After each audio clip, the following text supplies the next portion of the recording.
Good morning. We are on day 2 of the hearing in case number 23580. These are proposed amendments to the Commission's rules to address chemical disclosure and the use of PFAS substances in oil and gas extraction. I'm going to invite public comment before we return to the technical case. I will ask those on the platform to raise your hand. I see a couple of hands raised already. If you'd like to offer public comment, please know that I can only accept public comment from you once. So if you offered comment yesterday, I will not call on you again today. That comment is limited to 3 minutes. If you have something longer to offer the Commission, please put it in writing and submit that written comment before 5 p.m. on Friday of this week. That's November 15th. I will ask you to state and spell your name for the transcript, and I will ask if you swear or affirm to tell the truth. So let's start with Ed. I don't see a last name. Ed, can you hear me? Yes, this is Edward Ashmead, Ashmead. I guess you're talking to me? Yes, thank you. Do you swear or affirm to tell the truth? I do. Thank you. I'll start your 3 minutes. Good morning. Water is our most precious resource, especially here in the long-term drought-ridden West, where it is in chronic short supply despite the sporadic downpour snowfall. Have any of you on the OCC or in the petrochemical industry read Cadillac Desert, The American West and Its Disappearing Water by Mark Reisner, or William Du Bois' A Great Aridness, Climate Change and the Future of the American Southwest? These should be required reading, for they well decry the dearth of this most precious resource and the impacts we are seeing regarding its squandering. To contaminate our surface and groundwaters with so-called forever chemicals and other hazardous unidentified compounds is foolhardy in the extreme. As it is, we already consume an untenable amount of harmful chemicals, as they are ubiquitous now, found in everything from our dental floss to our water bottles. Speaking of water bottles, a few New Mexican communities have been forced to resort to bottled water due to their tap water being contaminated with PFAS. Residents of those communities are even banned from hunting traditional meat sources due to the uptake of PFAS from the environment by wildlife. There is no known safe minimal level of exposure to PFAS. Cancer rates have skyrocketed, and there seems little doubt the culprit is harmful chemical exposure. New Mexicans have a right to uncontaminated waters.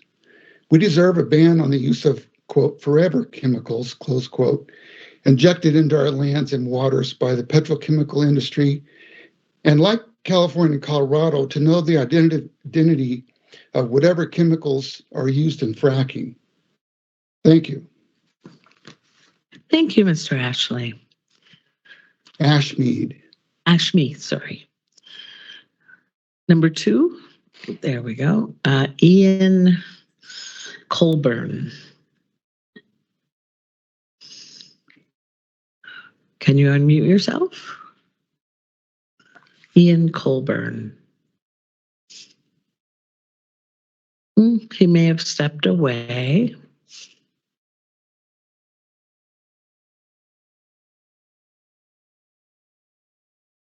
Do you have a way of asking him to unmute, Sheila?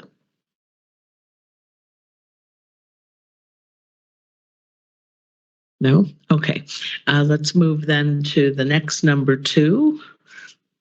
There we go. Katana Lopez. Yes, it's spelled CATANALOPEZ for the record. Good Thank morning. you. Do you swear or affirm to tell the truth? I do.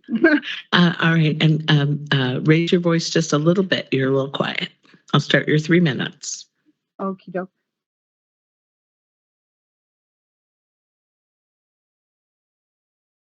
Go ahead. Sorry, I was trying to raise my volume. Good morning, Madam Hearing Examiner, Commissioners. My name is Katana Lopez. My family has lived in New Mexico for generations, both on this side of the mountains and in San Miguel County on the other side. I come before you today as a mother who knows the daily weight of worrying about my health and my daughter's health and about the legacy of contamination we are leaving for our children.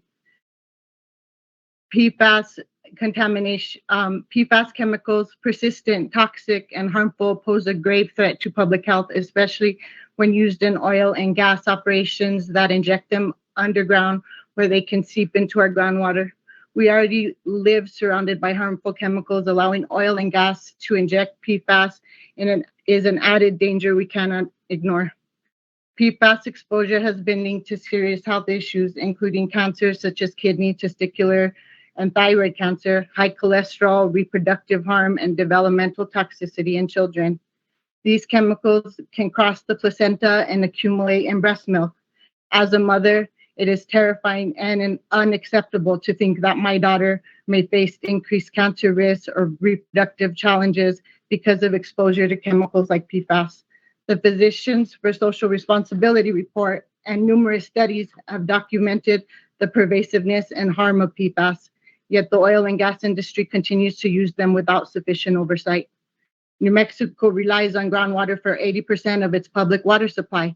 When oil and gas operations inject PFAS-containing substances underground, they put our water and, by extension, our families in serious danger. This risk is not hypothetical. It is illustrated daily by spills and leaks of fracking wastewater, averaging 4 spills every day across the state. The companies responsible for these operations cannot guarantee that PFAS will not end up in our drinking water. What makes this situation even more troubling is that oil and gas operators themselves have testified that they don't need PFAS. There is no valid reason for their continued use. This is about protecting industry profits, not our health. The refusal to eliminate a chemical they admit is unnecessary shows a blatant disregard for our safety. Full chemical disclosure is a basic responsibility. We, the public, have the right to know what chemicals are being used, injected, and released into our environment. We must protect ourselves, our children, and future generations from hidden dangers of PFAS. Banning PFAS in oil and gas operations is essential to safeguarding public health and preventing needless suffering. No child, no family in New Mexico should have to worry that their water contains dangerous and unnecessary chemicals. I urge you to act now. Ban PFAS in oil and gas operations, demand full chemical disclosure, and protect the health and safety of every New Mexican. Our families depend on it. Thank you. Thank you, Ms. Lopez. Yes. Let's see, Elizabeth Holland. Yes, I'm here. Hello, if you would spell your name for the record, please. Elizabeth Holland, ELIZABETHHOLLAND. Do you swear or affirm to tell the truth? Yes. All right, I'll start your 3 minutes. Good morning, all, and commissioners. Thank you for allowing me the opportunity to give public comment on this important topic in support of this rule to prohibit the use of PFAS and all other undisclosed chemicals in oil and gas extraction processes here in New Mexico. We know that there is no safe level of exposure to PFAS without risk of potentially serious health impacts. The use of these so-called forever chemicals puts New Mexicans and more our young people at greater risk for a multitude of cancers and other diseases. And it is despicable that oil and gas companies have the ability to keep the use of them secret. I am in full support of this proposed rule to keep PFAS out of oil and gas production and urge this commission, the OCC, to take the step to require companies to disclose what chemicals are being used. I'd also like to mention that I am a member of Demand Nuclear Abolition, a grassroots organization, anti-nuclear organization here in New Mexico, and compounded with already risks of radiation exposure in the state, especially down in the nuclear corridor in the southeast corner of the state where these gas and oil drills are being done, the added risks of PFAS only adds to the health risk for our New Mexican communities. And thank you so much. Thank you, Ms. Holland.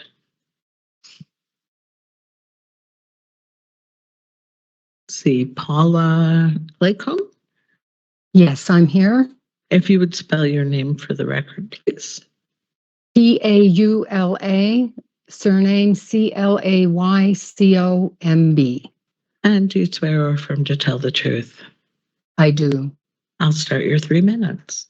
Thank you very much. Good morning. My thanks to the New Mexico Oil Conservation Commission for providing options for public comment on the rule proposed by Wild Earth Guardians. I support the rule, or the draft rule. I know that soliciting input from the public is time-consuming and complicated. It's also a hallmark of democracy, and I really appreciate your efforts. I live in Taos, where this past Sunday I participated in a well-attended community resilience forum called Del Fuego, Wildfire in Focus. Listening to Renee Romero, former fuels manager for Taos Pueblo, and also thinking about this week's hearings by your commission, I was struck, as I so often am these days, by New Mexicans' love for our land, water, flora, and fauna. Mr. Romero reminded the audience of a slogan so well known in our state that it could be the official motto, "Water is life." I would be willing to bet that whenever any of us hears, reads, or speaks the words "water is life," we are envisioning clean, pure water. Water that does not contain toxic ingredients like perfluoroalkyl and polyfluoroalkyl substances. Even their names sound scary, don't they? As you know, the oil and gas industry claims that divulging its trade secrets will compromise profits and drive their business out of New Mexico. Hardly. They know they have a good thing going in this state. Plus, chemical disclosure in other states, chemical disclosure requirements in other states, I think of California and Colorado, have not slowed drilling in those states. I will end on a personal note. PFAS has been linked to cancer. It knows no gender or age. My sister died from breast cancer in Butte, Montana, where the copper industry has long used PFAS in ore leaching, ore floating, and concentrating vanadium compounds.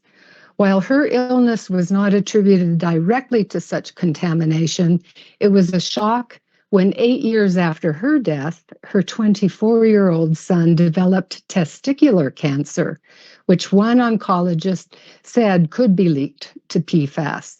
Only further testing would reveal the truth. Thankfully, my nephew is doing well enough now, but he cannot father any children, and he has torso-length scars from 2 major surgeries. I do not wish either experience for any of you or your families. Please keep PFAS out of our precious waters. Thank you. Thank you, Ms. Claycomb. Let's see. No, we already heard from Elizabeth Holland there. Rob, I just see the name Rob. Yeah. I'm Robert Bernstein. I'm a physician. Hold on. Do you swear or affirm I'm to tell the truth? Yes, of course I do. Thank you. Okay, I'm going to start your 3 minutes. Okay. I'm a physician. I've lived in New Mexico for about 40 years, worked at La Familia Medical Center, and currently work at Santo Domingo Pueblo Health Center. I think some of the other speakers have already talked about the dangers of PFAS, and I'll keep it short. This stuff shouldn't be in our water. It gets into our water from fracking fluids. It's extremely toxic. These chemicals are extremely toxic. So just in summary, as a doctor and a New Mexico resident for all these years, the father of 2 kids and 4 grandchildren, I strongly support the adoption of the rule because there is absolutely no safe level.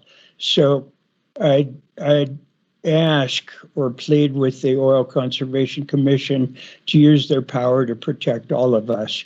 Thank you for your time, and I appreciate being allowed to speak. Thank you. Dr. Bernstein, would you spell your last name, please? Oh, I'm sorry. Last name is Berns, as in Sierra, T Tango, EIN. Thank you very much. And thank you very much. Next, we have, let's see, oh, there, Barbara Weishoff.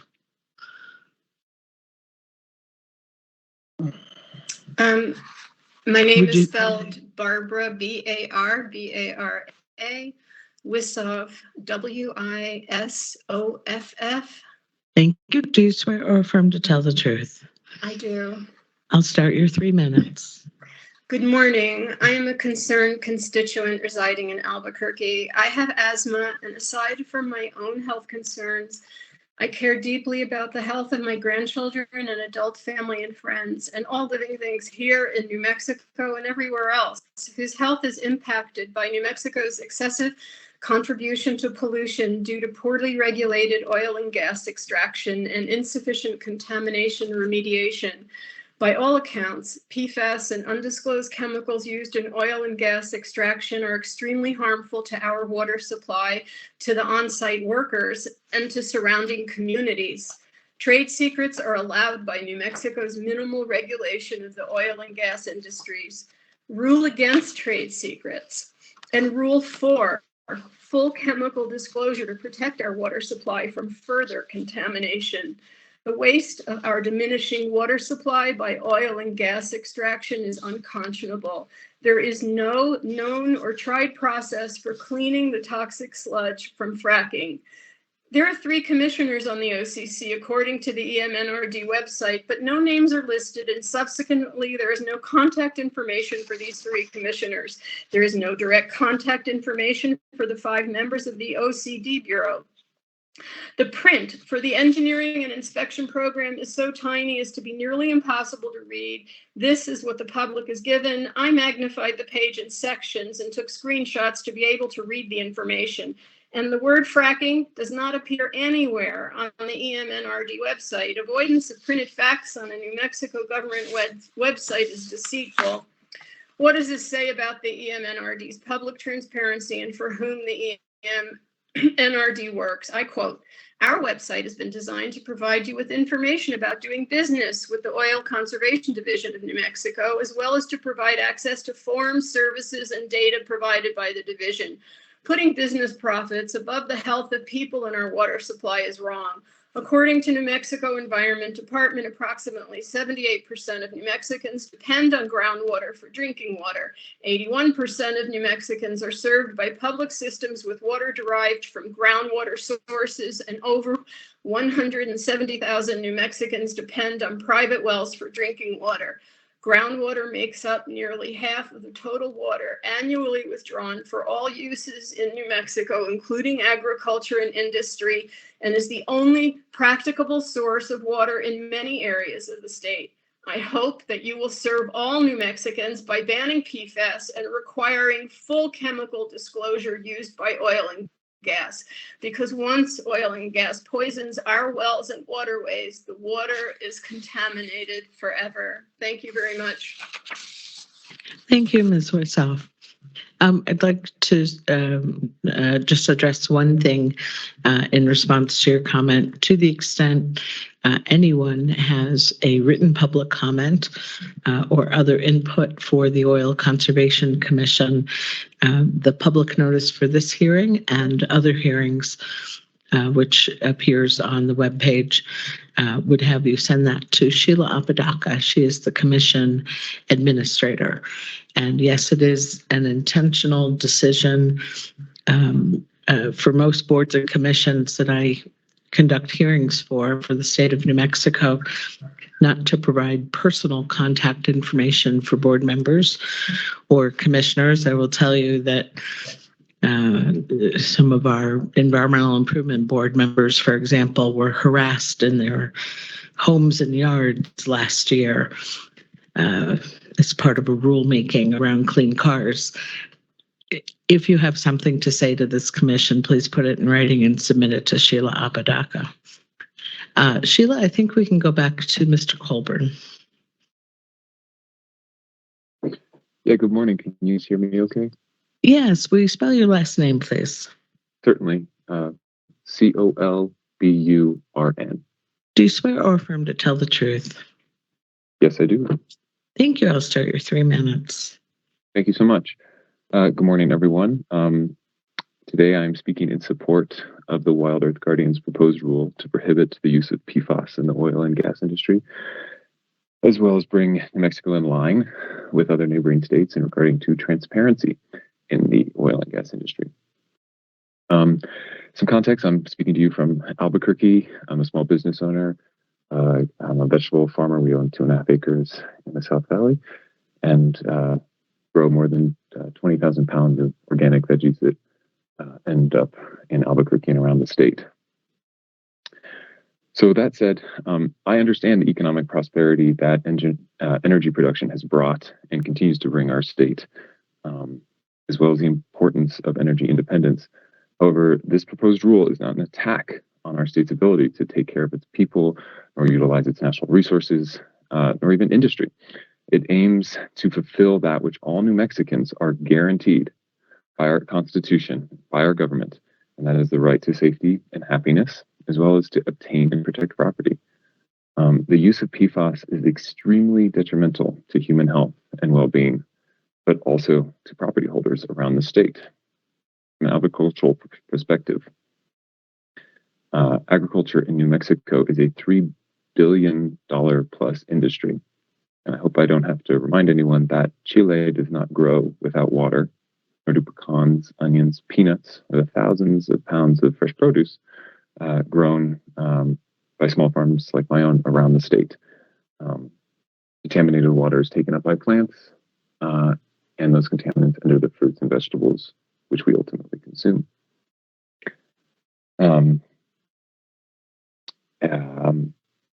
And all those agricultural products I listed are consumed by New Mexicans, but also exported to fuel the economy of our state. And there have been many instances where producers have suffered economic loss due to PFAS contamination, from the culling of thousands of cattle to the abandoning of entire farmland taken out of production due to PFAS contamination, making anything grow there become contaminated as well. And of course, really quickly go over the negative impacts that have been shown from exposure to PFAS. They're wide-ranging, including a number of cancers that other speakers this morning have so eloquently shared, both personally and the scientific literature. There's thyroid disease, kidney disease, decreased immune response, lower birth rate, developmental delay in children, also birth defects, preeclampsia, high blood pressure in pregnant women. And the latest science shows that there is no safe level of exposure to chemicals, particular PFAS chemicals. And so as a farmer, as a business owner in the arid Southwest, I'm well aware of our absolute reliance on our precious and precarious water resources. Maintaining access to water in sufficient quantity, but also quality, is essential to the viability of our business and our state's ability to feed itself. The Earth's natural water cycle connects all water sources across the world. To believe that one water source somewhere in New Mexico will be able to keep separate from water that flows down the Rio Grande and refills our sequía and then is used by farms across the state is naive and incorrect. Please wrap up, Mr. Colburn. Yeah, and that ends my comments. Thank you guys so much. Everyone, have a lovely day. Thank you very much. Let me ask if there's anyone else on the platform who would like to offer a public comment this morning. There will be other opportunities to offer non-public comment. Oh, I see Kristen Gamboa. Yes, good morning. Hello, would you spell your name for the transcript, please? Yes, Kristen, Kristen, Gamboa, Gamboa. And do you swear or affirm to tell the truth? Yes, I'll start your 3 minutes. awesome. Well, good morning, everyone. I am Kristen Gamboa, Executive Director of the Carlsbad Department of Development, which is an economic development organization here in Carlsbad, New Mexico. I'd like to address some of the concerns around PFAS use and hydraulic fracturing. The oil and gas industry follows strict regulations in New Mexico with full transparency about chemicals used in fracking and disclosed through Frac Focus. In fact, PFAS are not intentionally used in operations. Any trace PFAS that appears is likely from environmental sources, even like from municipal water, not from oil and gas activity. PFAS are found in a wide range of everyday products in many industries, but oil and gas is not a significant contributor. In fact, EPA's own PFAS focus list don't even include oil and gas. In short, I support effective, evidence-based legislation that prevents intentional PFAS use while recognizing where the real sources lie. That is it. Thank you for your time and consideration. Thank you, Ms. Gamboa. Is there anyone else on the platform who has not yet offered a public comment who would like to do so now? Again, there will be other opportunities. No? And let me just double check in the room. Is there anyone in the room who would like to offer non-technical public comment this morning? No. All right. Thank you very much. You got us right to 9 a.m. That perfect timing. We'll return to the technical case. And let me just ask the parties. Council, is there anything we need to talk about before I ask Mr. Davis to call his next witness? Nope. All right. Mr. Davis. Good morning, Madam Hearing Officer, Commissioners. Wild Earth Guardians calls Professor John Spear. And while Mr. Spear, Dr. Spear is making his way over to the witness stand, I wanted to alert the parties and the commission that there is a discrepancy in the citations and the actual labeling of a couple of his exhibits. And so I just wanted to make sure that everyone knows that the exhibit 88, exhibit 89A is listed in Dr. Spear's citations as 88, but that is the Fuge exhibit. That is actually exhibit 89A. So Fuge is 89A if you're looking for it. And then the Carinam exhibit is listed in Dr. Spear's citations as exhibit 89, and that is actually labeled as 89B.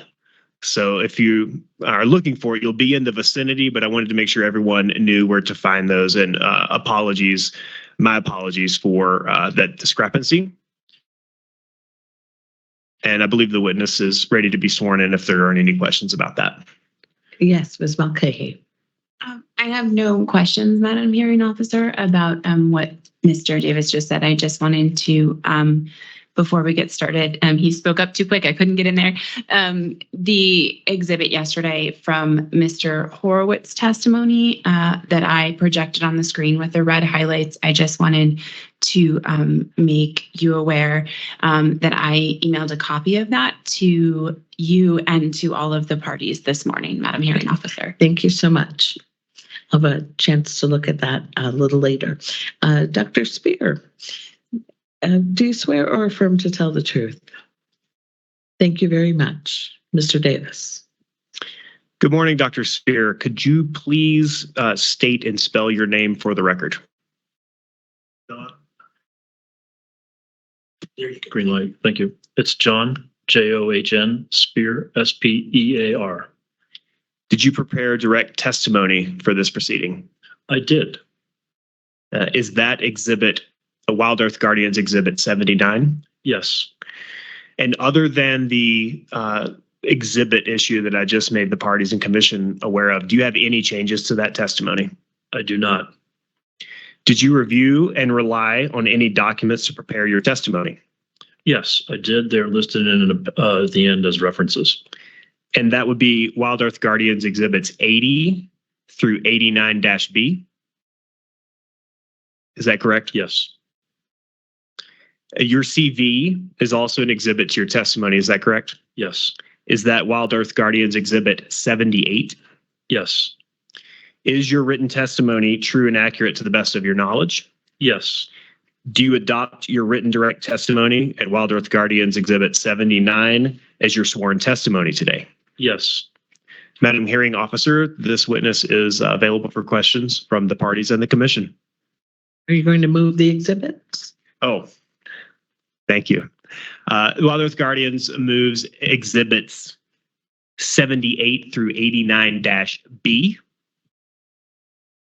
Okay. Any objections, Mr. Rankin? No objections, Madam Hearing Officer. All right, I'll pause for a moment. Objections? No? All right, thank you. Exhibits 78 through 89B are admitted. And will it be you, Mr. Rankin, Good asking morning. questions? Good morning. Yes, it will be me, Madam Hearing Officer. Good morning, commissioners, members of the commission. May it please the commission. Good morning, Professor Spear. How are you today? Doing well. Yourself? I'm good. My name's Adam Rankin. I'm a counsel here today for NMOGA. And I want to do my best to share my screen with you because I think it's easier just to walk through your exhibits while we're looking at the same document. Let me know if you can see. Do you see the image of the hearing on your screen as well? I see right now an image of myself. Okay, good. That's not what I want. I see what you see on that screen up there. Okay, so you do see the, okay, that works well enough, I suppose.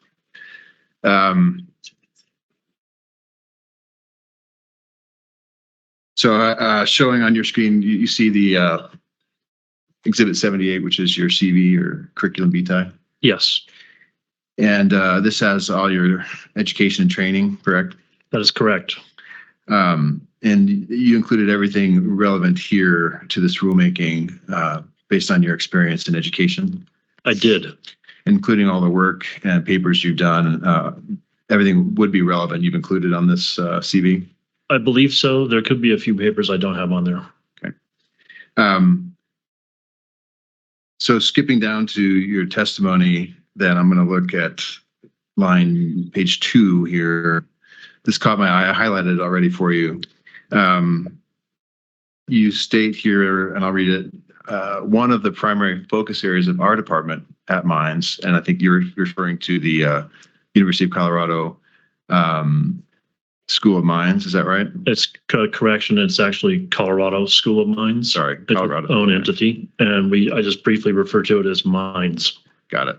when it's So- capitalized. I'll follow your nomenclature and refer to it as Mines as well. Thank you. One of the primary focus areas of our department at Mines considers PFAS compounds in the environment with a specific focus on their removal from PFAS-containing waters. Did I read that correctly? That's correct.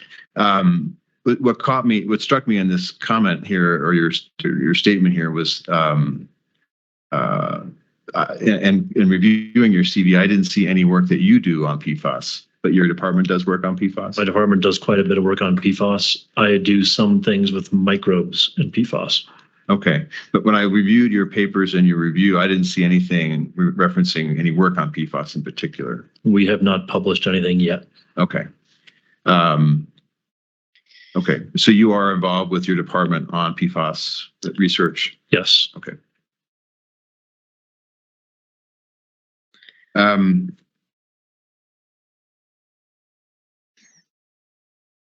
When did you start with that work in your department on PFAS?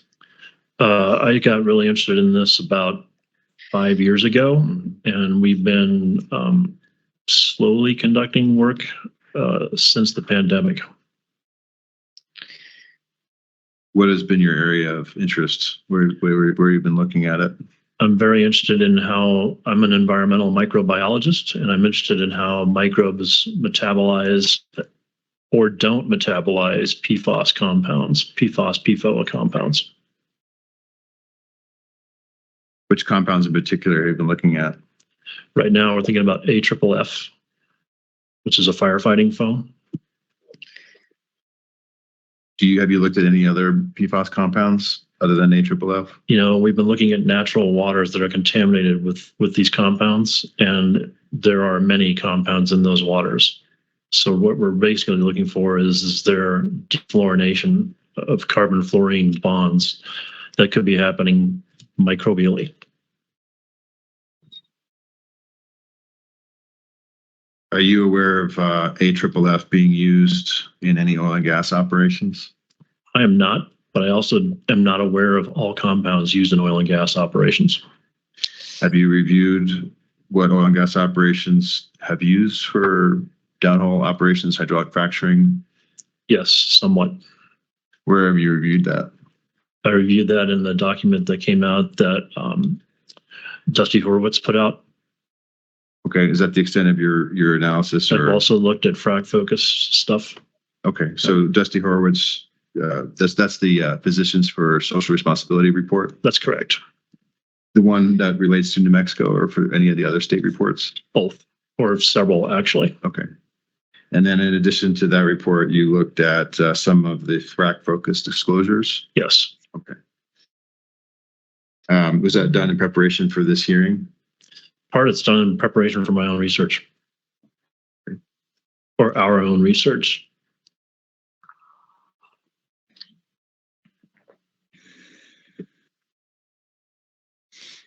So are you aware of the two PFAS compounds that that Physicians for Social Responsibility identified or documented in the downhole operations in New Mexico? Yes. Those were I'm just going to use their acronyms, PTFE. Correct. And then one that we're calling FPEG. You familiar with that definition or that acronym? I'll get it. You recognize that there were two compounds? I recognize there are two compounds. I've not heard that particular acronym. Okay. Do you know I'll get to it in a moment because I have it in my notes, but I don't have it right in front of me. Have you looked at those two compounds at all in any of your research? We might have, but like I said, we don't have full characterization of some of the water samples we've worked with. Okay. But as you sit here today, you're not aware whether you've looked at those two in your research?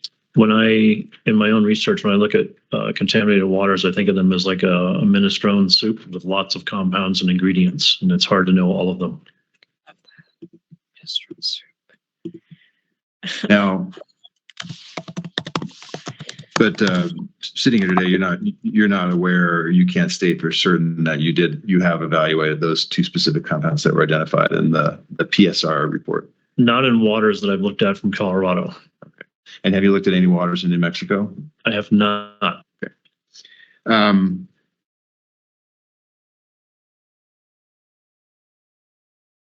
Interested in this next comment here that I've also highlighted. I think this goes to just want to kind of narrow the scope of our discussion today. You mentioned these, and I'll refer to them here. This is page 3 of your text testimony. The PFOS and PFOA compounds, the forever chemicals, can now be found in many surface and groundwaters in my state of Colorado, New Mexico, and across the country. Did I read that correctly? You did. I'd also like to clarify the last comment. Sure.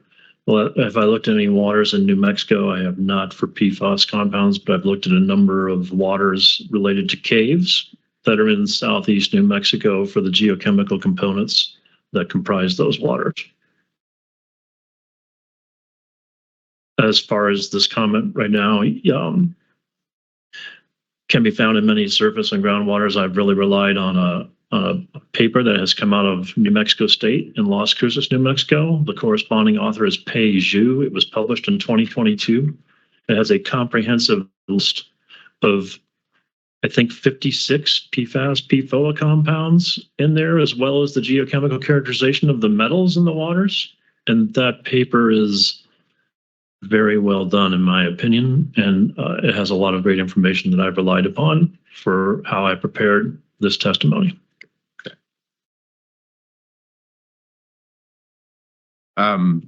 So we kind of cover this, but I want to make sure I understand correctly. The PFOS, PFOS, and PFOA compounds, to your knowledge, those have not been documented in use in oil and gas uses in New Mexico. They've been documented in subsurface groundwaters, many of them. I'd have to look at the paper. I don't have it in front of me, but it's something like between 1 and 2 dozen of those compounds have been characterized. They looked at over 50, but between 1 and 2 dozen were popping up in produced waters from the state of New Mexico. What study is that? That's what I just referenced. The corresponding author is Pei Zhu. Her first name is Pei. Her last name is Xu. She's at New Mexico State in Las Cruces. She is not the lead author. She's the corresponding author. It's listed in my references. Okay.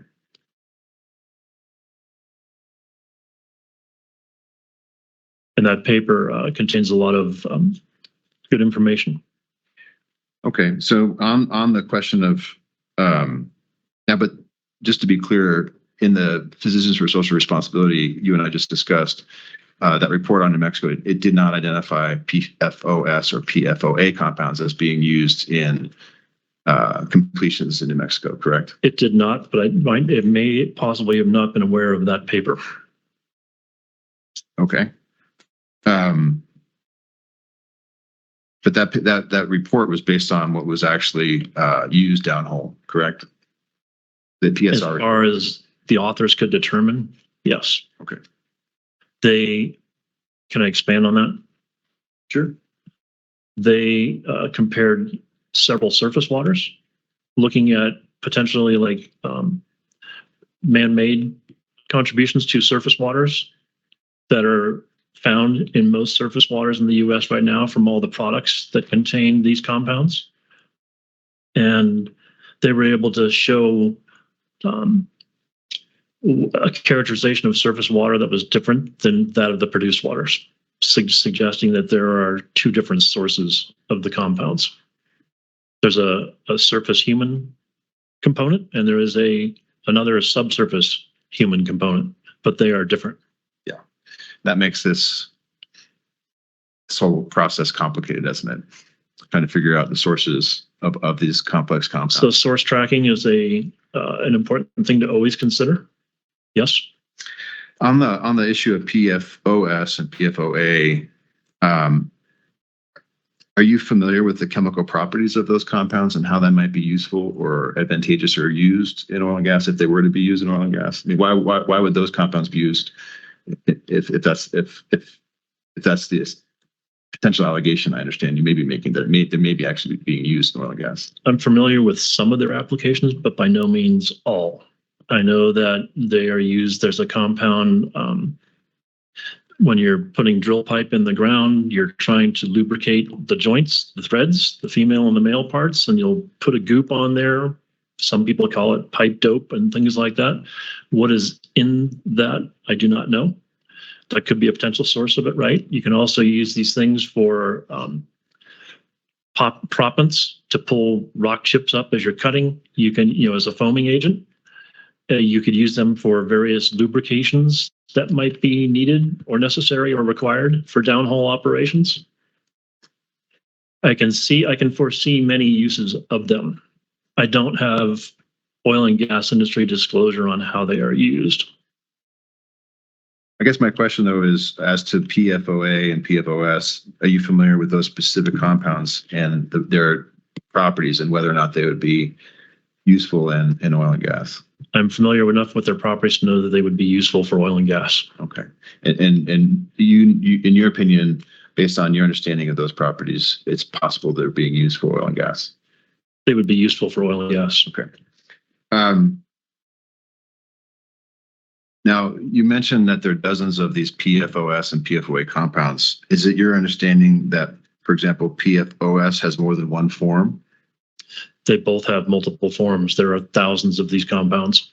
Now, I'm not referring to PFAS generally. I'm referring to the specific compound PFOS. Is your understanding that there's more than one, that specific compound takes more than one form? Yes. Okay. And is that your understanding for PFOA as well? Yes.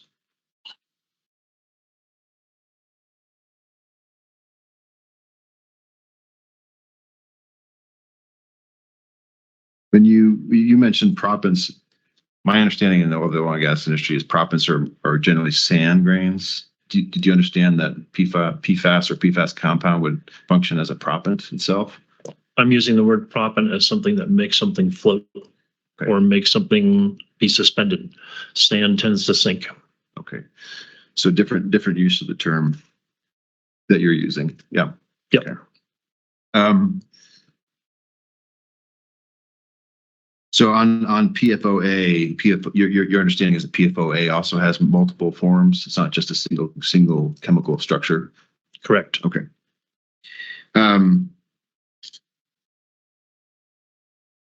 On further into your testimony here, I'm going to scroll down to page 4. See if I got this right. Yeah. Okay.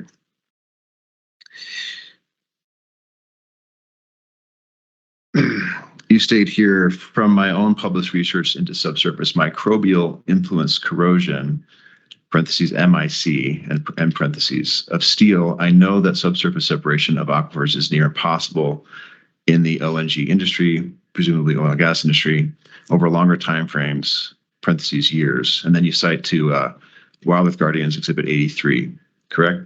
That is correct. Okay.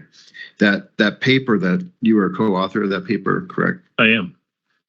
And as I understand, when I was reviewing that paper, the gist is that it was an analysis of corrosive effects on 3 different types of steel used for transporting and storing fuel grade ethanol. That is correct. Okay. And I was looking through that paper trying to understand the support for the assertion that subsurface separation of aquifers is near impossible in the oil and gas industry. That paper was a laboratory test of 3 different types of steel. The steel that you tested in that experiment of that paper, those were pipeline steels, right, for transmission lines. Part transmission lines, but the same steel as those 3 steels. The reason why we chose them is they're used for multiple purposes. Mm-hmm. Transmission pipelines being one of them. They can also be used in a variety of downhole applications, from a drinking water well to an oil well. So you're telling me that this specific steel, the API X70, the API 5L X52, and the ASTM A36 steel are used in downhole operations? I do not know, but I would assume so because they're common steels. Okay. So you don't know whether or not they're actually used for downhole operations? I have not seen an oil and gas disclosure of the kinds of steel that they use. Okay. Would it surprise you that because they're downhole and maybe 2 miles down, they have different specifications for those operations? Potentially. Okay. But you didn't check that yourself? We weren't doing oil and gas pipeline specific or downhole steel specifically for this study. Right. So when I reviewed all your references in that paper, in fact, they're all related to transmission line steel. Mm-hmm. Okay. So you haven't done a test of this similar test on any steel that's specifically used for downhole operations for drilling, tubing, or casing steel? Oil and gas has not disclosed what they've used, at least that I've found. So we could have done this, and we don't know. Okay. Well, I just did a quick search last night because I was curious, and you can. It's not hard to find. There's a bunch of websites that show different types of steel and the grades, and they're different. Correct. Okay. There are many different kinds of steels. So this paper that you reference, it doesn't in fact reference or come to any conclusions about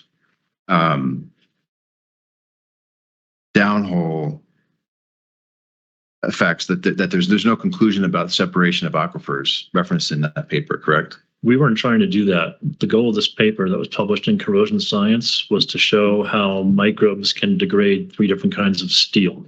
Okay. We were trying to figure out and show, does steel get weakened by microbial metabolism? Microbes that eat it. That's why it's called microbial influence corrosion. And we were able to show that. That was the goal of the paper. For those 3 types of steel, correct? Those 3 testing steels, and those 3 testing steels were chosen because they're pretty common as steels. Okay. And they're not alone in the corrosion of steel. But just to be clear, the paper does not reference or provides direct support for your statement that subsurface separation of aquifers is impacted by microbial corrosion. I think what I meant by that statement is I know how steel rots, and I worry about linking point A to point B with a piece of steel. So it's a concern of yours based on your general knowledge about corrosion and steel, but it doesn't specifically support that statement. Agree? That's correct. Okay. Have you ever been on a drill pad to see how steel rots or what it looks like when it comes out of the ground? I have seen some very old steel pipe in Yep. the industry. I have, yeah. So on that paper that you referenced before, I believe it's your Wild Earth Guardians Exhibit 88. Is that correct? That's the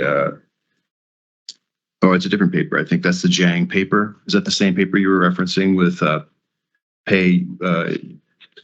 I think so. Could you scroll down to the references just to confirm that? Yeah, let me double check for you.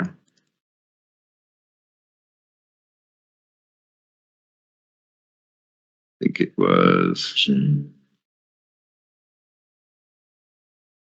this one. That's it. Okay. Correct. All right. Did you actually read? You read that paper, right? A couple of times. Okay. And have you reviewed the laboratory results that were published in that paper? Define how you mean by review. Well, I mean, did you carefully look at any qualifications or notations that went along with the laboratory results that were provided in that paper? I read the whole paper and believe that it is good work. Okay. But I'm asking you specifically about the laboratory results that were published. Are you familiar with any of the conditions or notations that went along with laboratory results? I am familiar with all of those notations. Okay. Do you recall what they were? I'd have to look at the paper directly. Okay. So you don't recall at the top of your head whether or not those lab results were qualified in any way? They are qualified. How are they qualified? They've got statistics applied to them. They were done on the state-of-the-art best instrumentation for all analytes, geochemically, as well as PFAS, PFOA compounds. So your recollection is that those lab results identifying the PFAS compounds that we talked about earlier are valid and correct findings? Very much so. Okay.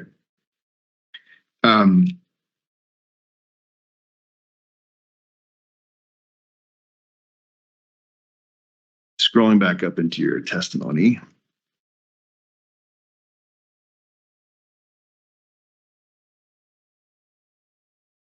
See, I think it's line 13. Okay, just a question here. I wasn't sure where you got this value. So in page 15, lines 13 to 16, you reference a number, at least 1,600 other chemical compounds associated with fracking fluids. Where did that 1,600 figure come from? I probably should have referenced that. I think it came from the Horowitz study. Okay.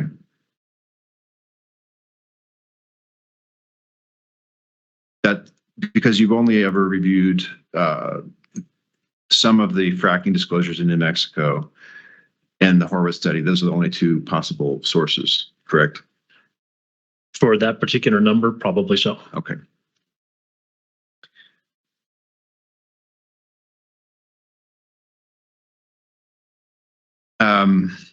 On this one last thing, I was kind of interested in this. Let me ask you this. So the work you've been doing on PFAS, your interest came up about 5 years ago, right? So you started looking at particularly the AFFF foam, right? Mm-hmm. Have you done any field work yet? Have you got any data on your research on your assessment of how AFFF foam degrades in the environment? We don't have much data at this point. We're relying on data that are coming from, or data streams that are coming out of other labs. Okay, so you haven't done any direct work yourself yet on it, right? We've done direct work with growing microbes in cultivation that have contaminated waters as their growth medium. And have you evaluated yet any response to microbes? We have not. Okay. I mean, we know what the microbes are doing. We know what they look like. We don't know how much or if or how much compound they are breaking down. in those waters. Okay, and the PFAS you've been looking at has been limited solely to the AFFF, right?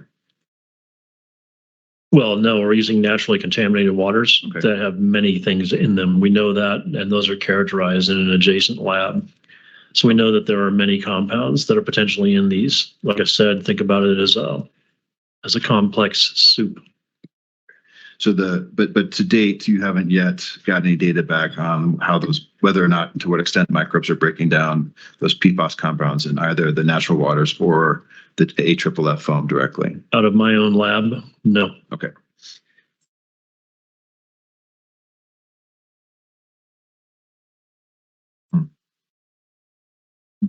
The waters that you've got, the natural waters that you've collected, where are those from?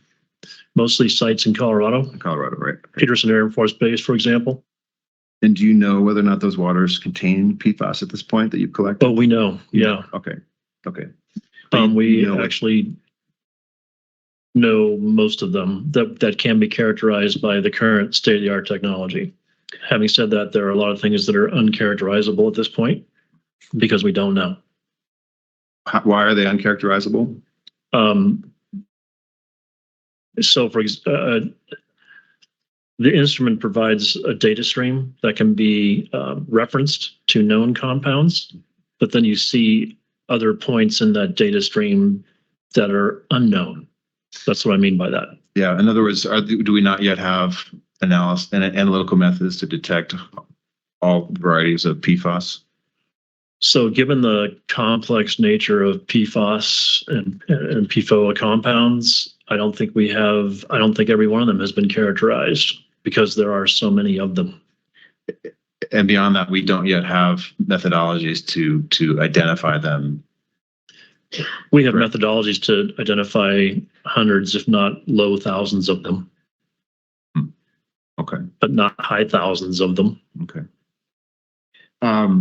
On the topic that you and I were discussing earlier, the two compounds that Physicians for Social Responsibility identified, you and I agreed that there's one, which is PTFE, which is, I think, commonly referred to as Teflon, right? That's correct. Okay. And the other one doesn't yet have a common acronym, but I believe it's called fluoroalkyl alcohol substituted polyethylene glycol.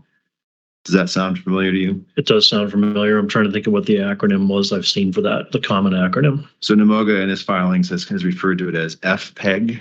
FPEG, okay, gotcha. Okay. Do you agree with me that that's the other compound that yes. PSR had identified? Okay. Yeah.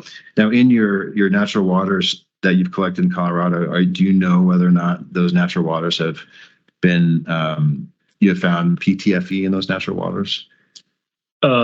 To my knowledge, both those compounds have been found in different waters. And when I say natural water, I'm not talking about pure water. I'm talking about a river that's flowing through a surface that's got people living around it, upstream or downstream. That's what I mean by natural water. Right. So you have found PTFE in that water? Yes. And FPEG? Yes. Okay. But your studies so far have not determined whether or not microbes are capable of breaking those down, correct? Right now, people wonder how much microbes can break any of this down because these compounds are still new and evolution needs to happen for microbes to break them down. All right. Now,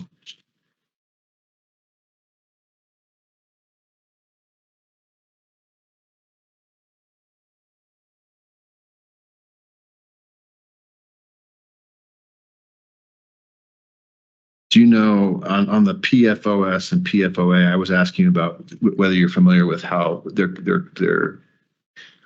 characteristics would be useful for oil and gas. Now, do you know what other industries or consumer products might make use of those compounds? Are you familiar with any other uses for those specific PFAS compounds?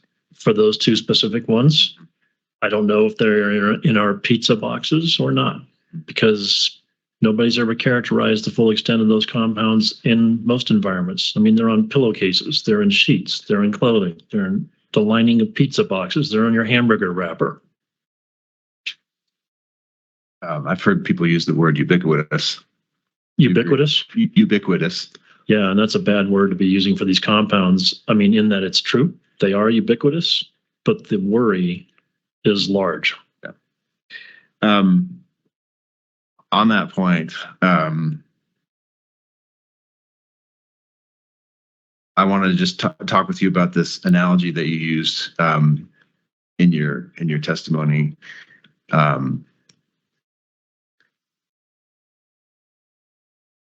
The analogy I think here is if sort of trying to explain the impact potentially of introducing these compounds into the environment is, and the analogy you use is if you were to inject your thigh with mayonnaise, and it's unknown how your body would handle that mayonnaise outside of the places you would expect it to be, right, in your digestive system, where you know it's going to be handled appropriately, but in your thigh, you don't know, right? Correct. That's kind of the point. The point that I think that you're making in this analogy here is on page 8 of your testimony from lines 5 to 15, is that that it's unclear, right, what's going to happen with this PFAS in the environment. Correct? That is correct. Okay. And you conclude the analogy with a statement that, find where it is. It's the last line here, last 2 lines, 14 to 15, that we could very well be killing the subsurface organism, meaning the microbes, right, that we depend on with too many mayonnaise injections. And as a subsurface microbiologist, that scares me, correct? That's what I'm referring to. Yeah. I view the whole subsurface as a living thing up to a certain temperature point. We know that microbes live up to 120 degrees Celsius. The theoretical upper temperature limit for life is probably 150 degrees Celsius. So up until at least 120, you can think about a rich subsurface life down there, and I worry what we're doing to it. We don't even understand it. And we're giving it all kinds of mayonnaise. Right. I guess that's my point is to this point, you don't have any results or data to substantiate that concern, correct? I know that there's enough information out there in subsurface microbiology literature that there is concern for any compound that goes down a hole. And there is concern for gasoline spills coming from underground storage tanks. Okay. Yeah. Thank you. Thank you, Professor Spear. No further questions, Madam Hearing Officer. All right. Thank you very much, Mr. Rankin. Mr. Maxwell, do you have questions of Dr. Spear?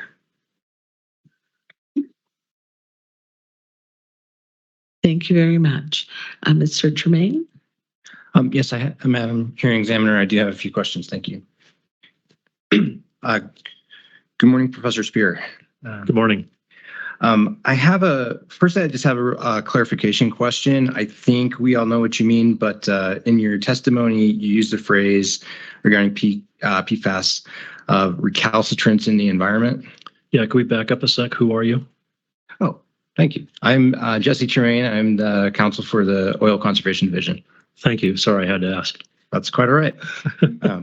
What I mean by recalcitrants, recalcitrants is a word that we use in environmental engineering and environmental chemistry for any compound that tends to linger in an environment and or is hard to go away or hard to decay.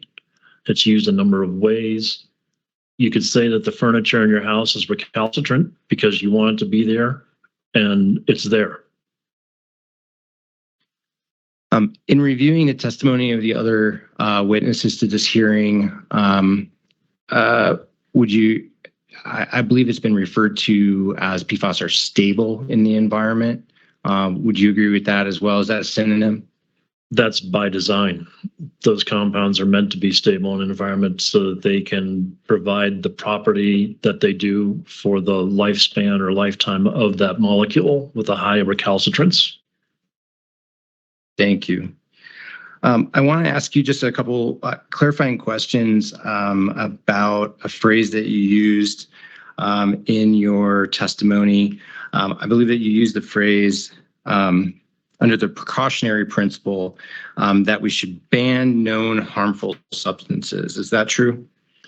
I basically used it in I don't know if those are exact words, but yes, I think that the precautionary principle applies particularly to things that we don't understand. How do we take care of something that we don't understand? And that's what I mean by that. Okay, so just to clarify, on line 8 on page 5 of your testimony, Wild Earth Guardians Exhibit 79, it states the precautionary principle dictates that we should ban known harmful substances and at least know what is being used in oil and gas production. Is that accurate? It is, and I completely agree with that statement. Great, thank you. I just want to explore the full extent of that statement. So I think it's fair to say that in the context of this testimony, you are applying that to PFAS compounds. Is that fair? That is fair. Okay. I'm not trying to mischaracterize your testimony, but I think that that's a pretty broad statement. So I'm trying to get your feedback on like how far that applies. When you make that statement in your testimony, are you applying that precautionary principle or that statement to any other compounds other than PFAS? So it is a broad statement in the context that I'm trying to be broad because of the extent of this potential problem. And I'm sorry, I missed the second part of your question.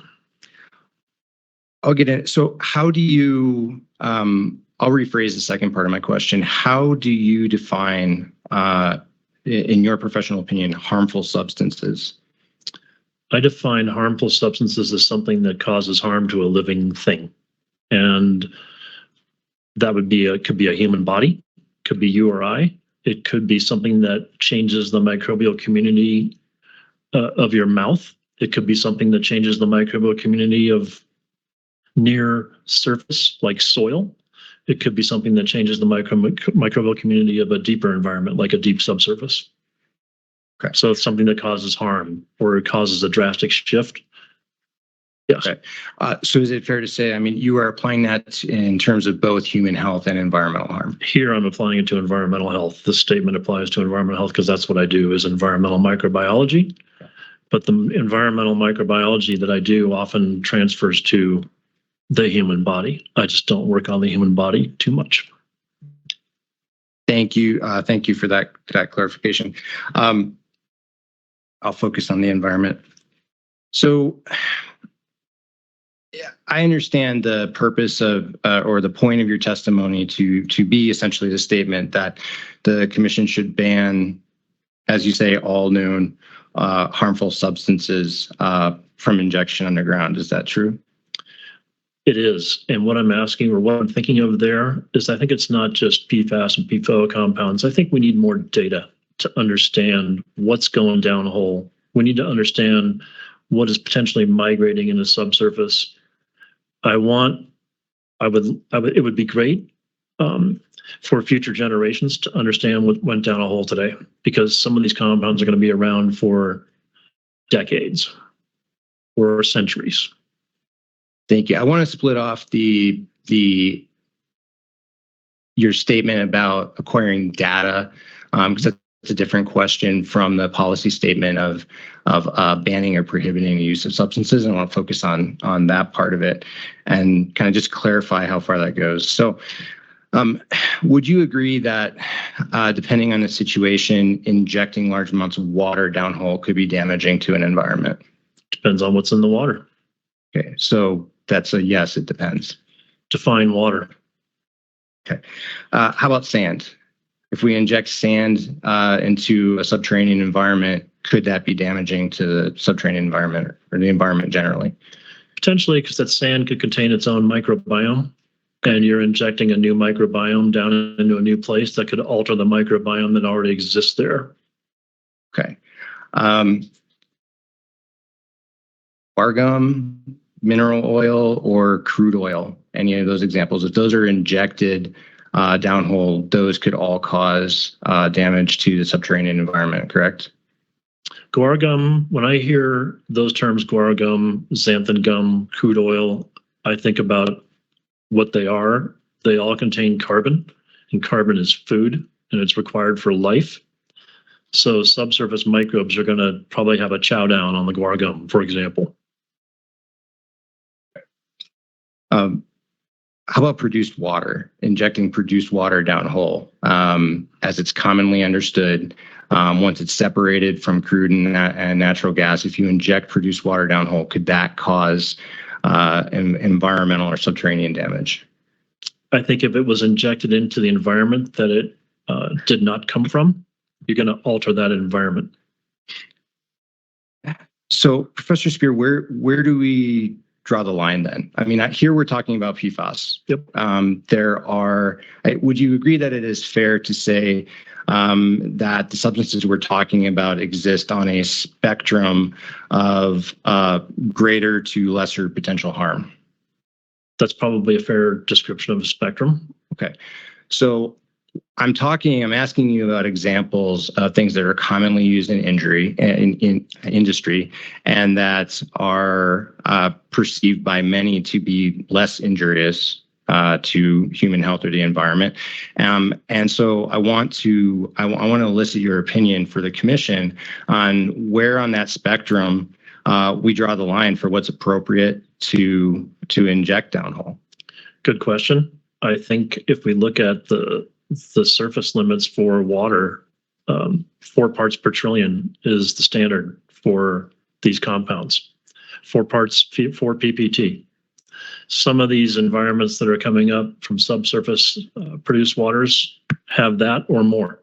So you can think about having 4 PPT flowing by in a river or a creek, and a city is taking from that. You could think about that as, okay, that's a kind of a 2-dimensional problem. There's river flowing through a town that the town is using for water, and it contains 4 PPT. If you think about a subsurface groundwater aquifer, or even a deeper produced water aquifer, if that's containing, you've got things in 3 dimensions, and that's 4 PPT times a much bigger volume. That's going to require a much different way of removal. So my understanding of your testimony, Professor Spear, to agree with the idea that quantification of the contaminant is important? It would be important from a science perspective to better understand what's going on in the subsurface. Okay.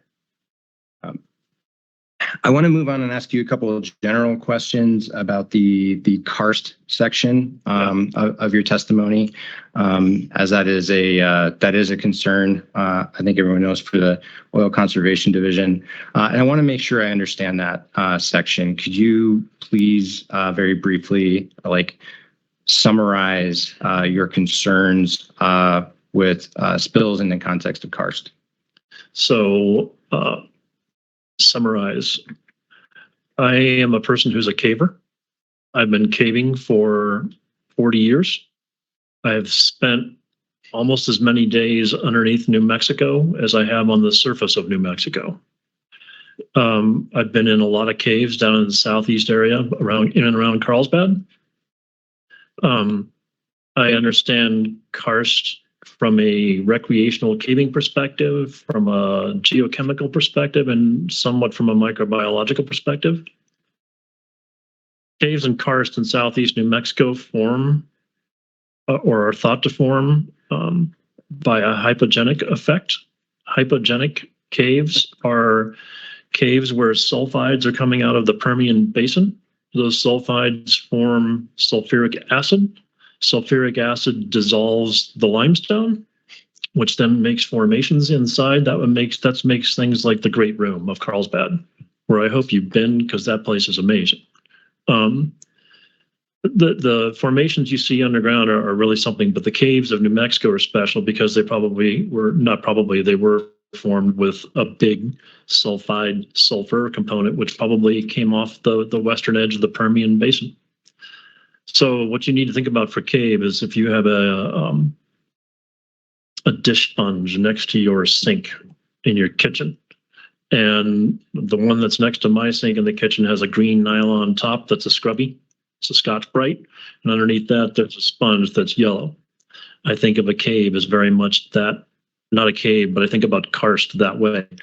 It's got a green layer on top that's the forest and the soil, and then it's got rock underneath, which is the yellow part of the sponge. And all those holes in the sponge are very linked, and they're very porous. and things flow through those sponges. If I dripped red food coloring on one corner of the sponge, you would see how it's on the other corner of the sponge in short order because it's going to migrate right through the sponge. You guys have probably seen this when you pick up spaghetti sauce on the counter, right? And karst is very much that way. So geochemically, microbiologically, geologically, karst is a very special environment. I worry about oil and gas operations penetrating karst because if you penetrate a subsurface void, you could try to fill it, for example, but then you're going to change that environment. So that's the thing. And I think the takeaway from that whole point I just brought up is karst is critical for how humans use water. It's somewhat of a near subsurface aquifer cleansing agent. The microbes that live in the karst will be scrubbing those waters for what's in them. And you need to, I guess the term I'm looking for is I view wetlands on the surface around rivers and lakes as an environmental liver. They're metabolizing the compounds in those waters to be a better water. Karst does the exact same thing. If you're ever in Bowling Green, Kentucky, which is where the Chevrolet Corvette car is made, Bowling Green's waters all rely on karst. So karst is a valuable resource that should be better considered for the importance that it has. Sorry for the long-winded answer. I asked you for a summary. That's not me, but thank you for that answer. It does help me understand that section of your testimony.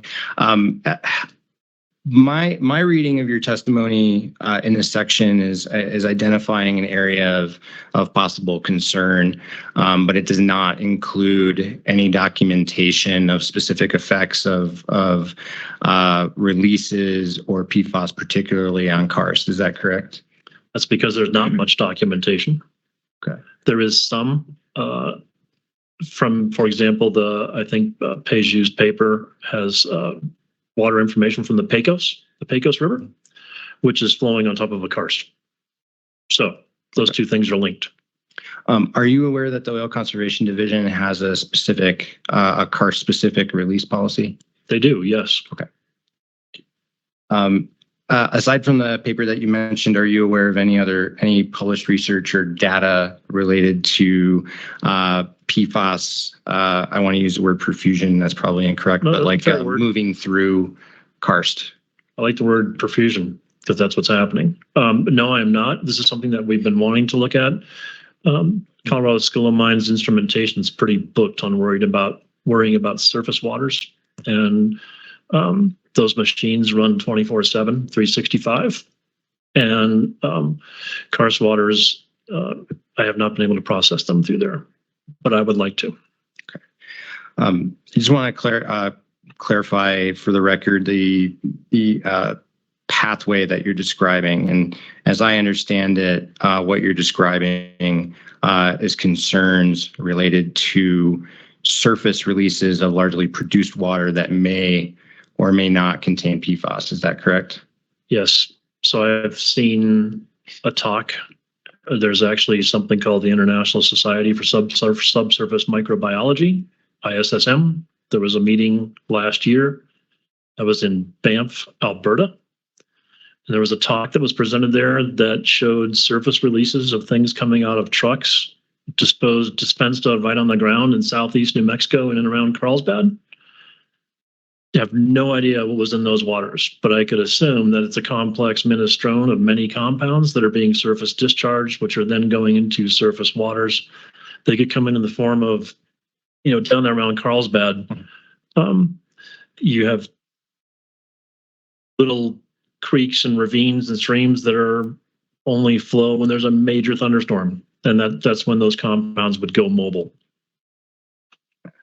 Well, the division definitely agrees with a general concern on illegal dumping. I'd like to ask a few questions about your well failure and separation of segregation of aquifers that you were talking with Mr. Rankin about on page 4. Mm-hmm. Page 4 of your testimony. Are you aware that in certain or many circumstances, the Oil Conservation Division requires performance of mechanical integrity tests on wells? Very much so. The engineering and design of oil wells is one of the bigger and better and most amazing feats of engineering that humans have ever done. And would you agree that are you aware that in certain cases, in many cases, wells pass mechanical integrity tests after 50 years or more? Some do and some don't. And not everyone is tested. I worry about abandoned wells. They'll put a concrete plug in the top and that casing, that steel that's downhole becomes permeable. And then you've got natural or man-made seismic activity that's happening between now and 500 years from now that's going to crack and move and make things fail and distribute. I'm thinking about things not on a so much today scale as years coming into the future. And to clarify, are you talking about wells plugged in the past or current well plugging standards? I would say both. I worry about when you plug a well today, you're still going to potentially have subsurface microbes chowing anything that's metal down that hole. And by chowing, I mean consuming it. And that's going to make that plug maybe not permeable in the vertical direction such that stuff comes up to the surface like oil or gas, but it might make things more permeable for things that are flowing through that needle that's dropped down into this subsurface environment. Mm-hmm. Are you aware that the Oil Conservation Division requires plugs between to separate each strata, not simply at the top of the well? That is correct. Okay. Are those plugs sufficient and enough? Have they been studied from a microbial geochemical standpoint over time? I don't know if they have.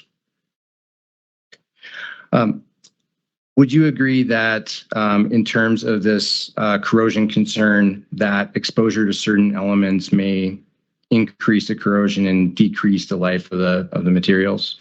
Yes, I have that concern. So, for instance, exposure to H2S could increase corrosion. Sure. Okay. So is it fair then to say that the corrosion and life of the equipment depends substantially on the specific environment in which the equipment is used? Every environment is different. Every rock strata is different. Wherever oil and gas is found, it goes into different areas. That's ecosystem specific for where that particular location is. What I mean by that is like Southeast New Mexico, for example, Carlsbad area is not going to be analogous to Pennsylvania or to Alabama or to Los Angeles because the rock type's different everywhere. So in terms of gauging or establishing requirements for materials used and plugging standards, et cetera,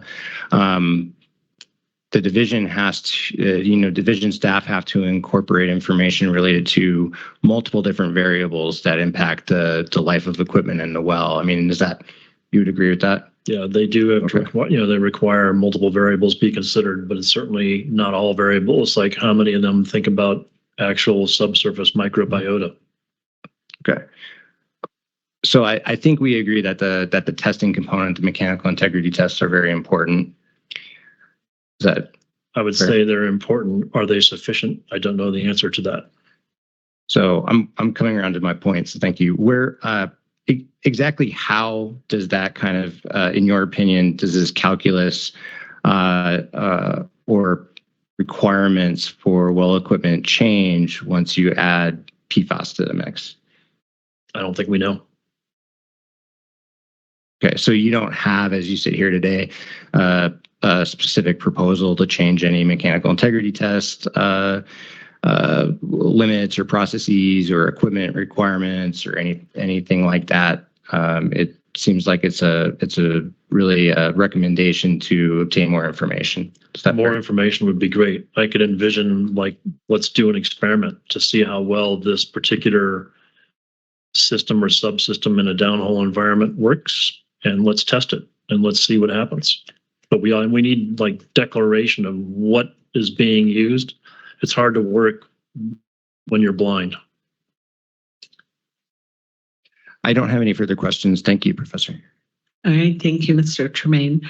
I don't have a practice of asking for appearances every day of a multi-day hearing, but let me just confirm, because this is when I would be calling on them to ask questions, whether there are any representatives of New Energy Economy or EOG present in the room or on the platform. My understanding is they're not with us today, but we'll see them tomorrow.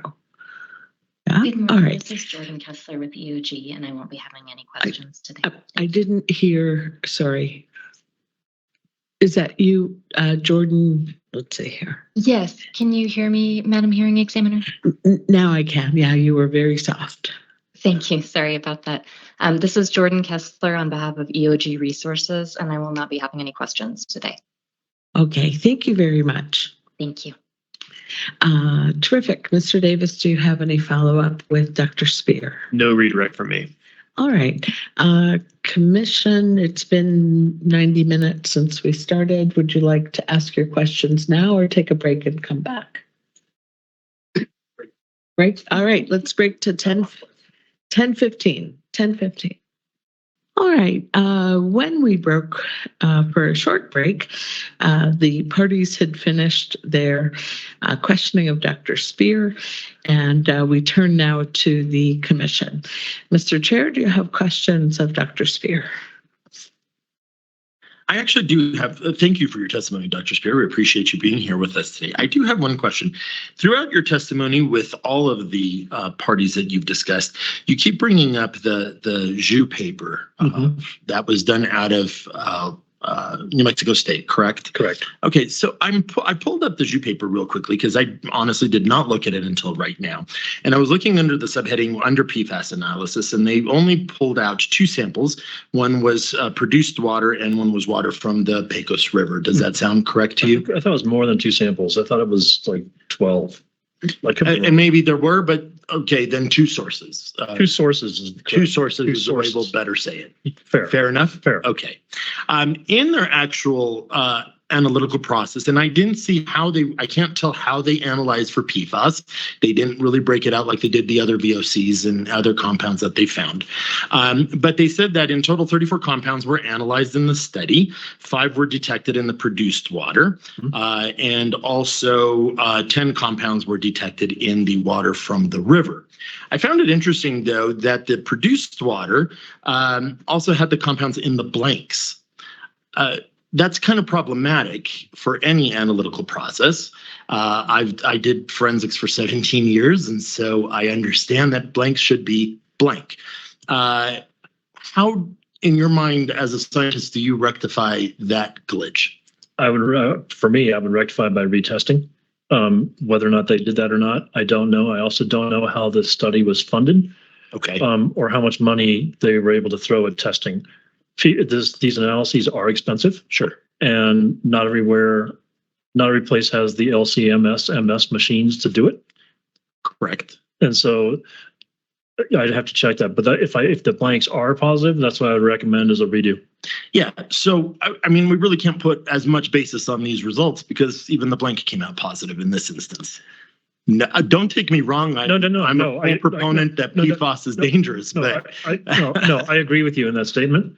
My point is, like, they were coming up in the same kinds of concentrations, so something could be funky. Okay, awesome. And then would you also agree with this statement, which I actually did appreciate in the article? It says that it's also important to elucidate the sources of PFAS in produced water with the elimination of any potential cross-contamination during transportation and pipelines, trucking, storage, sampling, or a legacy from the source of water introduced into the formation during fracturing. They were obviously thinking about their system and where things can be introduced or not introduced. And then I think the point of what I said earlier was, like, we need more data. Sure.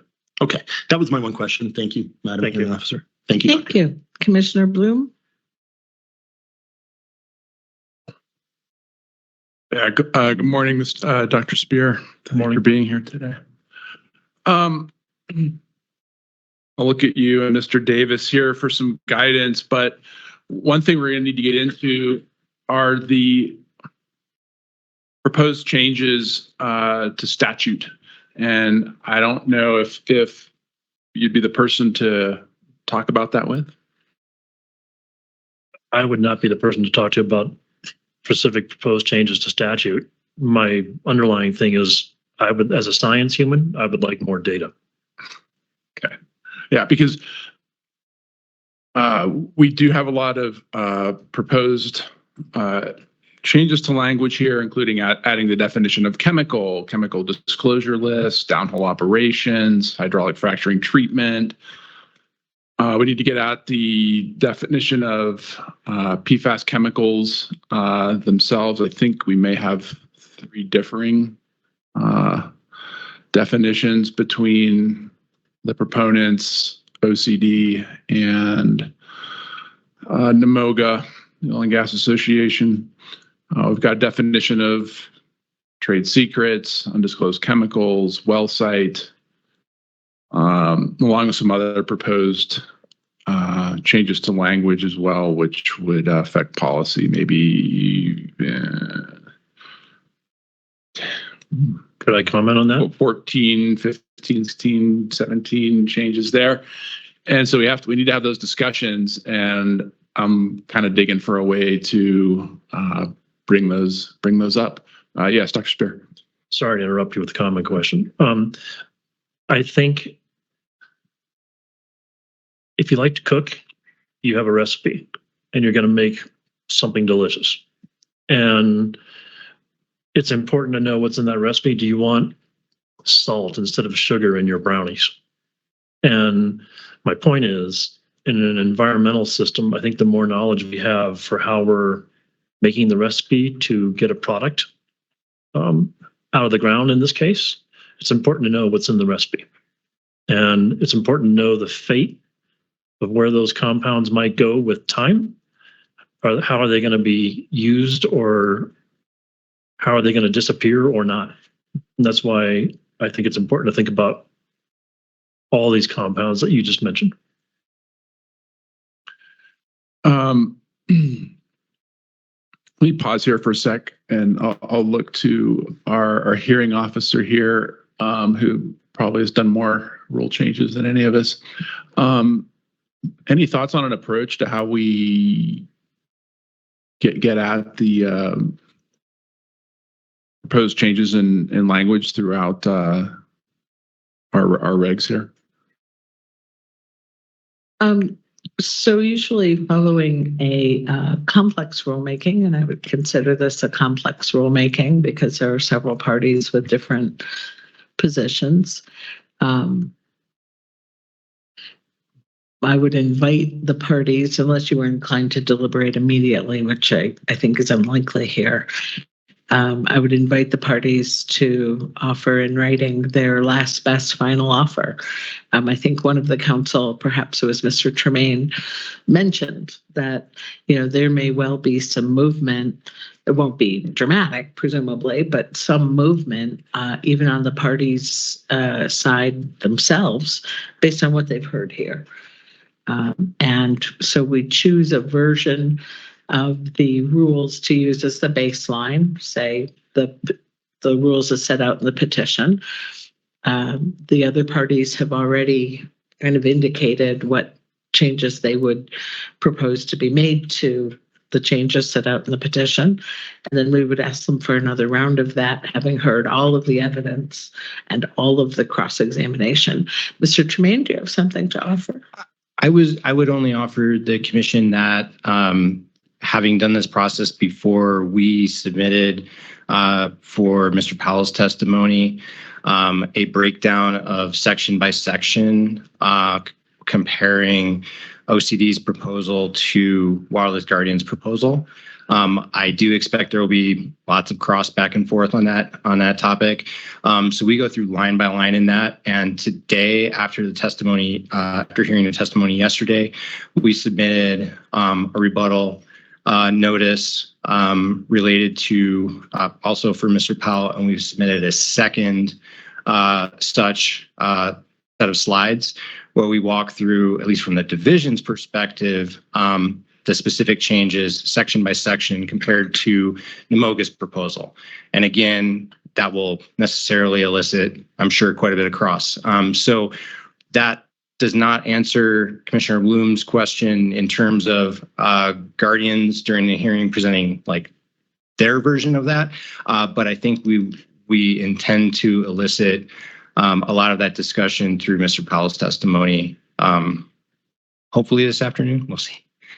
Yeah. So Commissioner Bloom, I hope we answered your question. I mean, guardians, if we're going to, for example, invite post-hearing submittals from the parties, and again, I think that's likely, guardians will have an opportunity themselves, even if their witnesses have already spoken, to offer up a final last, kind of best proposed rule. And so long as that proposal is based on the record that we made, then it's consistent with the, what do they call it, logical outgrowth rule. And everyone will have a chance to do that. Do you have something to offer, Mr. Davis? I do. Thank you, Madam Hearing Officer. I just wanted to say that we also, any questions that you have, Commissioner Bloom, in that process, please just let us know to make sure that we address your questions in a final submission. And we are happy to do that. That is helpful. And okay. And so you're talking about is a kind of final and best offer being the written closings that we had received from everybody. Okay. It's helpful. And I really did appreciate OCD slides and the side-by-side comparisons. That was actually really helpful in just a way to see everything, frankly, and get the conversation going. I don't think we've seen your recent, was it rebuttal? I did not, as a matter of practice, and I can change this, I do not send it to commissioners. I sent it to Madam Hearing Examiner and the law clerk and the parties and counsel. So it should be available for distribution, but it was during the last testimony. You have not had any opportunity to review it. Yeah, it was sent today, Commissioner Bloom. And so you should be getting it from Sheila. Very good. Okay.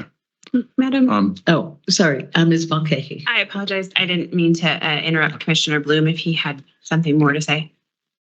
I think perhaps what the commission is wondering about is generally what happens is that the petitioner usually goes through each section of whatever it is that they're proposing and then provides witnesses or justifications demonstrating how they have met their burden to show why the changes should be made. And I'm not sure that that's happened here. And perhaps maybe that's what's driving Commissioner Bloom's question.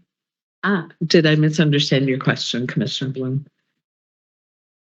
No, but something along those lines would be helpful as well. And I think we can get at that with the closing statements. This is just, I think, a particularly complex rulemaking with three parties with three different sets of comments, and we've tried to keep an abridged format for timeliness, or I guess rather to save time, but we're not having sort of the full flushing out of the proposal and then counter proposals as well. So it's a little bit more challenging, but I mean, clearly we'll get our arms around this.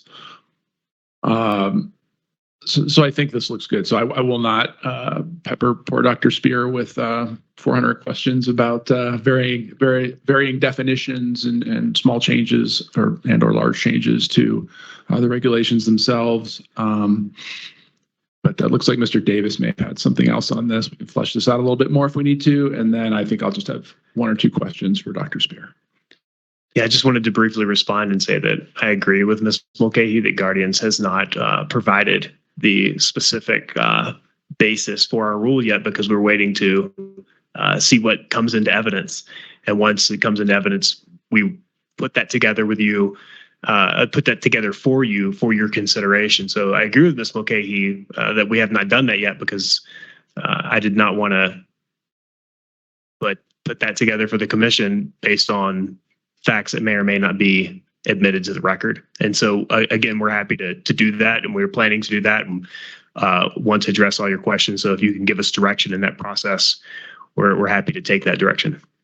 let me offer one other observation, Commissioner Bloom. Even though Guardians is the petitioner here, it really would, I think the testimony you're most likely to get that answers the questions bubbling for you is going to come from the division, because the division is going to have their arms around every part of the regulatory scheme just by virtue of their jobs, right? Of their mission and their work in this regulatory context.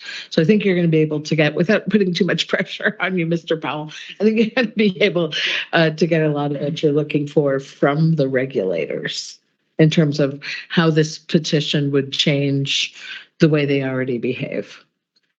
Great. Thank you. That's really what I need was a path forward on that. So yeah, thank you. I think we found one. Okay.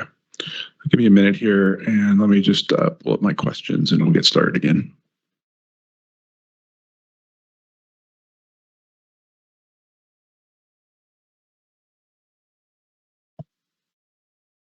Mr. Spear, any thoughts about the, you may have gotten at this already with your previous reply to me, but another opportunity for you. Any thoughts on which definition of PFAS we should use and why? Great question.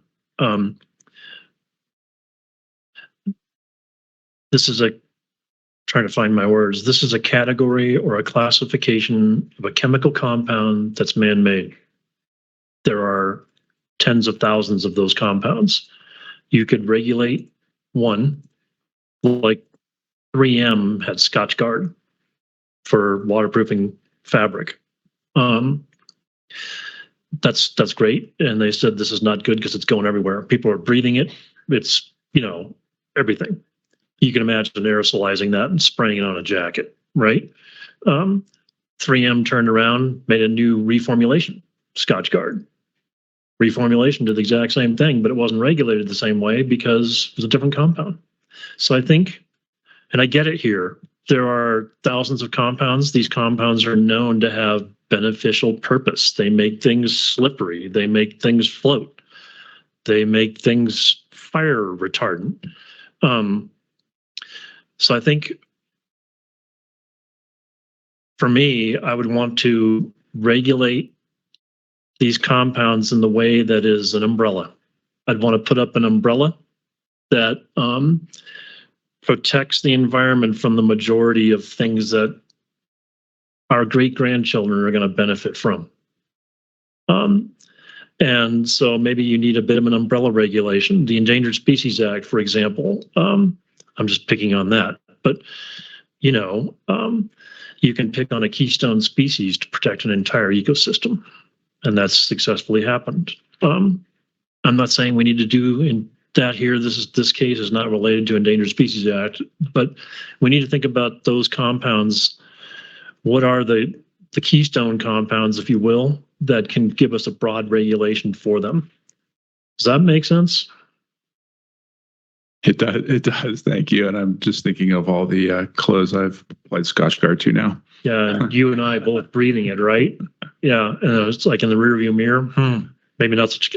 Yeah. We didn't know. Yeah, thank you. No further questions. Thanks. Commissioner Mboma.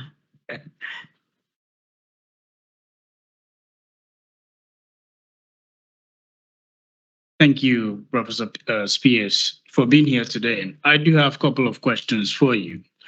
In your testimony, or Exhibit 79, on page 4,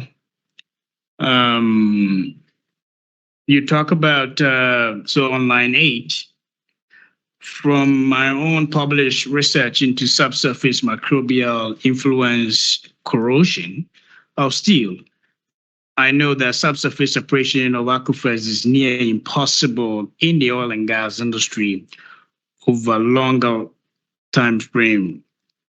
So my first question will be, what time frame are we talking about here? Good question. So I had somebody send me a piece of pipe that went down hole to deliver sand in a fracking operation in West Texas. So, you have a hole and you can put stuff down the hole. This was the pipe that comes off of a spool that goes down to inject sand. And that pipe, they would bring it back up within a week's time because it was getting so corroded, either chemically or biologically downhole, corroded to the point where you could see through it. And they didn't want to jam their hole up down there. So time frame could be, if you think like a microbe doesn't think, but it works like you do. It wants food, it wants water, it wants a fuel, and it wants something to breathe. So those things we call the subsurface is life in the slow lane. It's slow metabolism down there because there may not be enough water, there might not be enough carbon. So you could be thinking about a time frame of pipe metal decay that goes from the moment it's placed in the ground to, say, 200 years. That's my long-winded answer to your time frame. So more or less 200 years. Now, based on the cross-examination between you and Mr. Rankin and also OCD attorney, it seems like you have not really done work with a specific steel that is actually being utilized in the oil and gas industry. I don't know the answer to that because I don't have the knowledge for which steels they're using on a regular basis and which location. Yeah, so that is a little bit of a concern, because if you look at your testimony, you have a direct testimony, attributing the work that you've done on a particular steel and making a broad conclusion that seems like what you did is more or less applicable to the material that is actually being used in the oil and gas industry. So my answer to that would be we were testing and working with a material that's used in the oil and gas industry for pipelines. And pipelines are, to me, that's a near surface installation, which is still subsurface. That's why I went that way. So if I ask you if a spring is popping out of the ground, is that surface water or is that groundwater coming up to surface expression? I'm asking the questions here. Sorry. Apologize. I apologize.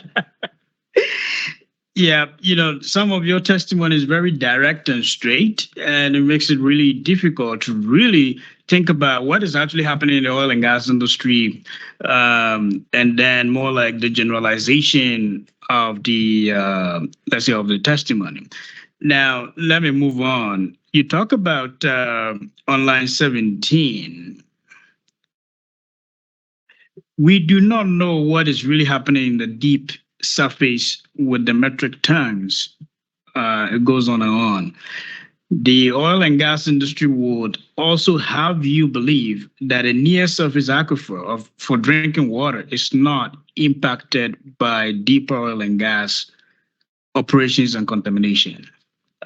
Do you have any evidence to suggest otherwise? I know that the oil and gas industry, with their engineering principles and design and how they do extraction of a resource, are top notch. They install structures to protect a near surface aquifer, say within the top 500 feet, as they drill on down below, right? And I admire that protection. What I worry about is in the long haul of time, are those protections going to work 100 years from now as well as they're working today? They have a design lifespan that often doesn't include microbes. I know that microbes love to eat just about anything. And I know that microbes are in the subsurface. I know that microbes love metal. And I know that they love steel. So I can't predict, and I don't think oil and gas industry could either, because it would be hard to design for 100 years or 500 years or 1,000 years for a tremendous column, a long needle that's going in to get this resource out. So I worry that eventually there'll be connectivity. What is the time frame of that connectivity? I don't think we always know. We know that there is a lot of natural and anthropogenic seismic activity that's cracking and moving rock around in the subsurface. The Earth has worked this way for 4 billion years. And that cracking and connectivity changes all the time. Having said that, I admire the protection of a near surface aquifer today, the day the well was put in. Can I guarantee that protection tomorrow? I don't know the answer to that. So with regards to that, and I do appreciate your honest opinion with regards to the oil and gas operations.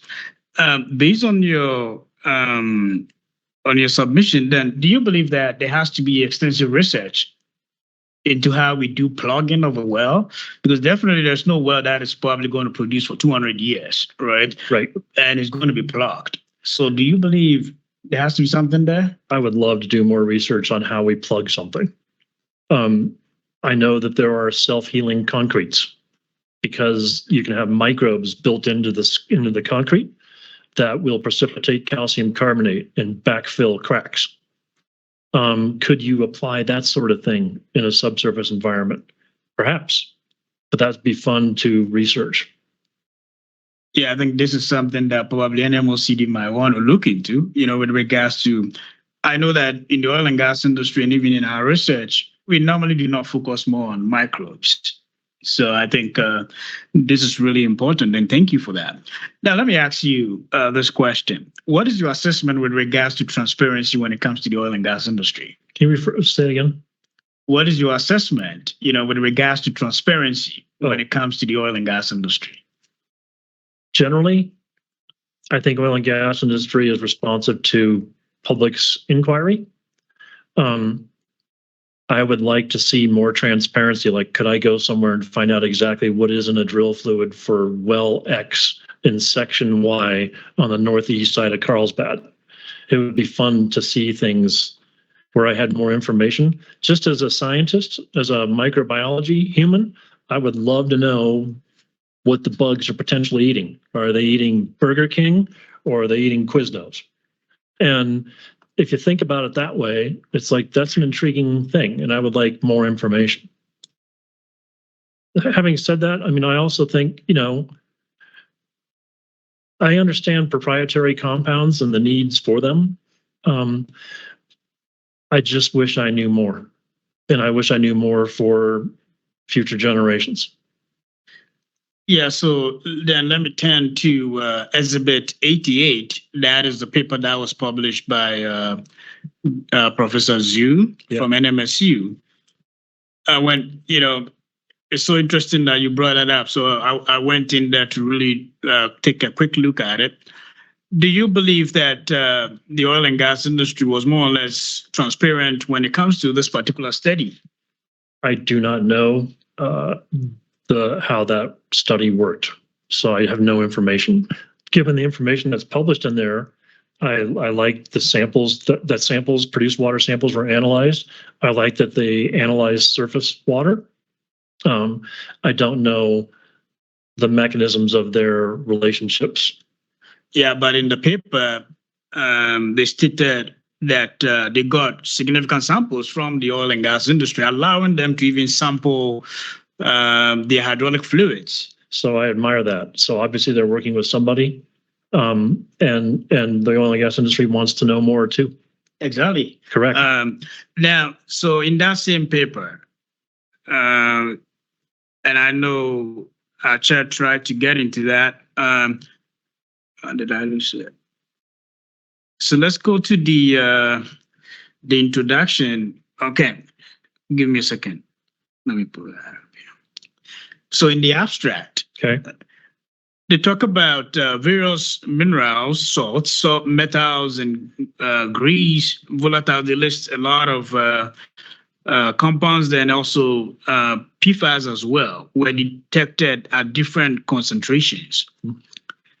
Chemical characterization of organic compounds found in Pecos River water showed no evidence of produced water origin. Right. Now, but when you go to the conclusion, and the chair was talking about how they got 8% or so in the PFAS water, and then also 5 or so in the produced water. It's a little bit confusing. Yeah, I understand. So you can track compounds in a fluid, for example, in this case, water, and you can source track to where those compounds may have come from. So if you're analyzing a surface water, you could say they're coming from humans living in the area or upstream, for example. If you see a different set of compounds in a subsurface water, you could source track those to a different source. And I think in the abstract, they're saying that the surface water is disconnected from the produced water because there is enough difference in their geochemical data, including their organic and inorganic data, that shows that these look like two different waters.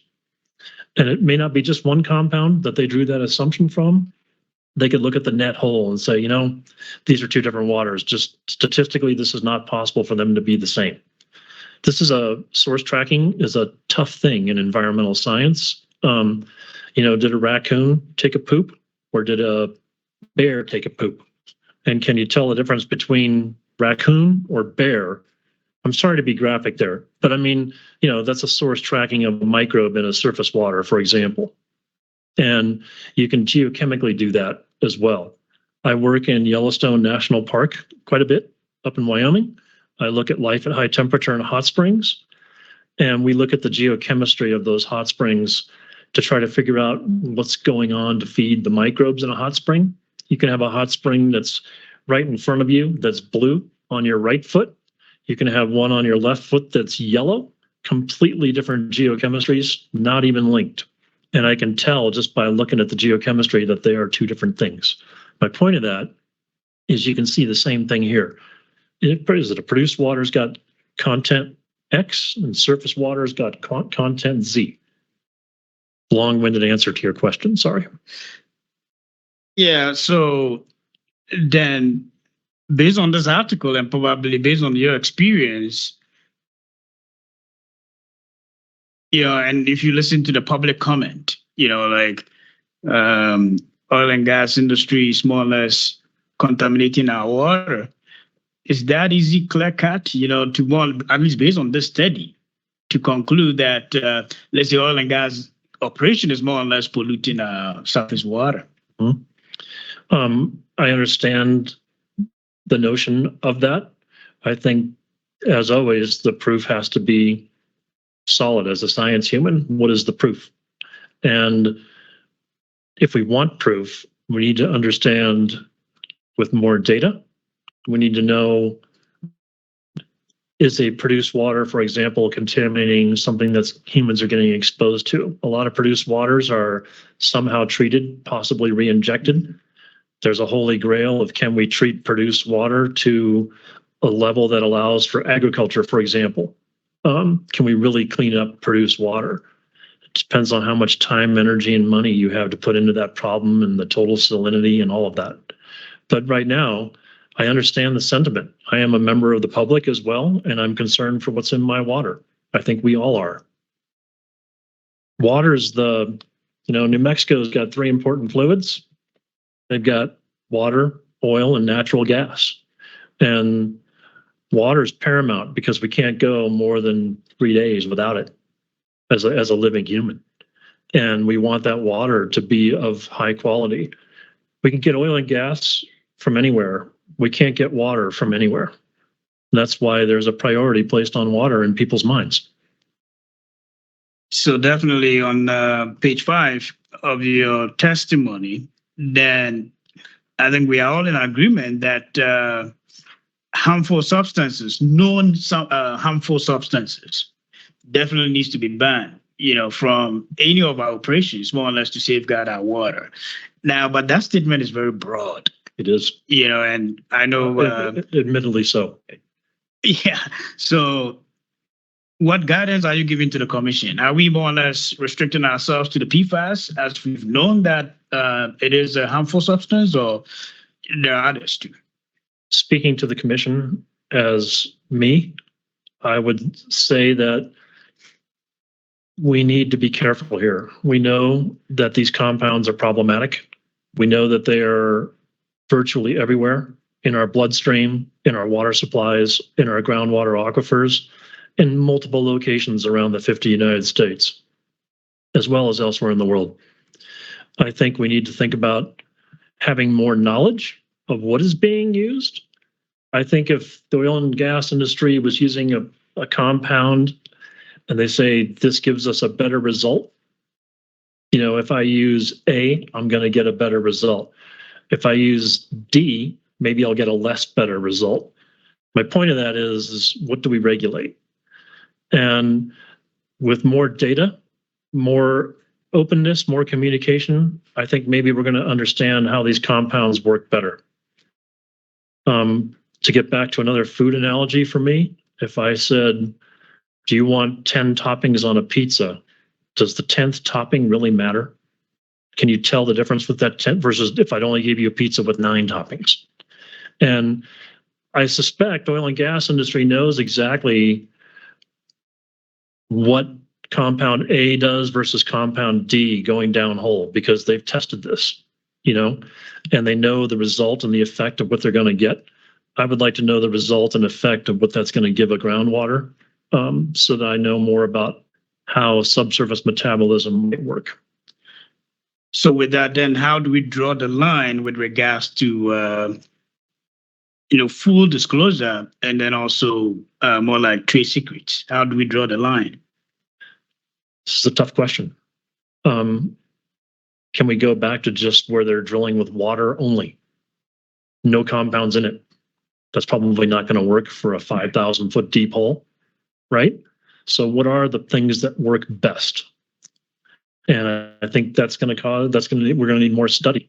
Maybe that's in-house oil and gas study, disclosing what they're using and what they're testing and what they're doing. Maybe it's the academic side or the government side that are also researching best practices. I'm not saying oil and gas doesn't do best practices. They do what works to generate a valuable fluid that we need for energy. Yeah, so then I come to page 7 of your testimony. Society needs to know what is going on, what is going downhole in oil and gas operations. Now, for full disclosure, would you also support a commission more or less making a rule where there will be a full disclosure to the regulator and not necessarily to the full public? I think if it was available this is a good question. I think it would be more information would be certainly helpful. More information would be helpful for people like me doing research. More information would probably be helpful for the government so they better understand how to regulate compounds. I don't think that we should hide anything from people in a democracy. I think we should be transparent with what's in your water. You should know what's in your water. You should know where it comes from. You should know where your wastewater goes. Well, as professors, we do more or less believe in intellectual property, so I can't just take your materials and more or less go implement somewhere without your approval, right? So I think that also can be said with regards to how even companies also operate. But if you can give me a clear response, do you support more or less a commission coming up with a rule where there will be a full disclosure of anything that goes downhole to the regulators and not necessarily to the public? I would support that. Thank you. Let me look through here. And we've talked about the time frame of the microbial impact. So in civil engineering, definitely folks that do probably materials engineering that do more on the material side. Do you know any research that is trying to more or less go in there and try to see which material is going to be really good for subsurface work? I'm smiling and laughing at that because I put in more than one grant proposal to work with materials science and metallurgical engineering at the Colorado School of Mines to do this. Can we make a better alloy? Can we impregnate it with silver? Because microbes don't like silver nanoparticles. If we want to have silver nanoparticle grains inside steel pipelines, that's going to add tremendous cost. So probably not a solution from the wallet side. Something from the microbial influence corrosion mix side. Something I would love if I could make it happen would be a probiotic yogurt. What is the probiotic yogurt that we could coat a pipe with such that it is protected? You're protecting the microbiome of the pipe. Like you protect the microbiome of your gut by eating yogurt. Things like that would be fun topics to explore and work with. I know that epoxy coated rebar slows down the corrosion of the rebar because the microbes have to work through the epoxy first before they get to the steel. It just slows the process down. So I don't think things like an epoxy coating are a long-term solution. Now, with regards to now with UIC Class 6 coming up with massive amount of CO2 injection, do you see EPA doing enough with regards to, like, let's say, the materials that we are putting in to build some of these wells? For like CO2 injection? Yes. I have the same concerns that are in my testimony with regards to things like CO2 injection. Yes. I think we're injecting a supercritical CO2 fluid down into a subsurface environment, and it's just like the mayonnaise in your thigh. It's like, well, what are we doing here? I don't think we even understand what we're doing there, and I worry about it. Yeah, so there has been a lot of concerns with regards to corrosion, and even with what came in the recent news as well. So do you know any lab that is actually doing this type of work to at least more or less guide the government? Yeah, good question. I don't at the moment, but I also don't know what people are doing in their labs. The collaborator that is on the Sowards paper that's in my testimony for microbial influence corrosion, they are at the National Institutes of Standards and Technology in Boulder, Colorado. So NIST does a lot of testing of materials. That's their job for the Department of Commerce, to feed government information, feed information to the government on such things. Are they doing that? I would assume that NIST is doing something with supercritical CO2 and worries of that either in Maryland or in Boulder. But I have not talked to folks at NIST to confirm or deny that. On a side note, do you have any online classes? Yeah, I really want to enjoy your class. Thank you. At this point, only during COVID, but there's a strong chance I'll shift to something online. I teach a 3-hour class on Monday nights, but it's in person. So okay, awesome.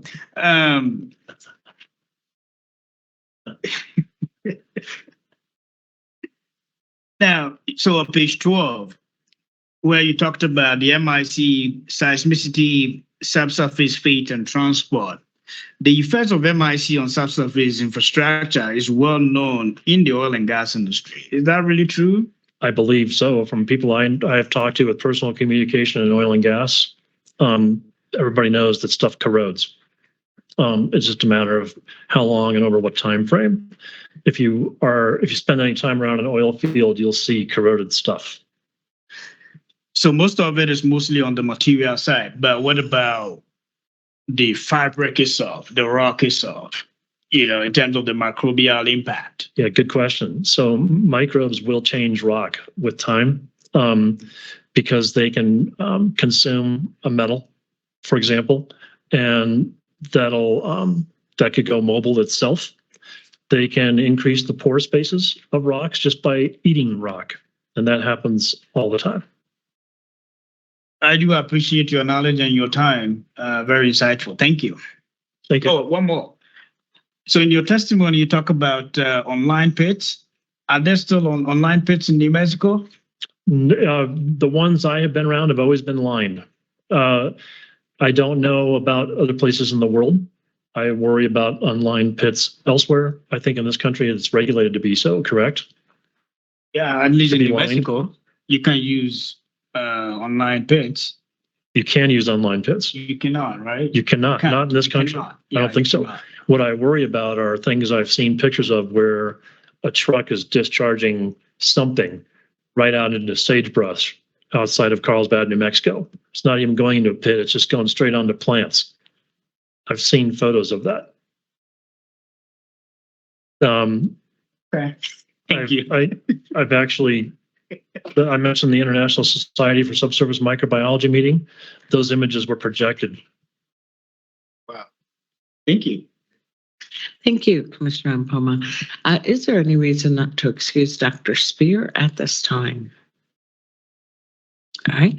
Thank you very much for your testimony, Dr. Spear. Thank you, and I appreciate your time and appreciate your questions, and thanks for your time.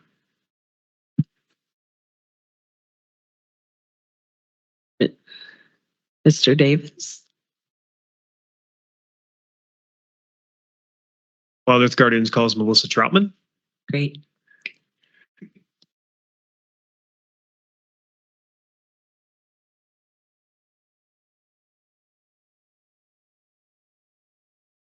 Ms. Troutman, do you swear or affirm to tell the truth?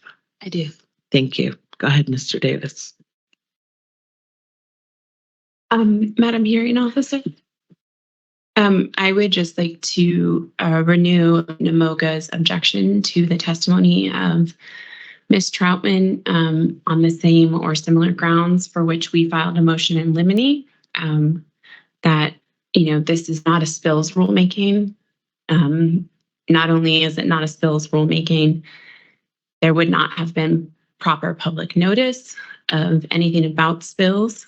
And so we would renew that objection, and I'm happy to make that just a standing objection so that it's easier for you and the commission. Yes, you have a standing objection. And as I mentioned to the commission yesterday, the motions to exclude or limit the testimony from Ms. Troutman were overruled. And the acknowledgement that I made on the way to denying those motions was that she seemed like more of a fact witness than someone who was offering, for example, scientific opinions. But you'll hear about why that is as Mr. Davis explores her testimony with her. Go ahead, Mr. Davis. Hello, Ms. Troutman. Can you please state and spell your name for the record? My name is Melissa Troutman, MELISSATROUTMAN. Did you prepare direct testimony for this proceeding? I did. Is that Wild Earth Guardians Exhibit 91? It is. Do you have any changes to that written testimony? I do. Can you please explain the change? Sure. So there was a typo. And let me see. So on page 2, line 22, there was a typo there. That line reads 1,236,574 barrels were produced water, of which, and the incorrect number is 507,5517. I put an extra 5 in there. So that number is 507,517 barrels were lost. Do you have any other changes to your testimony? I don't. Did you review and rely on any documents to prepare your testimony? I did. And those are Wild Earth Guardians Exhibits 92 and 93. Correct. Is your CV also an exhibit to your testimony? It is. Is that Wild Earth Guardians Exhibit 90?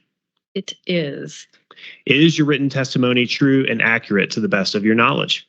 Yes. Do you adopt your written direct at Wild Earth Guardians 90, Exhibit 91 as your sworn testimony today? I do. Madam Hearing Officer, Wild Earth Guardians moves for admission of Wild Earth Guardians Exhibits 90 through 93. Let me pause for a moment in the event there are objections. Other than the standing objection I've already recognized from NMOGA. No? All right. Exhibits 90 through 93 are admitted. The witness is available for questions from the parties and the commission. Thank you very much, Mr. Davis.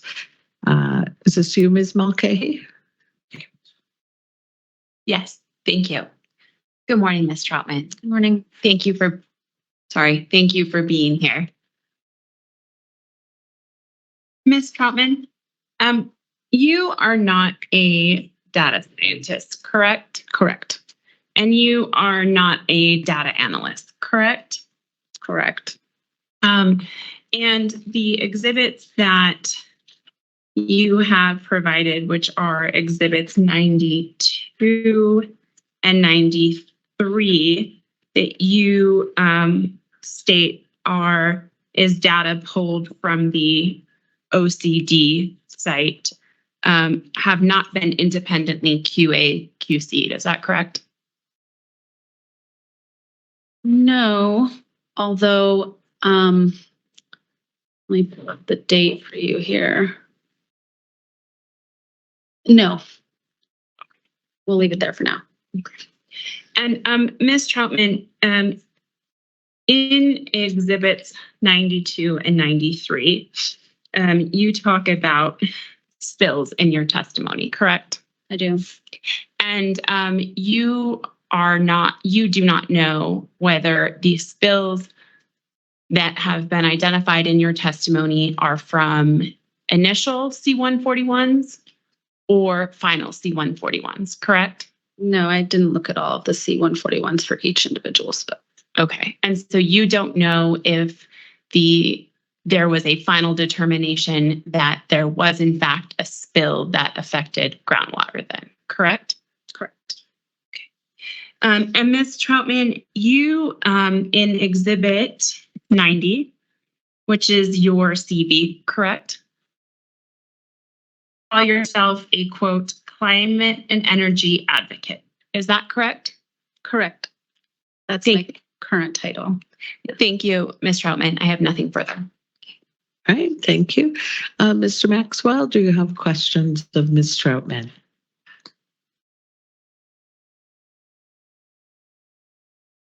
Thank you. Ms. Kessler, do you have questions of Ms. Troutman? She may have stepped away. Mr. Tremaine, do you have questions of Ms. Troutman? I think I have just a couple questions. Thank you. Good morning, Ms. Troutman. Good morning. I am Jesse Tremaine. I'm the counsel for the Oil Conservation Division. Did you, prior to pulling the spills data that you have listed in Wildlife Guardians Exhibit 92, did you confer with anyone at the Oil Conservation Division about the necessary process to pull that data? I did. I received instruction on how to navigate OCD's incident and spill databases from OCD's environmental project supervisor, Corey Smith, on two separate occasions, once on January 18th, 2023, and again on February 16th, 2023. And then on October 18th, 2024, I also shared my methods for using both of those databases with OCD Deputy Director Brandon Powell, who at that time confirmed that I was sorting the data and collecting it in order to find total spills, total volumes, and spills where there had been impacts to water sources correctly, the way he would have as well. And did you, when you pulled this data, did you comport with the process that that was discussed for generating this report? Can you say that again? Did you follow the steps outlined in your discussions with OCD staff? Oh, yes. Yes. Okay. A couple real quick clarifying questions, actual subject matter. So am I understanding, your testimony to articulate a concern of spills of produced water, the effects of spills of produced water that may contain additives that are used in completions or other downhole operations? Can you say that again? That was a long one. Let's break it up. So the spills and releases data is fairly characterized, particularly the water data, produced water, is reported volumes of produced water spills, correct? Correct. Okay. And as I understand the concern, I just want to make sure I understand this correctly. As I understand the concern, certainly there may be constituents of concern to you in produced water, but of chief concern is that if PFAS or other additives are used in downhole operations and completions, it is possible that those same additives are present in the produced water that's produced from the well. That was another long one, sorry. No, I think that's correct. I've heard that concern from a lot of people. I don't state that concern in my direct testimony, but it's something that I generally understand to be true. That's where I'm getting at. PFAS and completions compounds are potentially part of the volumes that you describe in your exhibit and testimony, correct? That's my understanding. Okay. No further questions. All right, thank you very much. Mr. Davis, any follow-up? No redirect. Thank you. Commission, Mr. Chair, do you have questions of Ms. Troutman? I do. Thank you, Ms. Troutman, for appearing. We appreciate it. Ms. Troutman, and I believe this is something that the OCD was just alluding to as well. Please help me kind of understand, what are you wanting the commission to know here? You're telling us about these spills. You're telling us how much was produced, how many barrels were lost. What exactly are you trying to make the commission understand? I'm simply trying to provide for the commission total numbers of spills and volumes and impacts to freshwater resources. I would like you all to know the numbers. I'm not going to draw any conclusions from that other than that I think it's valuable to know that spills do occur. They occur at, significant numbers. And some of those spills have impacted both groundwater and water courses, surface water courses. Okay, and again, I apologize. I'm still trying to make that connection. I realize that you're here as a witness of fact, so I understand that. So, but you generated this information with a thought process in mind. Was it just purely to let the commission know about the spills? I mean, we could pull this data as well. You created this data for a reason?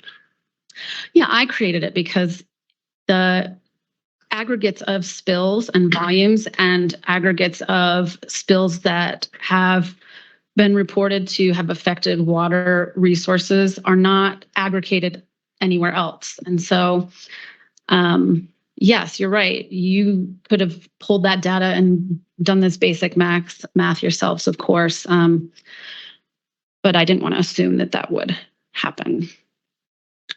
Okay, so yeah. I guess from my understanding of what you're saying, you want us to know about these spills and hence infer that these spills are allowing the release of chemicals, including PFAS, into our groundwater and our surface waters. Is that a good assumption? I thoroughly trust you guys' ability to make whatever inferences or whatever that you want to make from that. Okay, I appreciate it. I guess I have no other questions. It's just I'm trying to see the connection here. So, but I appreciate your answering to the best of your abilities. Thank you. No further questions. Thank you. Commissioner Bloom. Thank you. Good morning, Ms. Troutman. Good morning. Could you walk us through how you got this spill data from OCD? Sure. I stated I actually go through great detail in my direct testimony. Is it okay if I just read that? Absolutely. Yeah. Okay. And you can summarize too. Okay. So there are two databases where spill information is reported and publicly available. One is the incident database, one is the spill database. They both compile spill reports, but they do so in different ways, which can at first glance make it seem like the number of spills in each doesn't really match. So there are some sorting mechanism. There's some sorting that has to be done to really get to, to whittle the data down to the right numbers, so to speak. So one of the way that I did that is, it's important to use both data sets to, I think, in order to cross-check. And when I've spoken with OCD personnel such as Corey Smith in the past, that is something that was recommended to me, to do both, to run numbers in both databases, eliminate duplicates, and make sure that, and be able to cross-check the numbers. So that's what I did. I picked a date range, January 1st, 2010 to October 15th, 2024. And I used that same date range in both the incident and spill databases. Once I got the initial results in the incident database, I then filtered those results to remove all of the gaseous categories. So I removed things like natural gas vented, natural gas flared, carbon dioxide, hydrogen sulfide, methane, because obviously those are not liquid spills, which I was trying to sort down to. And that left, 16,618 fluid spill incidents that included everything from acids, brine water, crude oil, chemicals, diesel, gelled brine, frac fluid, gasoline, motor oil, produced water, and other types of fluids. But I also filtered for produced water. And of those total fluid spills, there's a column for what the spill material is. And so I sorted for just produced water spills and found that 10,657 of those spill incidents identified produced water as the material spilled. So that's the incidents database. Over to the spill database, the way the spill database is different is that in the spill database, every spill material is listed separately, and some of those materials can come from the same spill incident. So that's why the numbers are going to, seem a little different at first. But so excuse me, just to clarify that, so you could have one incident, but three separate data in the spill database, because there could have been three different types of fluids that were found. Correct. Thanks. Go ahead. So for that same date range, I also looked at the spill database, and for all spilled materials between that same date range, I got a total of 164,072 spills of liquid material of spills for that date range, of which 19,812 identified liquids or fluid materials spilled. And I got down to that 19,812 liquid spill number by removing incident types like flares, vents with flaring. But I also I wanted to make sure that even though I was removing those incidents, I was still making sure everything that was not liquid was actually removed. And so I further sorted out of the material column. I removed, again, natural gas, methane, carbon dioxide, hydrogen sulfide, natural gas flared, and natural gas vented. And as a last sort, just to be extra cautious, I eliminated MCF as a unit of volume from column S. So obviously, if something is measured in MCF, it's probably not a liquid. Does that answer your question? That was very helpful. Thank you. I appreciate that. Okay.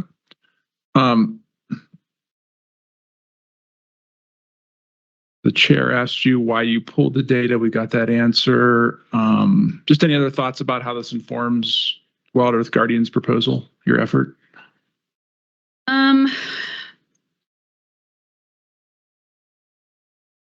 mean, what Mr. Tremaine said resonates, that, when we're talking about things that are put downhole that also come back up, and that those things that come back up, which can contain what goes downhole when they are spilled, it's relevant for that reason. Spills are relevant for that reason. Thank you.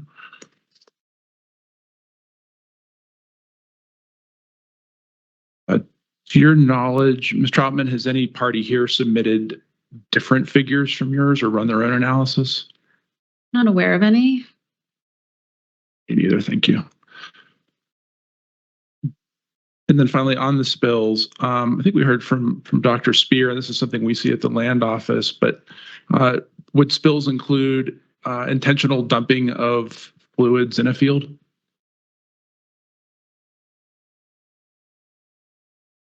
No. Well, spills are self-reported. To my understanding, they're self-reported by operators, but also can be found by the department. And so my guess is that if somebody found that an operator had intentionally dumped something, I don't know. I don't know if that would be categorized as a spill or not. I don't know. That's fine. I think there are instances where other agencies will find a spill and enter it, but I'd have to double check. But and do you think it would be about the same for incidents where somebody drives a truck down the road, pulls the plug, and spills liquids out onto the roadway? What would be the same? Sorry. Oh, do you think it would be handled in a similar way when someone pulls the plug on a truck, drives it down the highway with the truck open, and thereby releases the produced water or other liquids onto the roadway? I don't know who does the handling or how it would be handling in your question. Okay. We see reports of that too, so I was just wondering about that as well. Okay. Ms. Troutman, thank you. No further questions. Thank you, Commissioner Bloom. Commissioner Ampoma? Thank you. Do have a few questions? Quick one. As you went through this data, let me ask you the same question that I asked before. How do you assess the transparency when it comes to the oil and gas industry? Sorry, can you say that again? How do you assess transparency with regards to the oil and gas industry? That was not something that I did when pulling this data. Now, I'm just asking you, as you pull the data, as you went through the database, as you are pulling this data, I'm asking you, or even you are part of the New Mexico Produced Water Consortium, Research Consortium. Mm-hmm. So I'm asking you, based on your experience working with the oil and gas industry and even the database that you pulled the data from, how would you assess the transparency when it comes to oil and gas operations in the state of New Mexico? My understanding is that I'm here as a fact witness, and I'm not going to give any opinion. I think, yeah, I'm sorry to interrupt. I think there have been several questions of you by also the other commissioners that are drawing her out in areas that she wasn't here to testify to. So what she did was she collected information from the state database and presented it. So that should be the focus of your question. Yeah, so then the question still remains, how is this relevant to,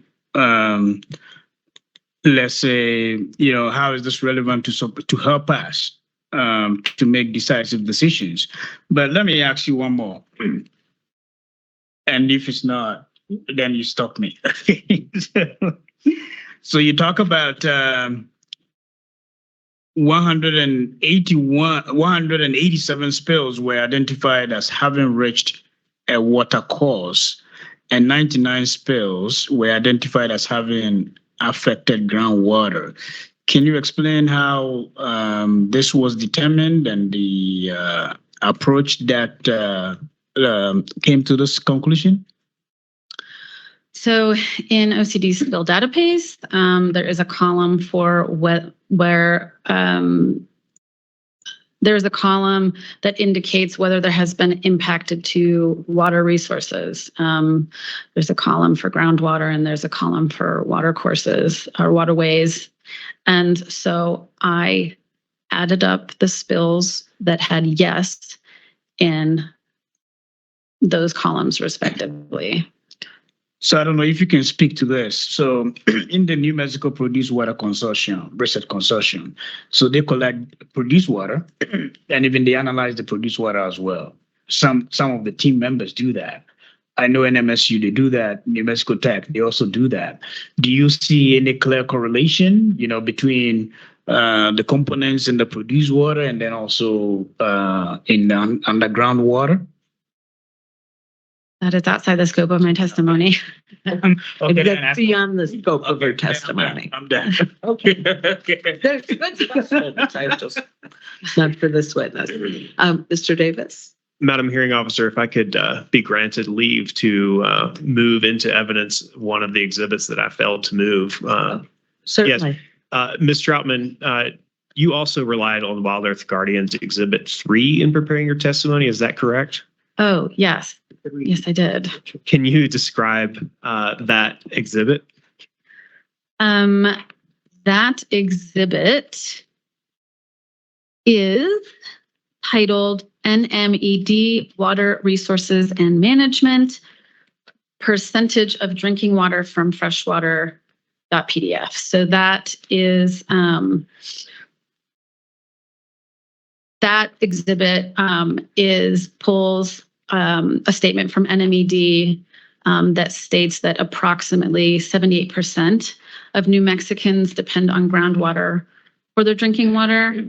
81% of New Mexicans are served by public systems with water derived from groundwater sources, and over 170,000 New Mexicans depend on private wells for drinking water. It goes on to say groundwater makes up nearly half of the total water annually withdrawn for all uses in New Mexico, including agriculture and industry, and is the only practicable source of water in many areas of the state. And you've accessed that webpage before? Yes. And Wild Earth Guardians Exhibit 3 is a true and correct copy of that webpage? Yes. Madam Hearing Officer, Wild Earth Guardians moves Wild Earth Guardians Exhibit 3 into evidence in this proceeding. May pause in the event there are objections. I have no objection, Madam Hearing Officer. None. All right, thank you very much. Exhibit 3 is admitted. At this point, is there any reason not to excuse Ms. Troutman? No. Thank you very much, Ms. Troutman, for your testimony. How would the parties feel about taking a lunch earlier today rather than later? When we come back, we still do not have the NEE witness. My memory is that the NEE witness is available starting at 1 o'clock tomorrow. So when we come back today, I believe we would move to the division. And I believe you were hoping to have all of your witnesses one after the other without being interrupted by other parties' witnesses. Certainly, Madam Hearing Examiner, it's always our preference, and I think it's lining up to achieve just that. We will be calling Dr. Court Sandow, then Dr. Eric Martin, then Deputy Director Brandon Powell, in that order. Thank you very much for offering that. I was about to ask. All right, let's come back at 12:30. Is one hour enough? Yeah, all right. Thank you. We are coming back from a lunch break now. We're turning from the presentation by Wild Earth Guardians to a presentation by the Oil Conservation Division. Do you have any matters to take up before we turn to Mr. Tremaine and Mr. Powell, Drs. Martin and Sandow? No? All right. Mr. Tremaine. Oh, sorry. I meant to say that immediately upon taking the lunch break, I did ask the parties, based on some of the input I got from the commissioners, if they would introduce their witnesses and just get approximately a 3-minute summary from them before we launch into cross-examination. So, Mr. Tremaine. Thank you, Madam Hearing Examiner, commissioners, and parties. Since we came back into the room, I'm of course having technical difficulties getting my VPN sorted here. So I'm going to work on that to try and share exhibits as possible, but I may need the grace of a little patience there. The Oil Conservation Division calls to the stand Dr. Eric Sandow. Pardon me, Dr. Court Sandow.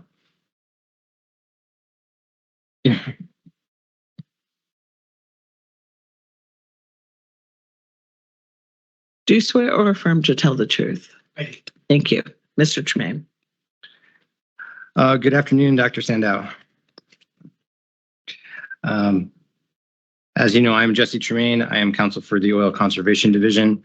Dr. Sandow, did you prepare direct testimony in this matter on behalf of the Oil Conservation Division? And is that direct testimony OCD? That's engage at the microphone. Thanks. Pardon, Chair, I didn't notice that. So to reiterate, Dr. Sandow, you prepared direct testimony on behalf of the Oil Conservation Division, and is that testimony OCD exhibit number 10? Yes, it is. Okay. And did you also prepare curriculum vitae in preparation for this hearing? Yes. And is that OCD exhibit number 8? I believe it is, yes.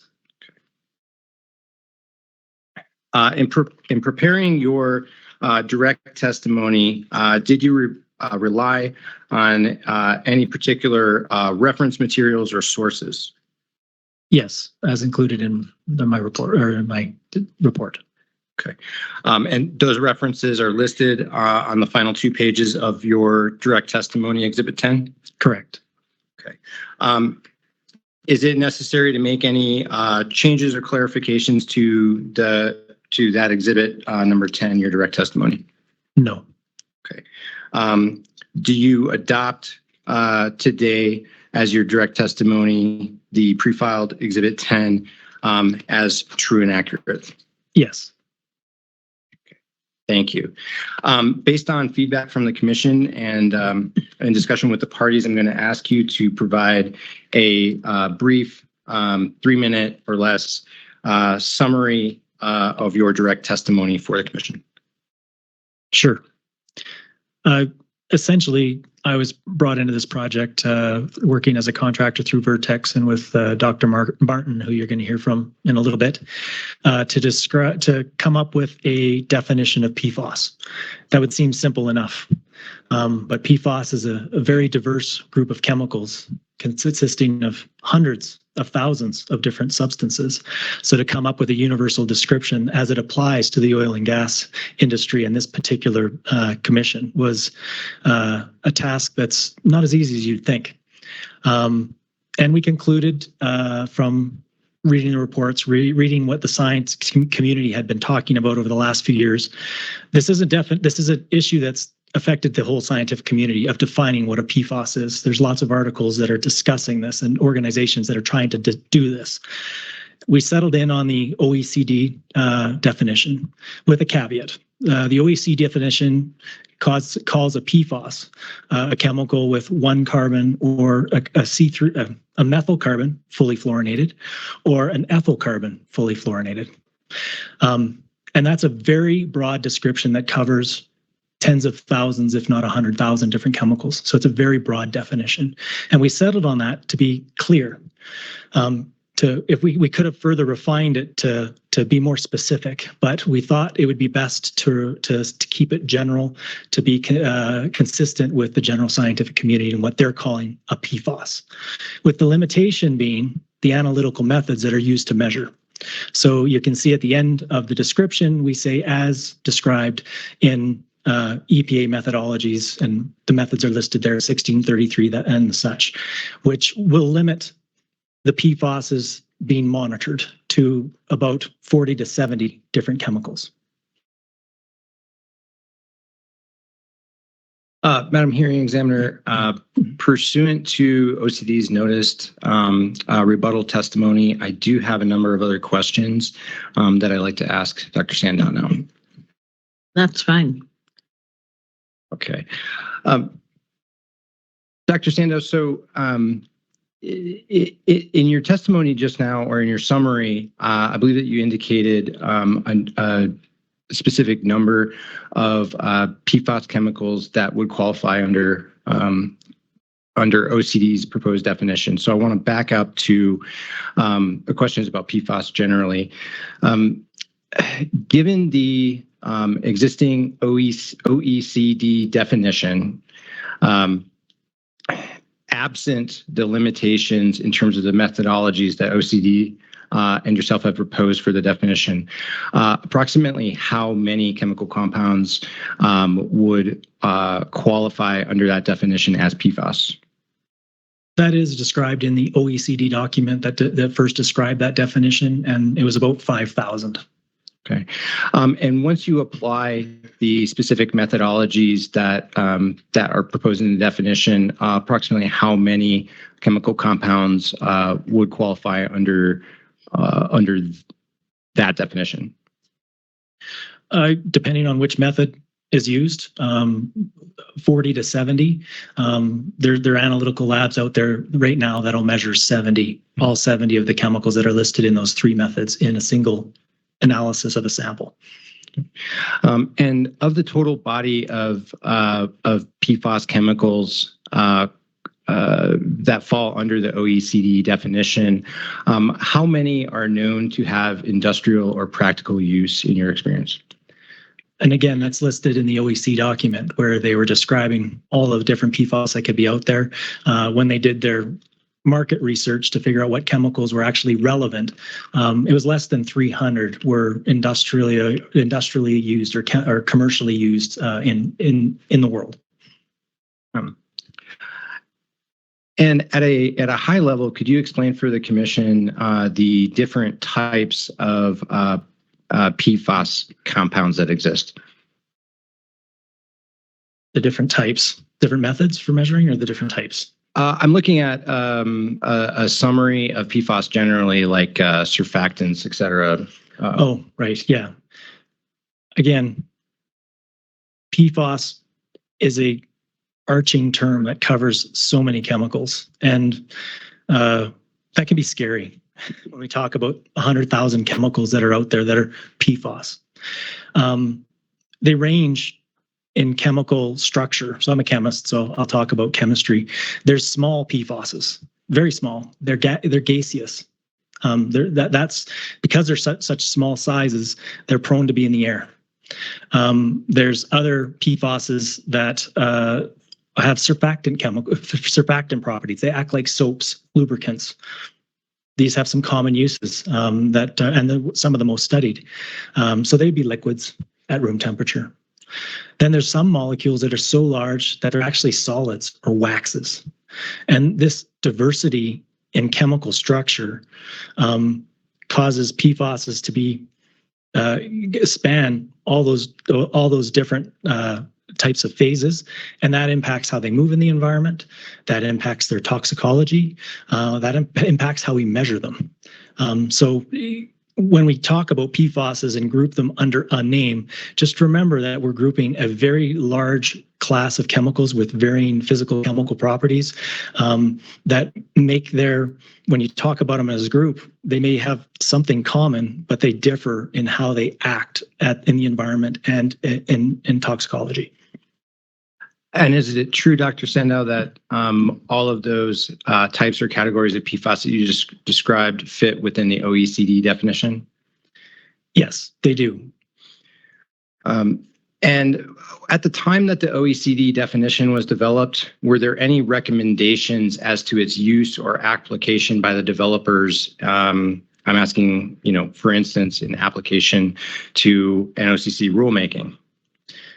Again, in that OECD document, it's a publicly available document. The authors discussed why they were naming the chemicals and why they were trying to come up with this unified nomenclature for scientists and the public to understand.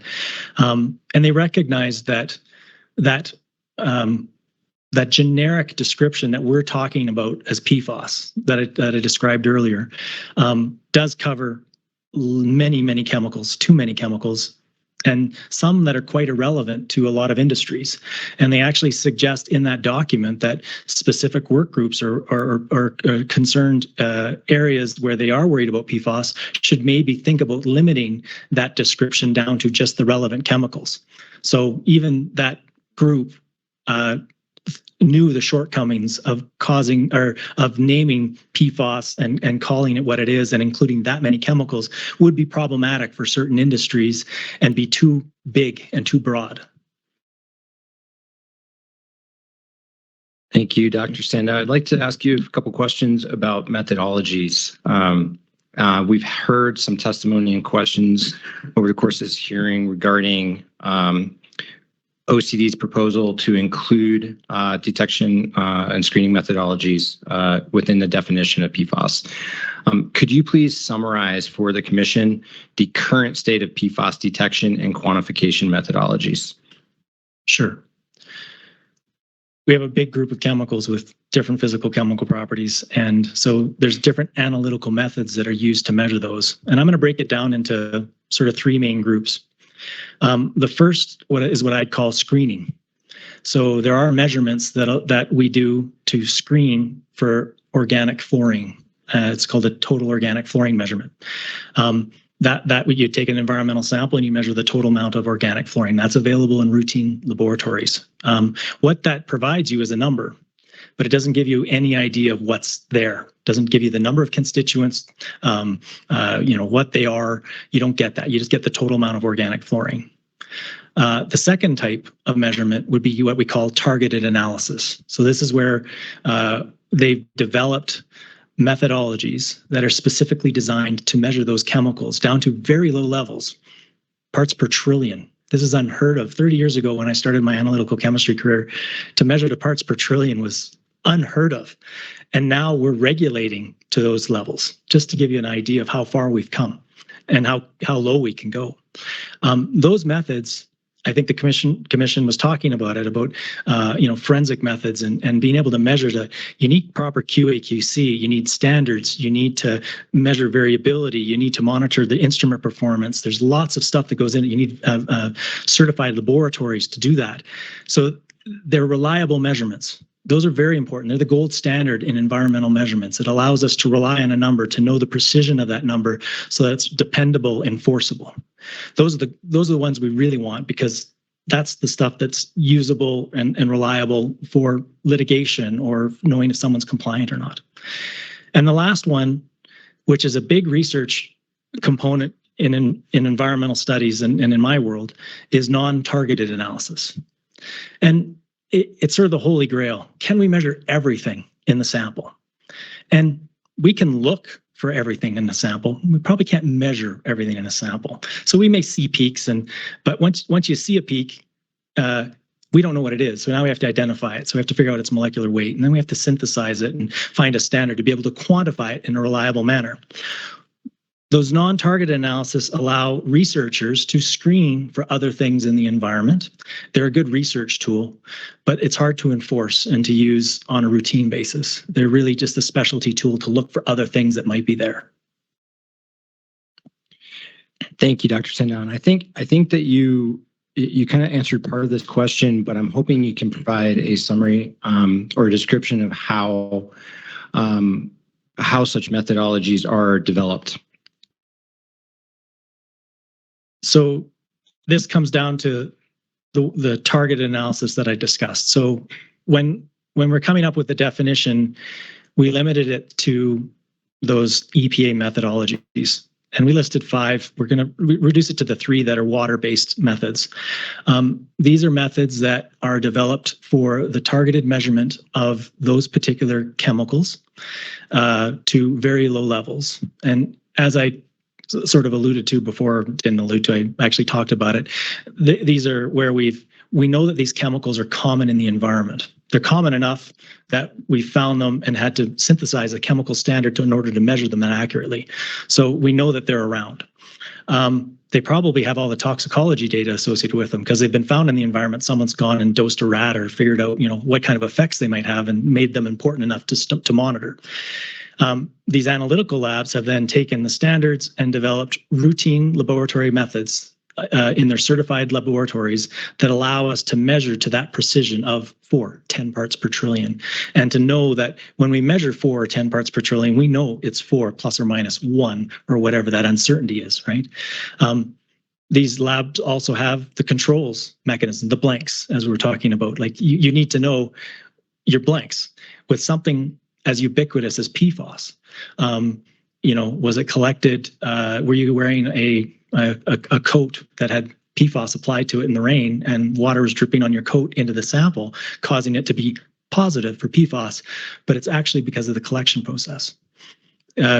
Vials that have Teflon liners, which is common in the laboratory industry, will add PFAS to a sample. When I worked at the Centers for Disease Control and we started to develop the methods to measure PFAS, we struggled because our whole lab had to be redone because we had Teflon everywhere. And we had to revamp the lab and buy new tubing in order to get the blanks low enough so that we could measure the chemicals that we were measuring and not the laboratory levels that were naturally present.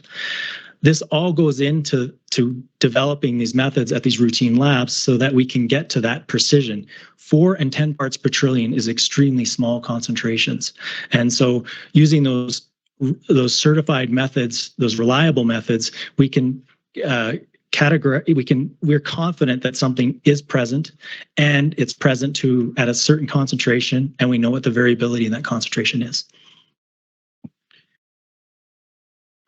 Thank you, Doctor. You mentioned the air methods that were included in OCD's proposed definition, so I want to detour to that for a second. Are you referring to OTM method 45 and 50? Yes. Okay. And were those included in the proposed definition? What was the initial reason for including those in the proposed definition? When we were first talking about the definitions, we were trying to sort of be all-encompassing of any analytical method that measures PFAS, and thinking that maybe we needed to consider things that might volatilize during a loss incident in the oil and gas industry. So we just wanted to make sure that we had those in there. After the fact, we realized that this is all about water, or mostly about water. So we've tried to funnel the methods to be water-based. Okay. And given that both of those are acknowledged as air methods in your professional opinion, and given the context of the hearing, do you agree that it would be appropriate to remove those as methods from the definition? Yeah, if we're talking about water, it's more appropriate to use those water-based methods than an air method. Doctor, earlier I asked you to describe the number of PFAS that would fall under the OECD definition. So now moving on to the proposed definition, inclusive of the methodologies, I think you had indicated, let me ask you to clarify, how many PFAS would currently qualify under the complete OCD proposed definition? If you picked one method, it'd be about 40. If you used all 3 methods, it would be up to 70. And the routine labs are capable of measuring all 70 of those chemicals in a water sample. So there are laboratories capable of doing that on a routine basis. Okay, and thank you. Sorry for the repeat question there. As testing methodologies continue to develop, specifically the methodologies listed in OCD's proposed definition, how many PFAS chemicals will possibly fall under that definition? I'll put on my Nostradamus hat a little bit, I guess. As PFAS as other PFAS chemicals are discovered in the environment, those routine methods will grow to encompass them. The reason why we measure 70 chemicals is because they have found relevance. They've been measured. We know there's a source. They have some toxicology that we're interested in protecting of.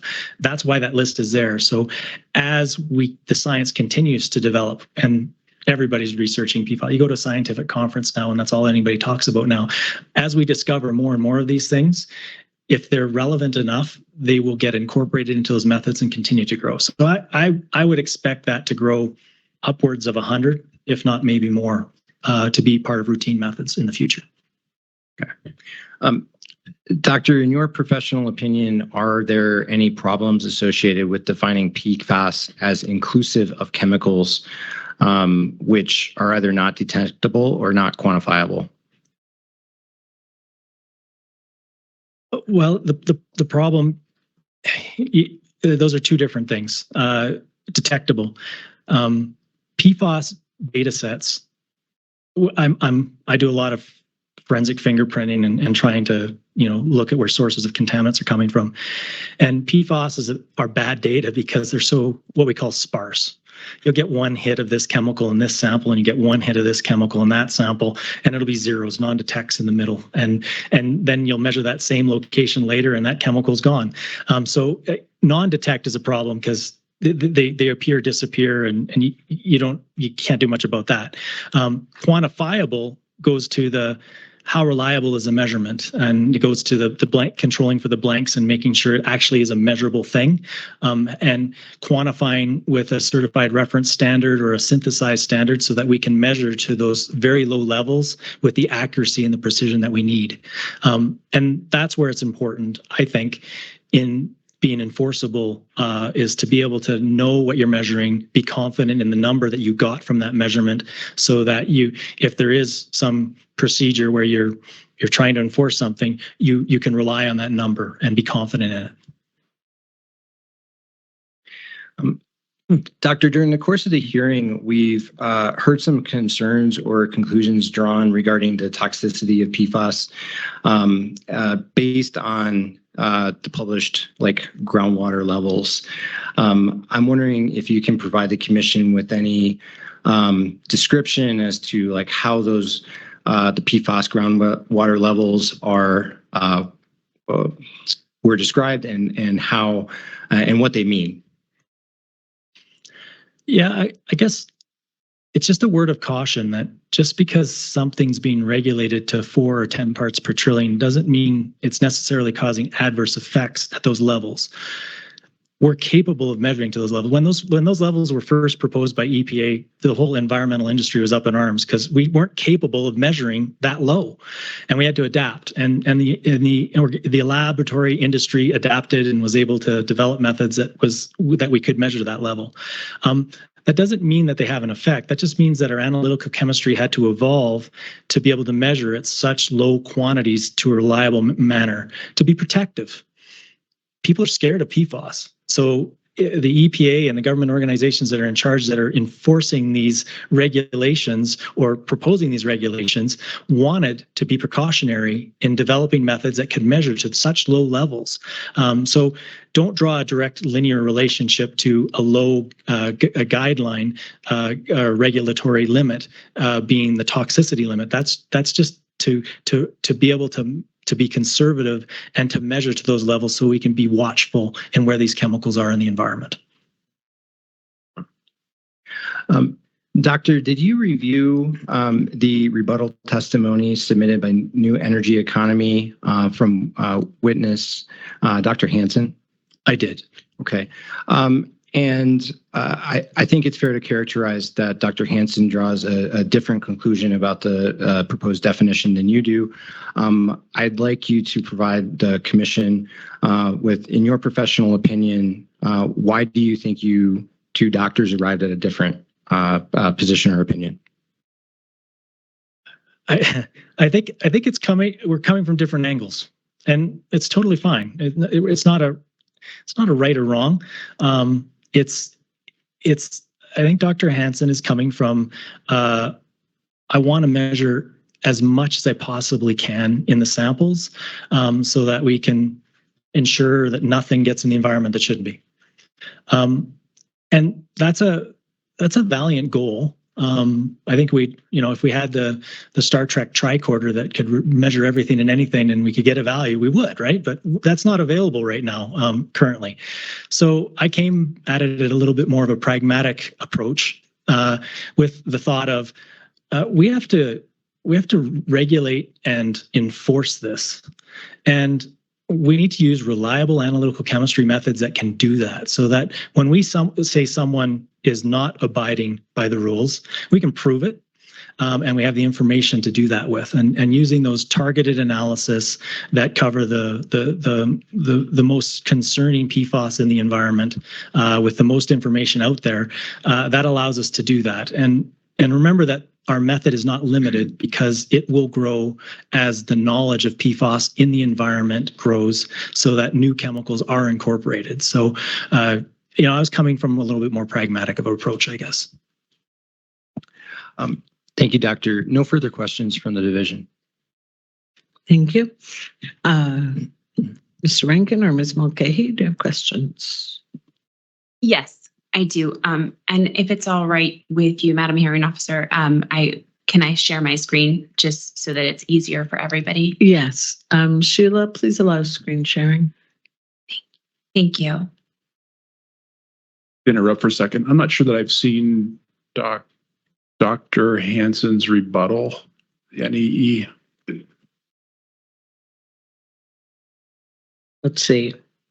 It would have been emailed to you, and I believe it was last week. Isn't that correct?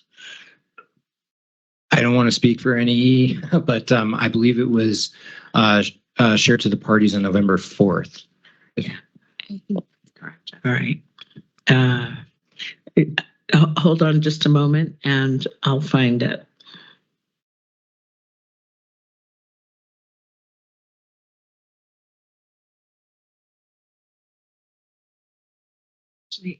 Right. I have it right here, Madam. It was. So I'm going to put what? Yeah. Around November 6th, maybe? I have it, Madam Hearing Officer. It was November 4th, and if Commissioner Bloom has a question about it, I do have a copy that has no notes in it whatsoever. I'd be happy to share it with the commission. I haven't done anything to this document. Madam Hearing Officer, I represent that on the oath. Yeah. Can we just make copies of that for the commissioners? Yeah. Sheila?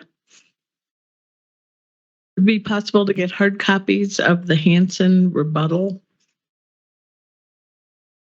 for the commissioners?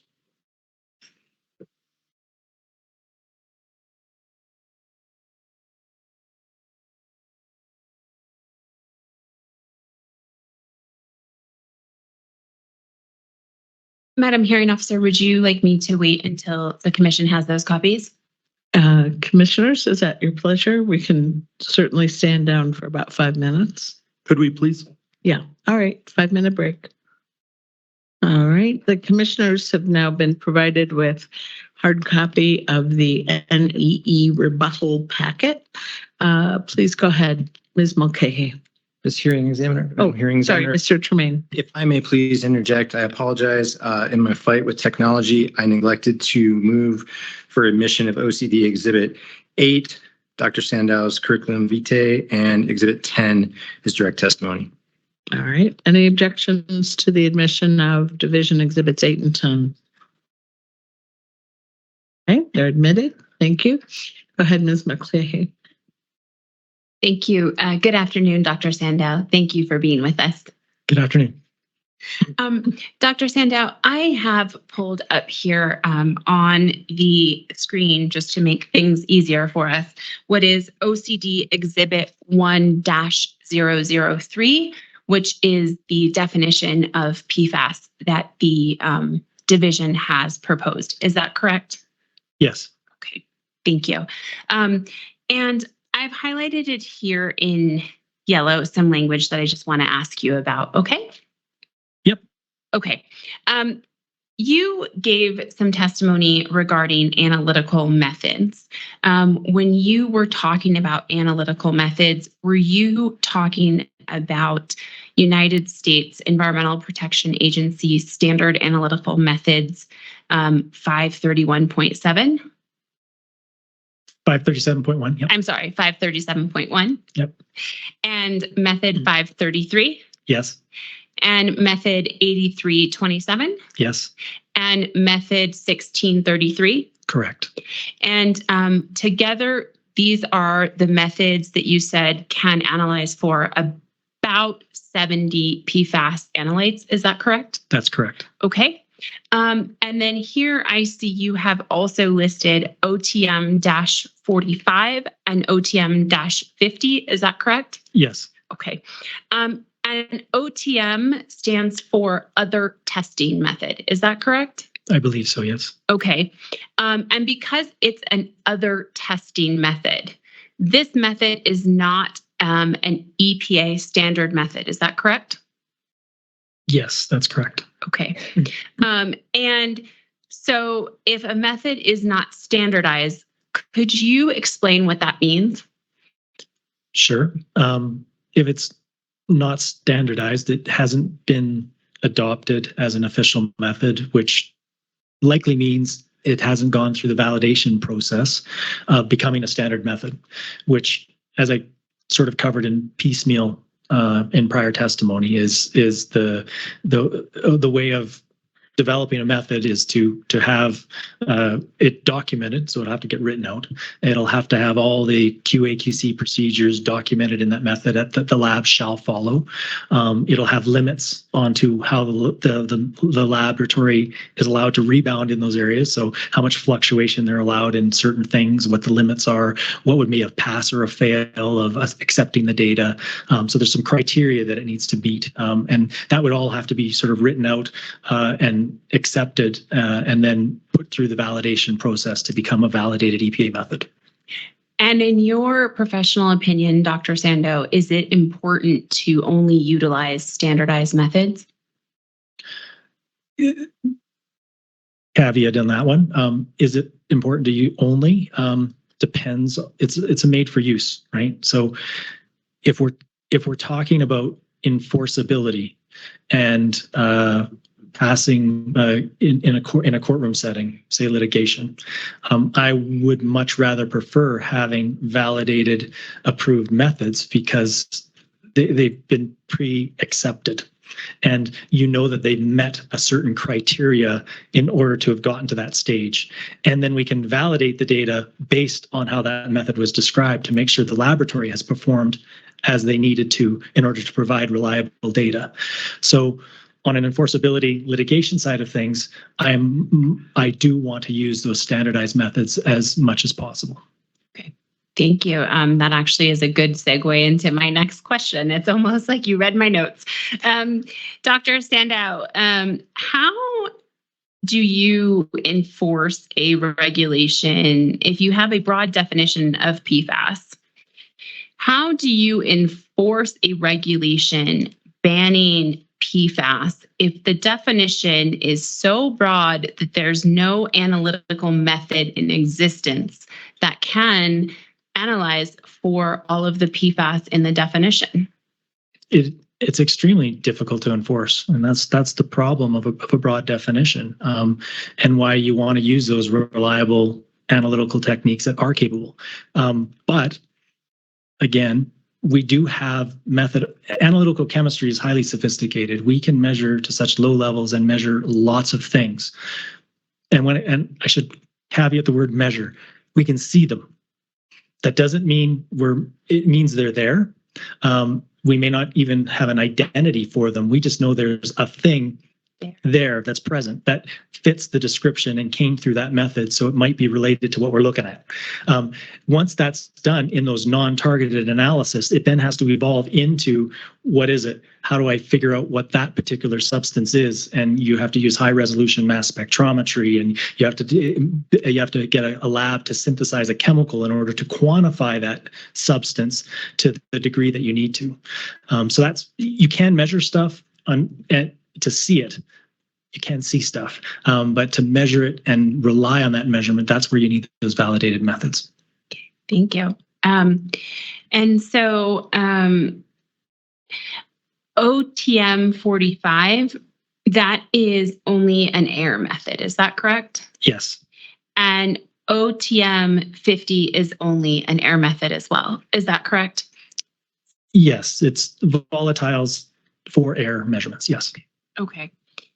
And you also, regarding analytical methods, the methods that are listed here that I've projected onto the screen, excluding OTM 45 and OTM 50, or including them if you'd like, do you know, do these methods analyze for PFOA? I believe they do, yes. Do these methods analyze for PFOS? Yes. Do these methods analyze for PTFE? Yes. Do these methods analyze for, we've been calling it FPEG, but let me say that acronym for you, Dr. Sandow. It's fluoral alcohol substituted polyethylene glycol, FPEG. I remember the acronym and the name. Even as a chemist, I struggle to figure out which one that is. Yeah. It's a lot to say. Now, I don't know off the top of my head if that one's included. Okay. How about PFHXS? Yes. How about PFBS? Oh, this is like a trivia pursuit. Sorry, I don't mean it to be. I think that one is as well. Okay. I only have 2 more trivial pursuit questions. I hope I get my pie. Yeah. How about PFNA? Yes. How about HPFO, the Gen X PFAS? Yes. Okay. And you testified, Dr. Sandow, that you reviewed the testimony and rebuttal testimony of Dr. Hansen, correct? Yes. Okay.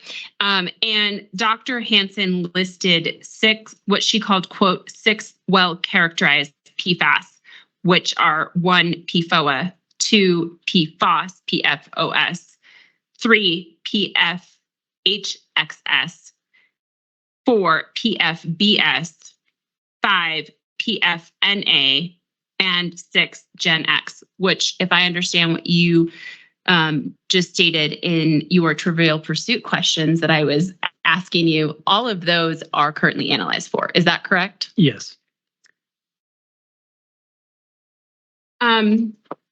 Doctor, no more trivial pursuit questions. You got your pie. Excellent. You testified that PFAS are chemicals that have diverse properties. Is that correct? Yes. Okay. Does that also mean that PFAS have different toxicologies? Absolutely. Okay. I don't believe I have anything else. Thank you, Dr. Sandow. You're welcome. Thank you, Ms. Mulcahy. Mr. Maxwell, do you have questions of Dr. Sandow?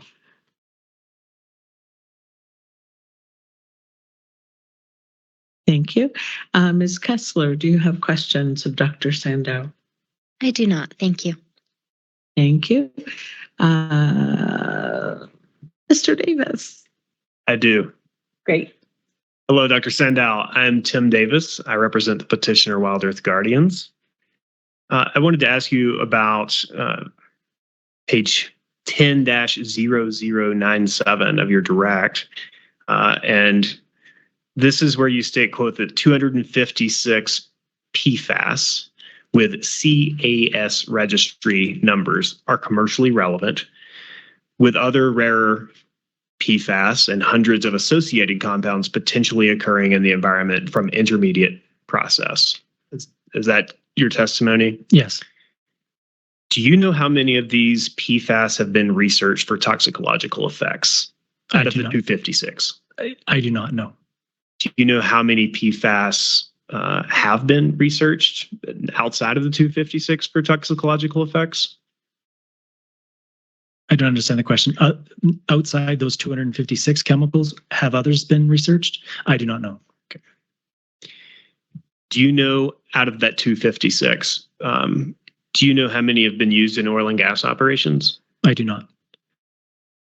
Do you know if there's any way to find out which of these have been used in New Mexico oil and gas operations, if at all?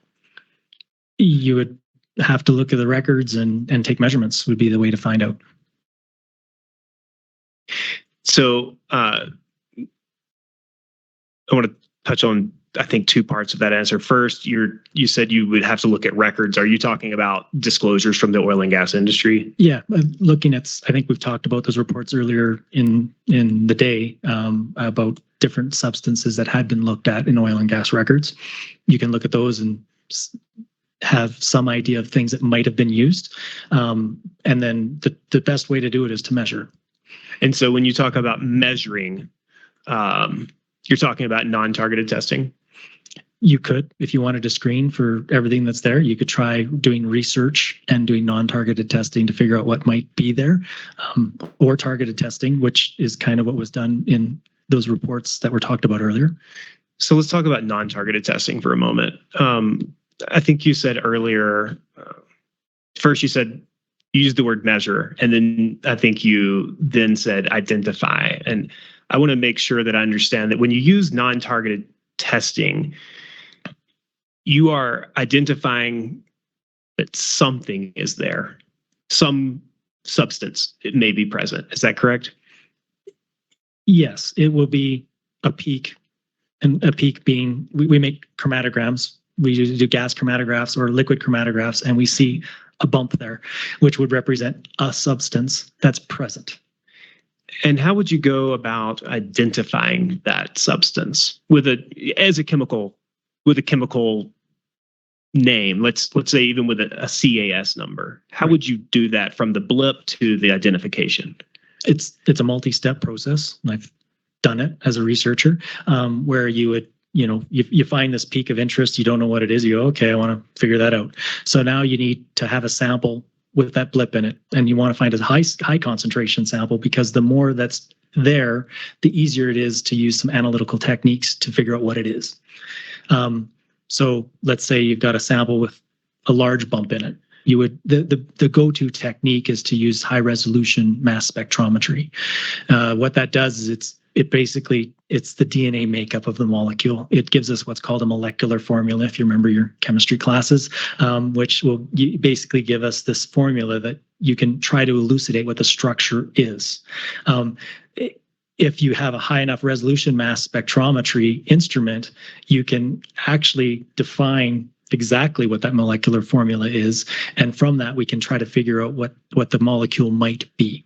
Now, to conclusively identify it, you'd have to propose what that chemical identity is, and then you'd synthesize that chemical in a organic chemical lab and develop the standard, and then you'd shoot the standard and shoot your sample and say those match, therefore that is chemical X. That sounds complicated. So in doing the non-targeted testing process, how certain can you be if you're trying to characterize a sample may contain unknown compounds that appear as blips, right? How certain can you be that once you've gone through the whole process you just explained, that you've actually characterized that sample accurately? You went from characterizing a chemical to characterizing a sample. Yes, let me clarify. Let's say that you run that process multiple times in order to characterize the sample. That's the question I'm asking you. How accurate is that process for characterizing multiple compounds which are unknown and then making them known to characterize the sample? I don't know if I can still answer that question.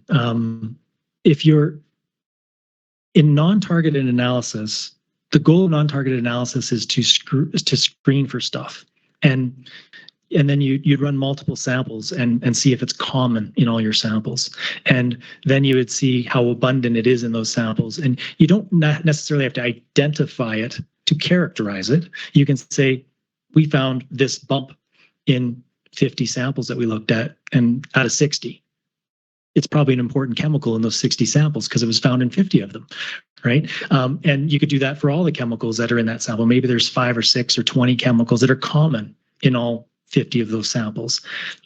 Now you're starting to build a pattern of chemical recognition where these unknown substances are found in multiple samples. That's characterizing a sample. You still don't know what they are, though, and you can't conclusively determine what they are. And we still don't have the capability to measure them to the accuracy that we may need. And on that point, that means then when you say measure, you can't actually quantify through the non-targeted testing methods, right? Can you quantify a chemical through that process? We call it semi-quantitation in analytical chemistry. It's a fuzzy number. So, it could be, say it's 50 plus or minus 50%, right? So that's all you can say when you've got that kind of semi-quantifiable numbers when you're doing these, when you're analyzing these samples. When you say semi-quantitative, it's just not to the precision and accuracy that we probably want in most circumstances. And so then if we move to targeted testing methods, this would be a situation in which you know what you're looking for? Yes. You would pick targets based on what you expect to find. Absolutely. And if you find what you expect to find, you could quantify it. Yes. And so if you had 2 samples and you knew what was in sample A, you could run targeted testing methods to quantify the constituents of sample A. If they were part of the routine methods and we had the standards for them, yes. And with sample B, if you did not know what was in sample B, you would have to start with non-targeted analysis. Not necessarily, but you could run targeted analysis to see if there are some common structures there. So you had quantitative numbers on the things that you could quantify. The non-targeted analysis just provides you extra information on what might be there. And so let's assume sample A and sample B each contain the exact same number of components. Sample A, you used targeted testing because you knew what you were looking for. Sample B, you used a non-targeted analysis, or you used a targeted analysis and didn't know what you were looking for. Would you be more confident that you were able to identify all the compounds and quantify them in the sample A, which used a targeted analysis, or sample B, which, again, sample B is the sample where you don't know what's in it? I think we're confusing the issue here a little bit of what's in sample A, what's in sample B. Targeted analysis provides us quantitative data on, say, the 40 things that are there, and we're only quantifying the 40 things. If there's 50 things, we're not looking at those other 10, right?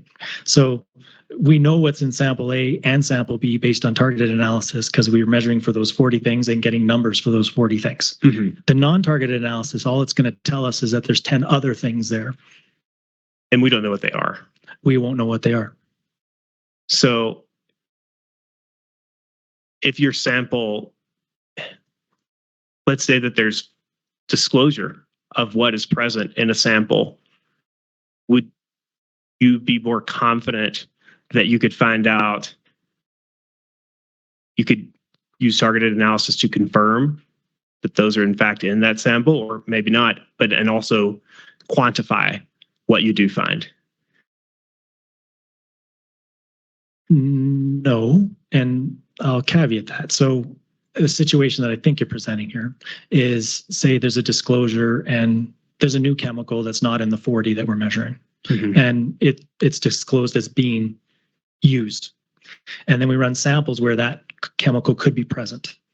And we find an unknown peak that happens to be there. And we get a mass spectrometry of that thing, and the molecular weight happens to match the known thing that was put in there. You're starting to build a case that the chemical that is disclosed is in your sample. but you still have to prove that, right? So, but you're starting to get a line of evidence that demonstrates that the thing that was disclosed is actually in your sample. And maybe this question will follow up, will end this line of questioning, I believe, is you talked about kind of building that case. That is a easier proposition to do with disclosure of what's in the sample on the front end. I do these chemistry things all the time. Is if we know what the source looks like, it's easier to find the source. Thank you. Sorry it took me so long to get there.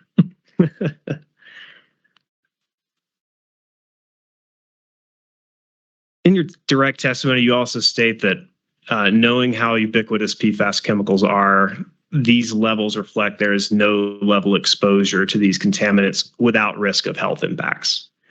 That was there, yes.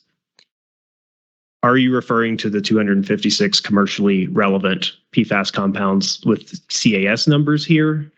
It's probably the ones that are routinely measured, which would be even a reduced list of that 256.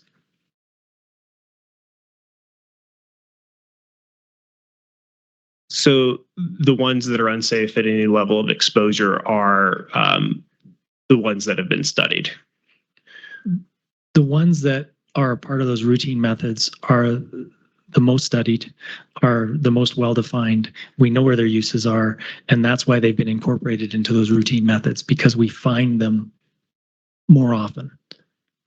How many PFAS compounds would fall into that category? The ones that we know of, so the 40 to 70 that we routinely measure. Okay.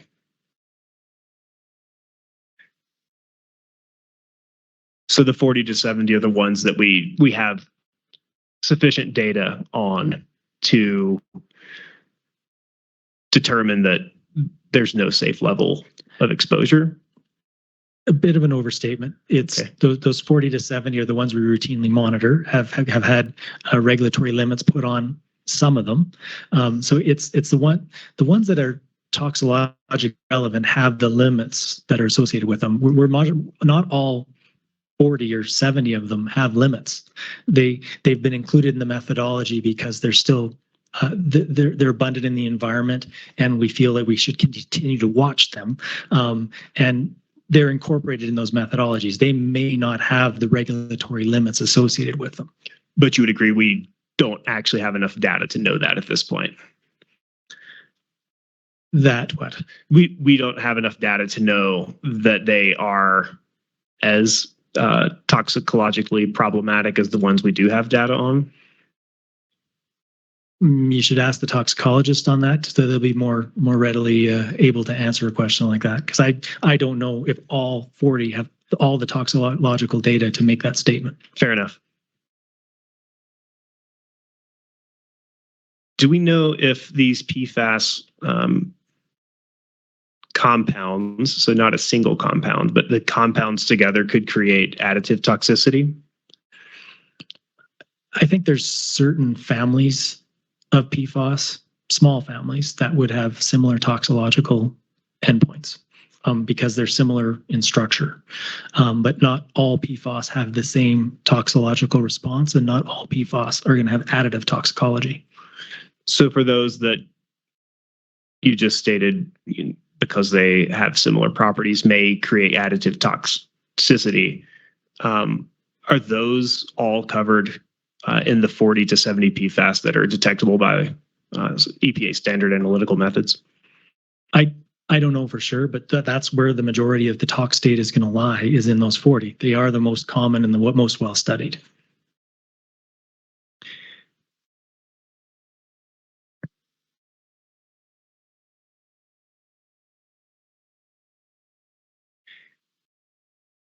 I believe your testimony was that the definition that's been proposed, and when I was prepping for this, I was calling it the Wang et al. Definition, but I understand that is the OECD definition with the caveat that you testified to in rebuttal. Is that accurate? Yeah, Wang is a University of Zurich, and he's part of the OECD. So they wrote that as an organization, and then he wanted to put that out into the scientific literature.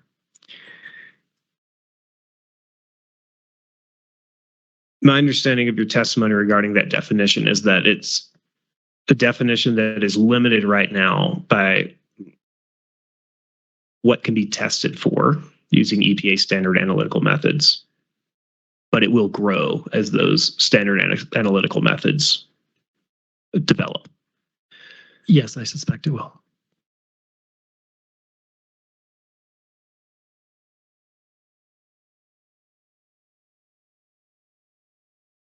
So there's nothing, let me preface this with, are you familiar with the definition that was proposed by Wild Earth Guardians in this matter?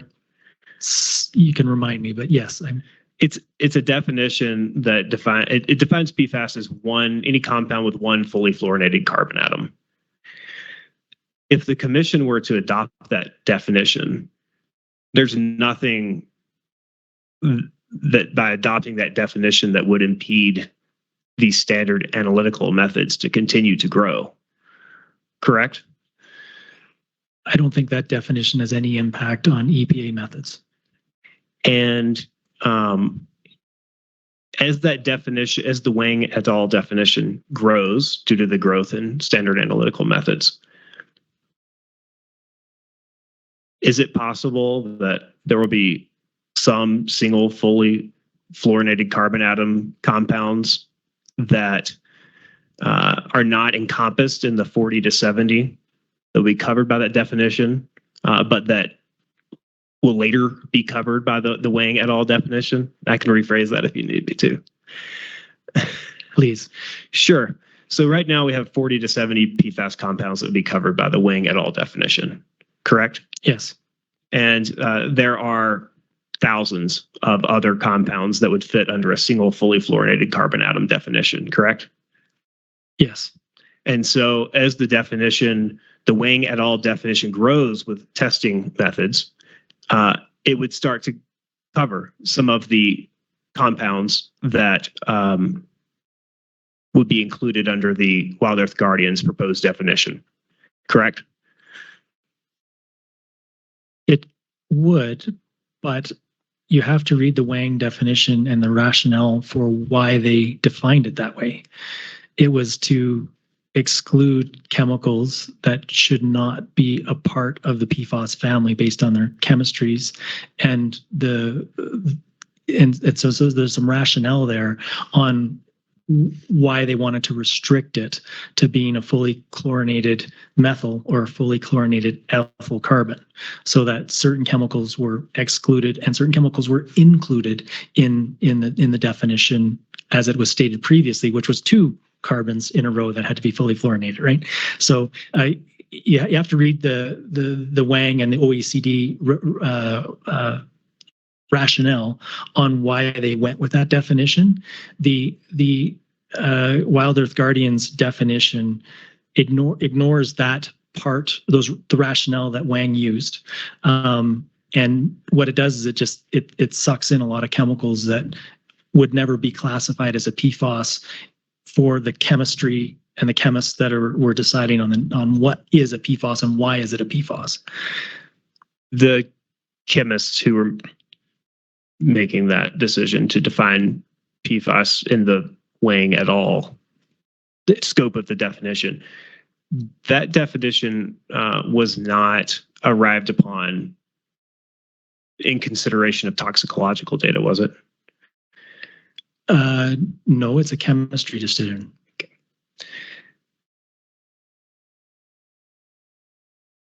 One last topic I wanted to cover with you is something you said on rebuttal. And tell me if I don't have it in front of me. I don't have it written anywhere. So I want to make sure that I'm rephrasing this correctly to you. But that the drinking water limits in parts per trillion, I think your testimony was that we shouldn't think of that necessarily as the limit of toxicity. Is that correct? Somewhat, yeah. I was just because they're that low, don't assume that all chemicals are toxic at that level. So when you say all chemicals, do you mean all PFAS? Yeah, at that level? Yeah, as we're referring to PFAS as we described them. So the PFAS for which we do have toxicological limits in the parts per trillion, those are toxicological limits for that compound. Again, probably a question you should ask the toxicologists that are coming up after me to define what those toxicological endpoints are and how relevant they are to the guidelines as they were derived.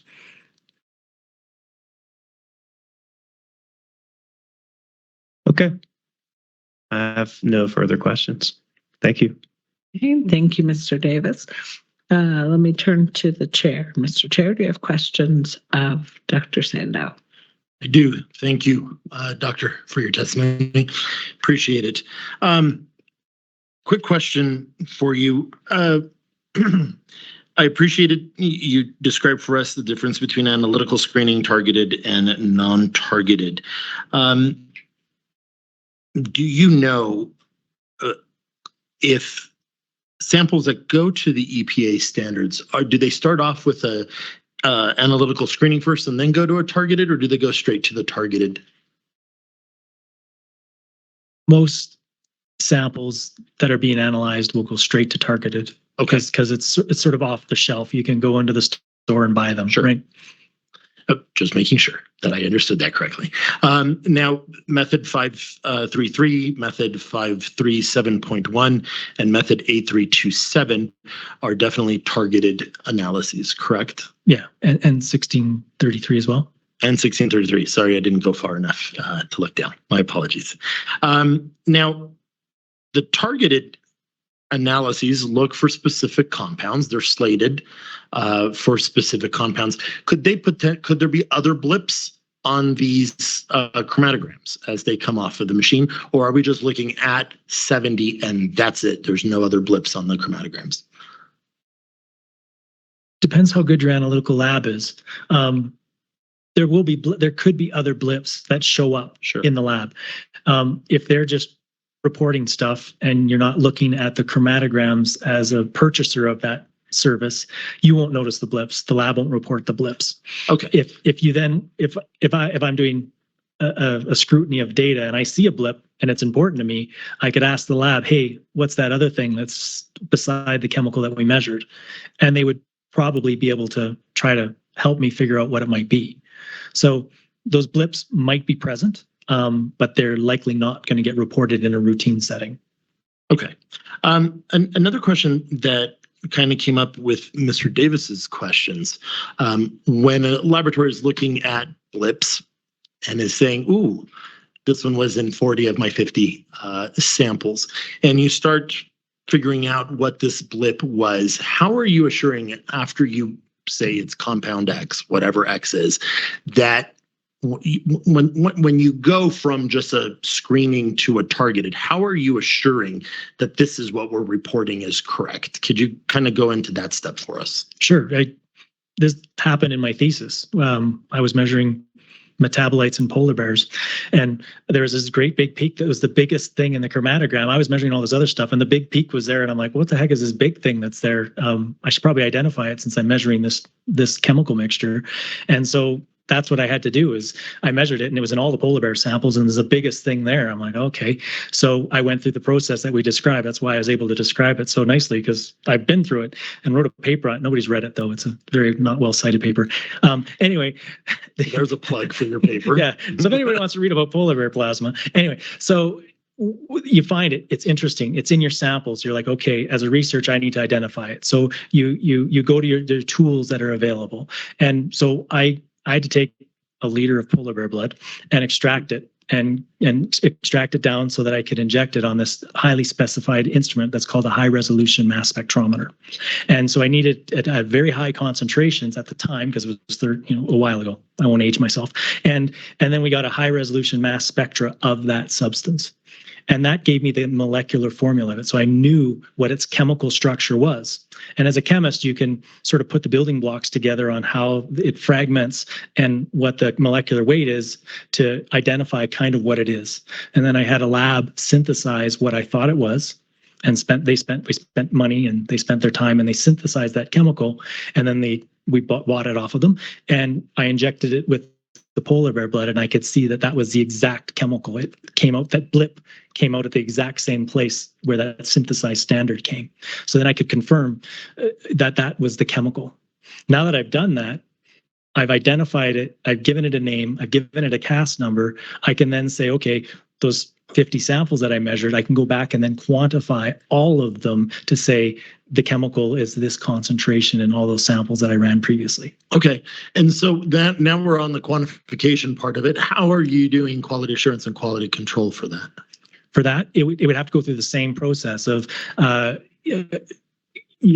in that particular instance, I'd have to re-extract those samples to make sure that they're going through the exact analytical process in order to accurately quantify that substance in it. So the QA/QC is you would make a calibration curve with that new chemical.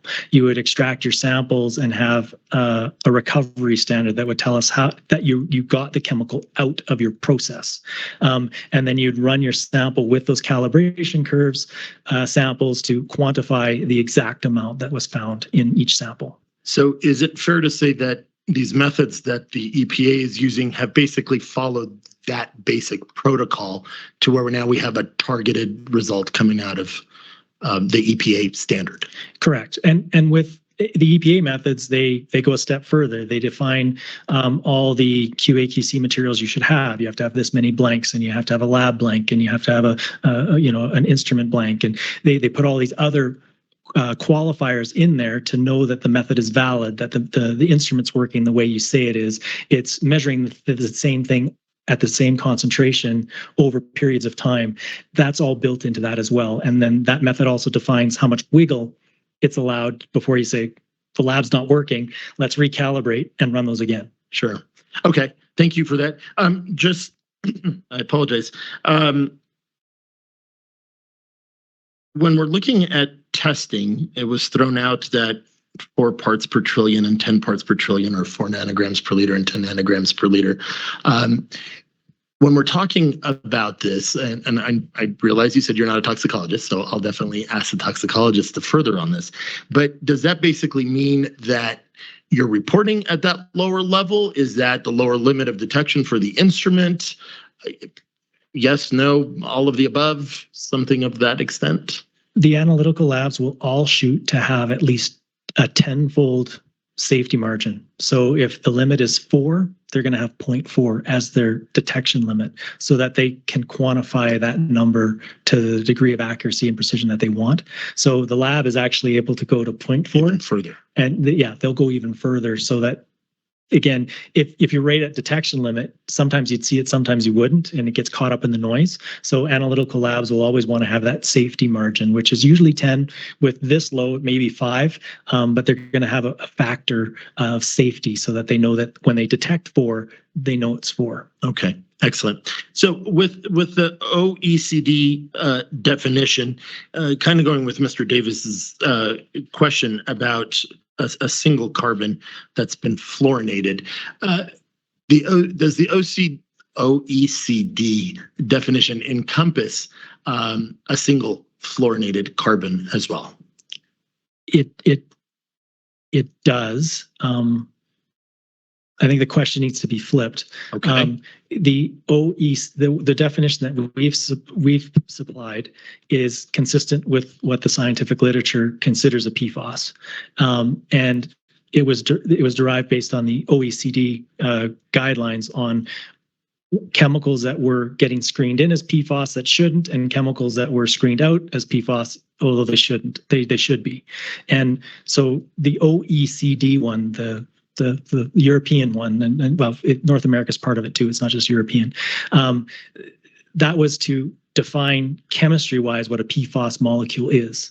The WEG one, it broadens it. So now it's just anything that's a fully fluorinated carbon could be in, and that sucks in millions of other chemicals that could be then classified as a PFAS, right? Okay. So using the OECD one limits the scope of what a PFAS chemical is to what the accepted definition is by the scientific community. Okay, thank you. And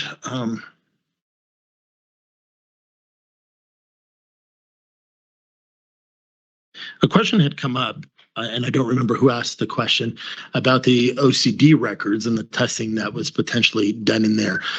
Were you able to review any of those records yourself? OECD records? No, the OCD, Oil Conservation Division. Which records are these again? It had come up that there was testing records that the New Mexico Oil Conservation Division had. Were you able to review any of those records yourself? Is that part of the Jang study, or was it a No, different no, one? sir. It's the personal records of the state. Okay, yeah, no, I haven't Okay. reviewed those. No. Okay, then I have no further questions. Thank you. Thank you, Commissioner Bloom. All right. Thank you, Dr. Sandow. I have one burning question. What was that substance in the polar bear blood? It was 4-hydroxyheptachlorostyrene, which is a metabolite of octachlorostyrene. And polar bears had an innate ability to chew on octachlorostyrene and accumulate that particular metabolite. Who knew? Interesting. Thank you. Now it's on the public record. I'm sure I'll get a couple more citations. We hope so. We can only hope so. So backing out a little bit from testing regimens, at the end of the day, we're up here as OCC commissioners, regulators, administrators, and we're charged with doing a couple of things. One of which is protecting public health and the environment, and I would say perhaps another one is creating an enforcement capability. And depending on the definition, some of these things are easier than others.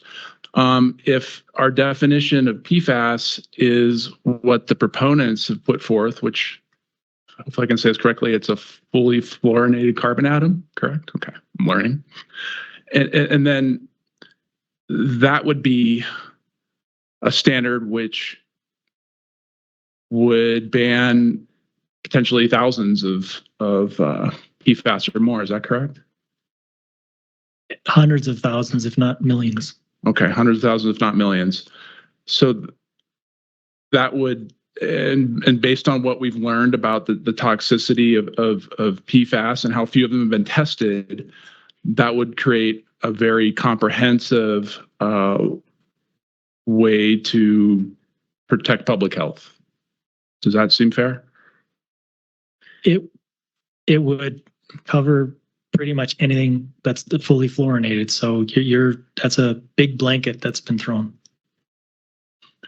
And then the smaller subset is one of, was it 40 to 70 chemicals that your definition would cover?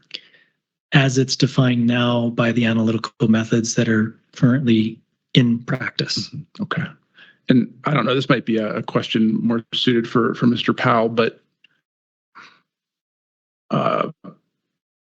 why does the OCD need these two circles to be the same size? One which is protecting public health, which would be 40 to 70 chemicals, would be the only ones that we would be guarding against, and then the enforcement being the same thing. I feel like we could ban other chemicals that we can't currently enforce against, and the ban protects public health. Later, perhaps as the testing capabilities grow, which you talked about, would be able to enforce more of that. But at first we would protect, and then later look at growing enforcement, kind of growing that smaller circle out to match the larger one covered by the more comprehensive definition. Any reaction to that? Well, I think there's a little nuance in the definition of PFAS is also deliberately added as well. I think that we haven't talked about that, but that's something. If PFAS is ubiquitous and it's found in water, and an oil company uses groundwater that has a PFAS that's not theirs, but they put it in the water, is that part of this, right? Like, I think that's still an important component. So other stuff not deliberately added is also part of what the plaintiffs are going for, right? The proponents are going for. So consider that as well. most of these chemicals are scientific curiosities at best. They're not relevant. I know when I think we've, as scientists, we haven't done our job communicating clearly on PFAS, and a lot of other science. It's other science as well. But let's just talk about PFAS. They're scary to everybody, and when you read the internet, everything's scary and big and many.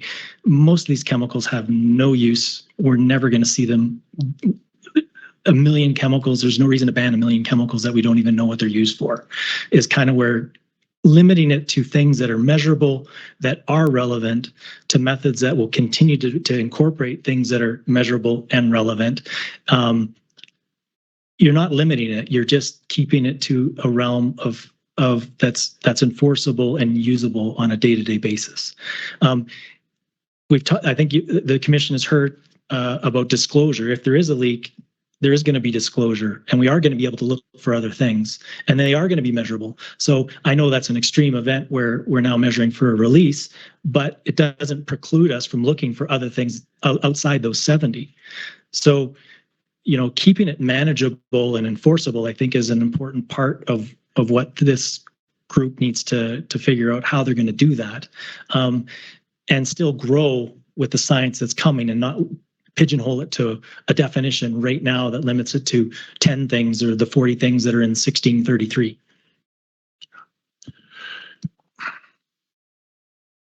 So I think we're probably in agreement that under TSCA and other testing regimes, we've only done safety testing on a very small percentage of PFAS chemicals, correct? Yes. The oil and gas industry is known for being incredibly innovative. We've certainly seen that over the past, over the course of its history, and certainly the last 20 years in many ways, right? And good and bad, I suppose. Would you have any concerns that we outlaw or ban 40 or 70 chemicals, and then ones that look to be related that haven't been safety tested are suddenly in use?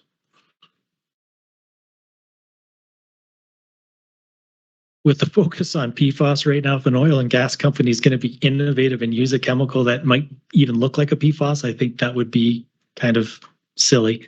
That doesn't mean it's going to prevent it, that's for sure. But, with the focus on it now, I can't imagine an oil company is going to want to do that. But that being said, are they using substances that might be banned in the future?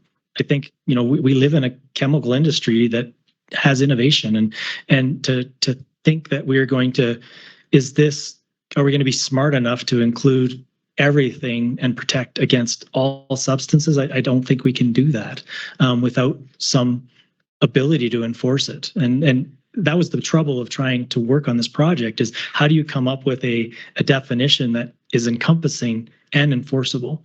And that's sort of where we landed, and why we sort of stuck with the definition that we provided. All right, Dr. Snedow, thank you. No further questions. Appreciate your time today.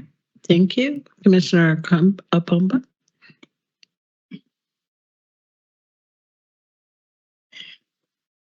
I do have some few questions.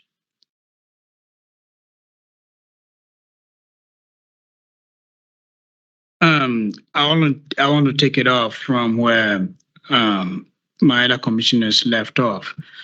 So assuming WED, that is Word of Guidance definition, we are looking at over millions of components that even probably we don't know all of them as of now. Now, based on NMOCD's definition, it is about 40 to 70 components that covers that definition. Now, then I presume that OCD's definition is going to be more or less classified as dynamic. Is that correct? I would say responsive or dynamic. Yeah, like as the science grows and those methods expand, so will that definition of what is monitored. And do you see that as more or less being fair to all parties involved, especially like, let's say, the oil and gas industry? Well, I think everybody's coming from their angle, right? I think it's fair to the oil and gas industry because they know what playing field they're dealing with and what substances they have to worry about. I don't think the public's going to feel particularly happy about it because they're not going to feel protected because all the scientists have done is talked about the thousands of chemicals that are out there. So, fair depends on who you are. There's going to be an objection. It's from one of them for how we define it. Yeah, because I do have, like, if you look at this analogy, let's say time t is equal to 0 now, we're looking at 40 to 70 compounds, right? And that is getting more and less into the intentional use and unintentional use, which I'll come to that. Now, you do have a company staying away from the 40 to 70 compounds, but they are using some other components that will more or less at time t is equal to 20, we find out that this one also belongs to the PFAS components, right? So I think there has to be a bounds on the definition. Other than that, then is the company liable at that time, t is equal to 20 or not? So that gets into intentional use and then unintentional use. So I don't know if you have any comment on that. Well, I think the intentional use and non-intentional use is an important thing of especially to be, I guess, responsible for co-contaminants in water that you couldn't test for or don't know about. That's hard for any, like they would. It's arduous on them to be able to know what was inadvertently present, right? So I think that's not fair to the oil and gas companies or for the government organizations and enforcement to regulate something that we don't know is there. Comment on, I diverted myself there. What was the other part of the question? It was. No, I think, so I just pointed out that at least there has to be a bounds, right? With regards to the chemicals that we're dealing with. Because, like, let's say if it is millions of compounds, how is even the regulator going to regulate that, right? I think it's a near impossible task. But remember that the chemicals we're measuring are the ones that are relevant. It's like there are thousands of scientists worldwide studying the presence of PFAS in the environment. Thousands of them, non-targeted, targeted, selected analysis. The scientific community is looking for everything and anything they can find because it's relevant to society right now. We are going to discover those. For an oil company to find a secret ingredient that's never been looked at before and put it in a formulation, I think we're putting a little too much cred on oil companies finding those kind of things, right? Like literally, you're not going to be able to regulate all of them. And we have to rely on what we can measure and know that's out there. And I think that our definition allows us to grow as it grows. And yes, they are going to be, I guess, what not a question for you, because I shouldn't ask you questions, but if this method grows to 100 chemicals in 5 years, the company used it today, I think they are responsible for it. Well, so I do have that question for NMOCD, because that goes into the intentional and then unintentional use as well. Because let's say at t is equal to 20, at that time, they didn't know that this was a toxic chemical, or it was not part of the 40, 70 chemicals, right, but they used it anyway. Who is responsible for that? Yeah. Again, we're defining PFAS that's going to include thousands of chemicals. So that would mean that the oil and gas would have to find a chemical that doesn't get defined in that definition, that where maybe the Wild Earth Guardians one would have caught it, right? Mm-hmm. And that's a lot of theoretical, and that doesn't seem plausible to me. Possible, but maybe not plausible. Based on your experience, can you at least guide the commissioner a little bit on the intentional and then unintentional use of, let's say, a chemical? I've seen in some of the proposal from NEMOGA, they want to add intentional added PFAS. And I do know NMOCD's position is not, right? So can you comment on that? Yeah, that's a decision that needs to be made. And it is important. With the water systems having PFAS almost present in most water samples, most groundwater, I think it's 60 or 70% of groundwater samples in the US have a PFAS in them, a PFAS. River systems, probably about the same. So if you're taking surface water or groundwater as part of your industrial process, you are putting a PFAS into that process. It could be very low levels, but you're incorporating it in there, right? You've used groundwater or river water that has a monitorable amount of PFAS in it, and you're using it as a diluent or as your base water for whatever you're doing on the oil and gas site. Was that intentionally added? Well, you intentionally added the water. You weren't adding the PFAS for any specific purpose. So now is it the oil and gas company's job to filter and treat all water before it uses it for a downhole or whatever use, or are they able to use the water that's around them and use it in their particular application? Yeah, I hope NMOCD is thinking about this because, I will ask that anyway. So then, are you suggesting that each companies has to more or less test, which I know that, as part of the process, if you're going to do step-rate test or even any injection, the regulator requires to know the composition of the water that you are going to use. Mm-hmm. So is it more or less going to be part of it, like in terms of companies need to more or less look at the composition, full composition of the water that they are going to use for their operations to more or less be able to respond to whether it was intentional or unintentional? Well, I think by keeping the analytical chemistry manageable, I think that allows them to test better, right? Like if they know they have to monitor for 70 things, maybe they will. And it becomes part of the routine of them testing for those 70 chemicals because they know that they may be liable for using them in their process. If you say it's all million chemicals that they're liable for, that makes the testing impossible. So, I think it's about being manageable and so that they're able to do what you're asking them to do.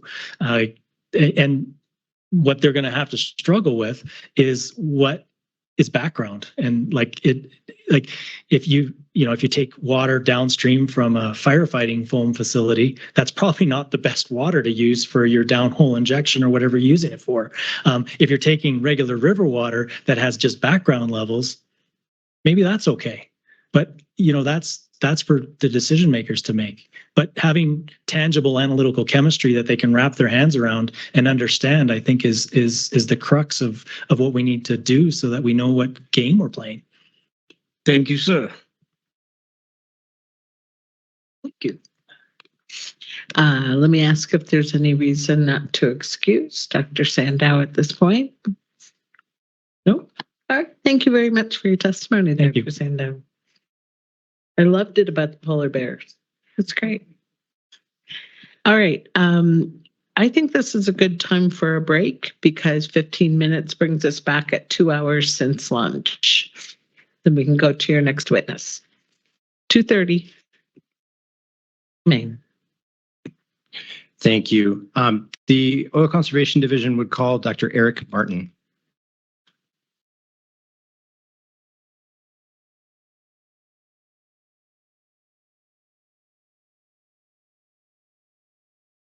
Dr. Martin, do you swear or affirm to tell the truth? I do, yes. Thank you. Good afternoon, Dr. Martin. Thank you for being here. I want to start out by asking you if you have prepared a curriculum vitae to submit to the commission in preparation for this hearing. Yes, I have. And is that represented in OCD exhibit number 7? Yes, it is. And did you also prepare pre-filed written testimony? And is that represented in exhibit number 9? Yep, that's correct. Do you need to make any changes or clarifications to the content of that direct testimony? No, I do not. And today, do you affirm and adopt that direct testimony as true and accurate? Yes, I do. At this time, Madam Hearing Examiner, I would offer request to admit OCD Exhibits 7 and 9. Okay, let me pause a moment in the event there are objections. Exhibit 7 and 9 are admitted. Okay. Dr. Martin, would you be so kind as to provide a brief, no longer than 3-minute summary of your pre-filed direct testimony for the commission? Sure. Yeah, I'll be nice and quick. Essentially, I was brought in to help develop a definition for PFAS with Dr. Sandow. I was primarily involved with, just some of the kind of research that went behind that, just trying to find all the various definitions out there. There are many, many out there, as I think most of us are aware of. So yeah, ultimately, we came up with our definition that we kind of all agreed on. Dr. Sandow did have final say on what that definition was, given that he's the analytical chemist here. I was essentially, part of the team to provide any toxicological expertise that might be required with respect to PFAS. So, yeah, that's.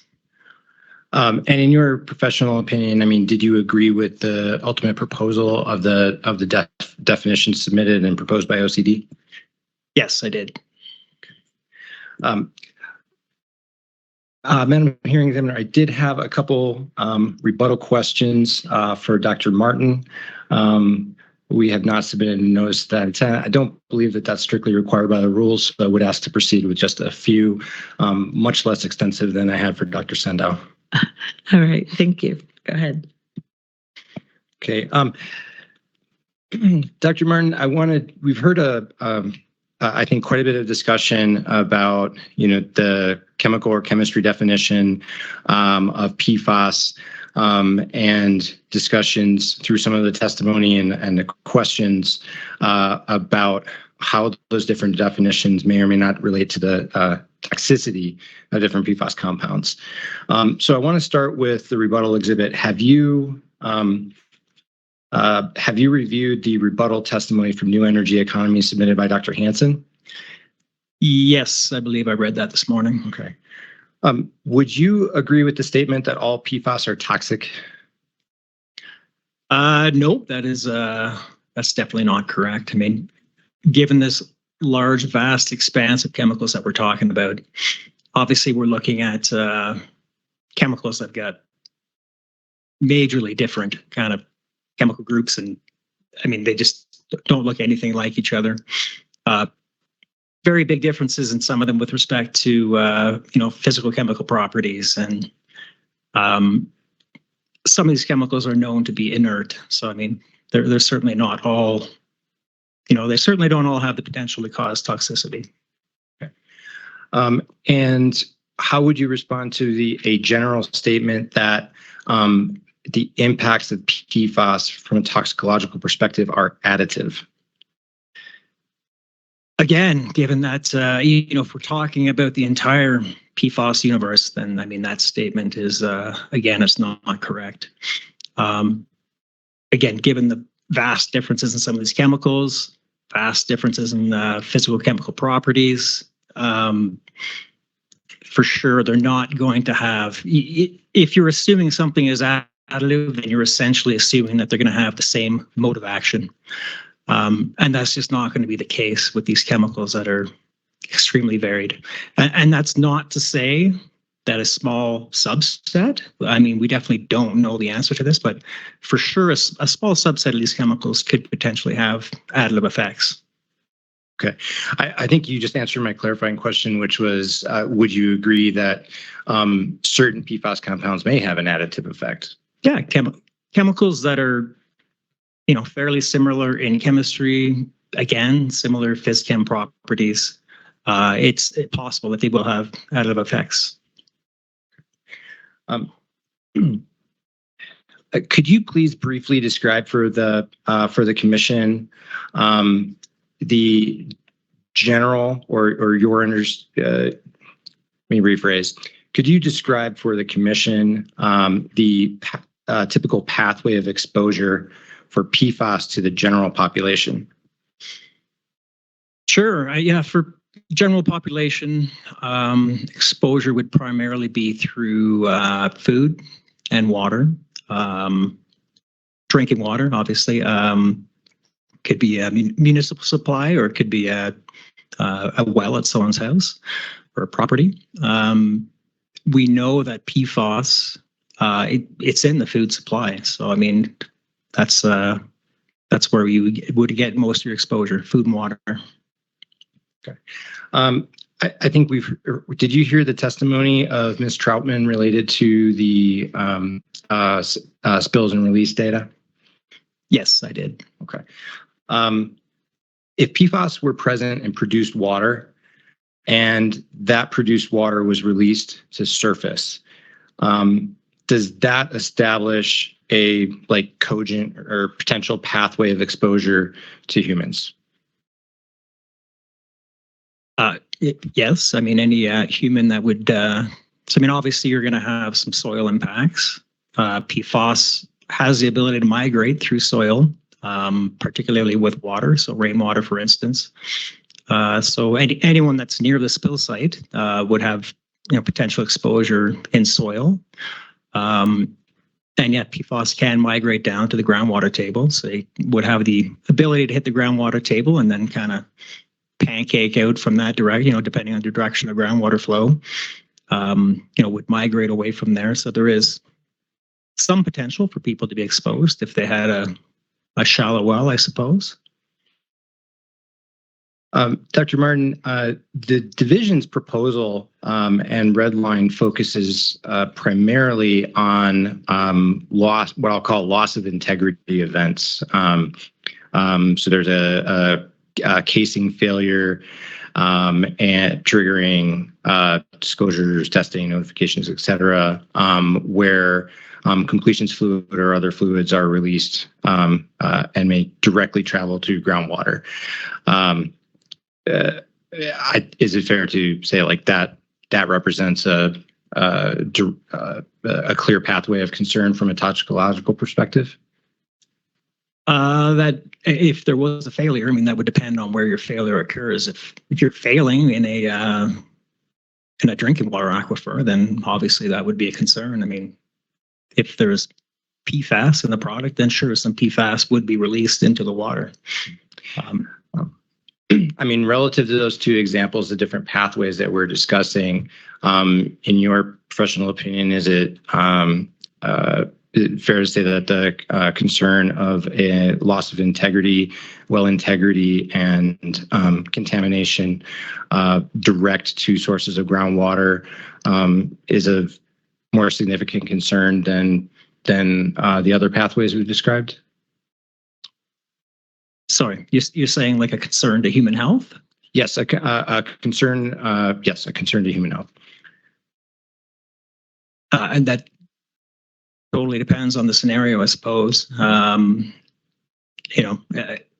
If there are humans that have, again, access to the site or whatever, they could have direct contact with the soil. So there could be some exposure there. And it would be difficult to, I would actually need data to say which pathway in this particular circumstance would be kind of, more of a kind of risk to human health.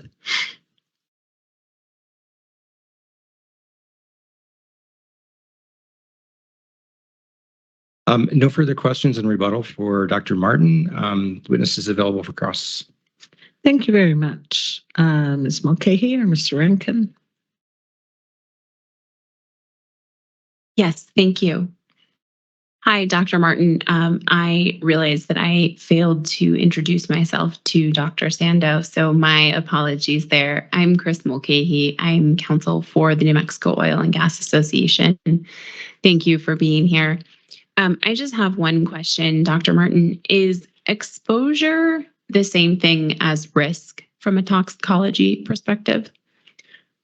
No, it is not.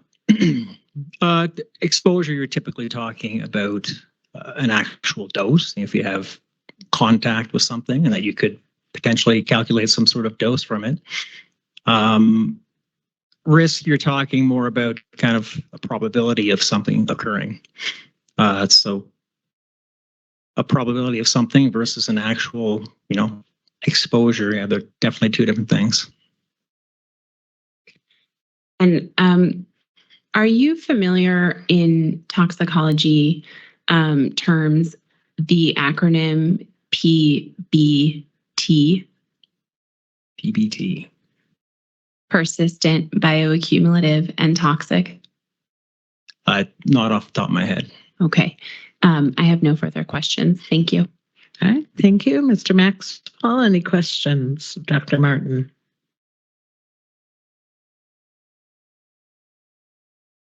Thank you. Ms. Kessler?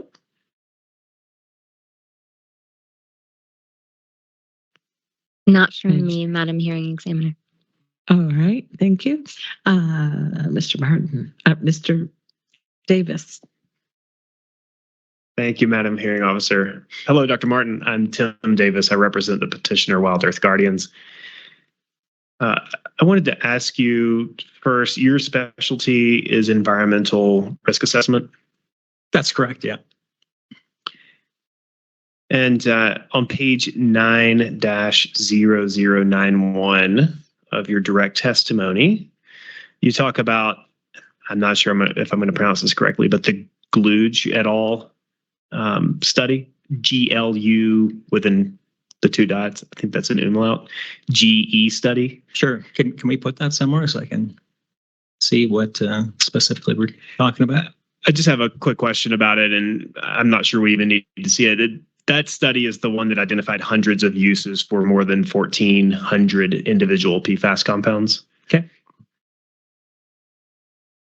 And then you further state that Buck et al., that's another study, noted that 256 PFAS with chemical abstract service numbers are commercially relevant. Mm-hmm. And then you go on to state that, quote, the scientific literature is making it evident that PFAS exposure can lead to adverse effects in laboratory rodents. Is that correct? Yes. Yeah. Can you tell us which PFAS are showing this? The vast majority of the toxicology data out there is for our firefighting compounds, PFAS and PFOA, perfluorooctanoic acid. Sorry, perfluorooctanoic acid, octane sulfonate. Anyways, PFOS, PFOA. So, sorry, can you repeat the question? Sure. You stated that the scientific literature is making it evident that PFAS exposure can lead to adverse effects in laboratory rodents. And my question about that statement is which PFAS are showing that? Okay. Yeah, again, that is primarily related to PFOA and PFAS. I was leafing through the ATSDR tox profile again yesterday I've looked at it many times, but going through it again yesterday, and its tox profile for the Agency for Toxic Substances and Disease Registry. It's kind of the go-to place for tox profiles around the world, really. And they include, it's a 2021 tox profile that includes a lot of the toxicological papers that have been presented for PFAS. And it focuses on 10 of the most relevant contaminants. And the vast majority of the tox information available is for PFOA and PFAS. So certainly PFAS and PFOA have the ability to cause toxicological effects in rodents. There's a few other individual PFAS as well that have been studied in animals and showing some of the same types of stuff like liver toxicity. But the depth of the toxicological literature for PFAS is not super impressive. Let's put it that way. So I think you mentioned there's about 10 then of these compounds for which we have studied. 2 of those, PFOS and PFOA, are the ones that show this adverse effect in laboratory rodents. Yeah, again, I'd have to go and take another dive to get, if you wanted a full list of of PFAS compounds that have actually been studied, then we'd have to do a little bit more searching. I wouldn't just say that it's 2 right now, but not a super extensive list. But there's definitely other PFAS compounds that have some studies for them. Would it be fair to say that the reason that we know that they show these effects in laboratory rodents are because those are the PFAS compounds that have been studied for that purpose? Yeah, they're the compounds that we know the most about, the compounds that have been detected most in the environment. So they're certainly the ones that that we again know the most about and most relevant as a starting point for trying to understand PFAS toxicology. And you also state in your direct that epidemiological studies are also indicating a link between human exposure to PFAS and adverse health outcomes. Yes. Would those be the same PFAS compounds that are showing the adverse effects in rodents? The same, yeah, and others as well. And that's because those are the ones that have been studied. Yeah, pretty much. They're the ones that we know the most about, the ones that we've encountered the most in the environment, and that's generally where you would start with, trying to figure out what's going on.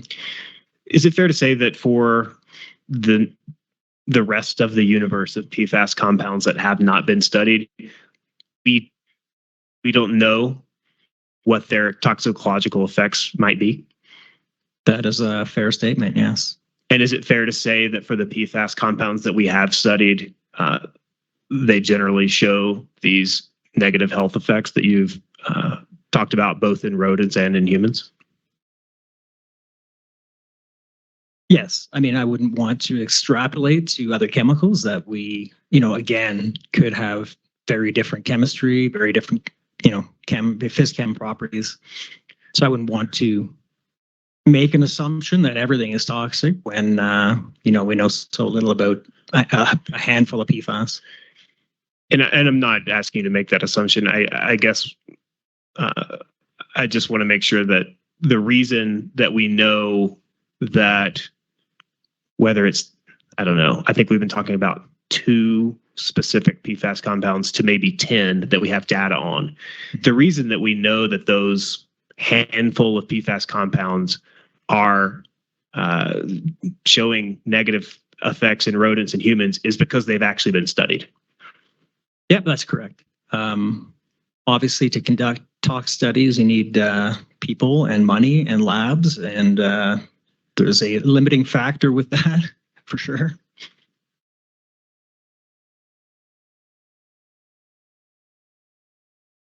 There's a line in your direct that's a little bit more specific about toxicological effects that says PFAS have been further associated with causing cancer in the liver and lung. And that's from the Robarts et al. 2024 study.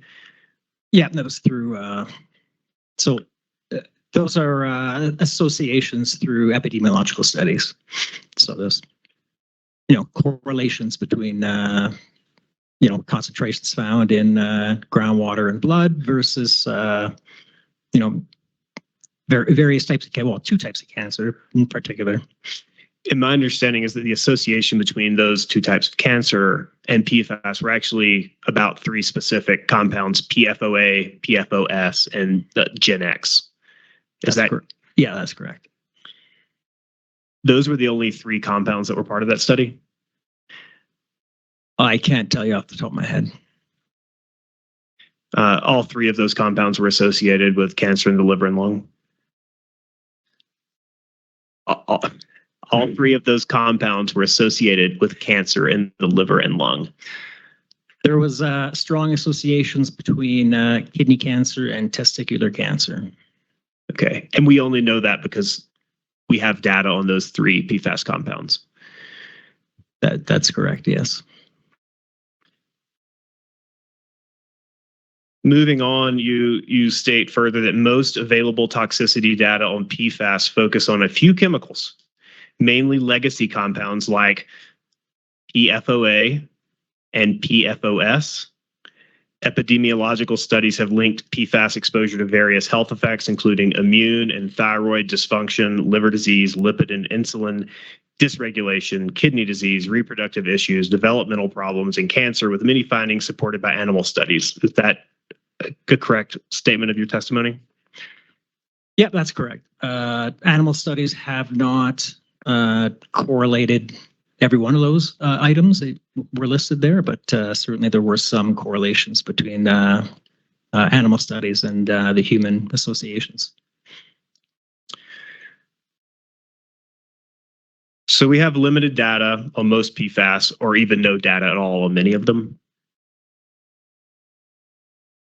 There's a small handful of PFAS for which we have a fair amount of toxicological data. And then there is a very large subset of PFAS for which we have literally no data. But the ones that we do have toxicological data on just so happen to show a host of negative health effects for humans and rodents. Is that a question? Yes, the PFAS that we have data on, toxicological data on, those do show negative human health effects. Yes, like the few that we have studied in depth have shown that there are toxicological effects. You go on to state, quote, given the limited toxicity data for hundreds of PFAS in use and limited example compounds, precautionary measures may be necessary to safeguard human health based on current knowledge of PFAS impacts. Is that correct? Yes, that's correct. Are you referencing the precautionary principle here? I'm not referencing it, but I'm making note of the fact that what we're seeing with some of these PFAS is yes, indeed, they are showing toxicity, and we should be concerned. So given what we know about PFAS toxicity, would this be a situation in which the precautionary principle would be prudent to apply? Sure, perhaps. I believe you state in your testimony as well that California and Colorado have passed PFAS bans in some industries like oil and gas. Yes, I believe that's correct. Are you familiar with the law that Colorado passed? I have not read the law that Colorado passed.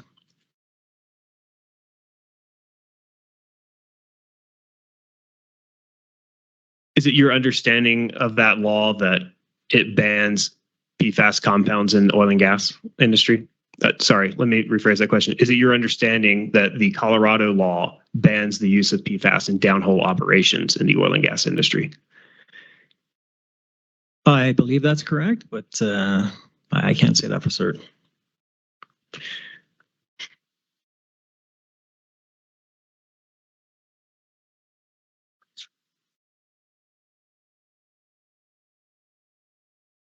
Are you aware that that law uses a definition for PFAS compounds of compounds with a single fully fluorinated carbon atom?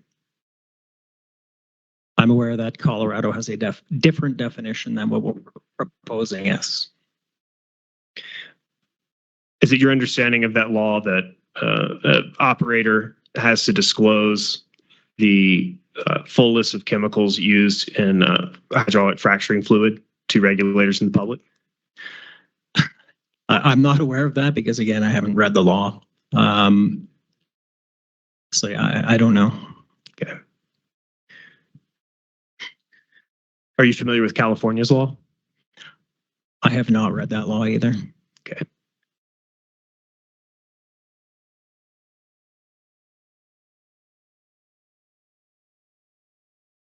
I believe you stated in your testimony that contaminated drinking water is one of the most prominent pathways for human exposure to PFAS. Is that correct? Yeah, that's correct. Is it fair to say that in a state like California or Colorado, where full chemical disclosure is required, that a toxicologist can do a more thorough environmental risk assessment in the case of, let's say, a produced water spill? That might be a fair statement if you have, I guess, a lot more information available to you. Then, I mean, again, I think we've heard this a few times. Scientists always want data. So, if someone gives me more data, then that would probably make me happier.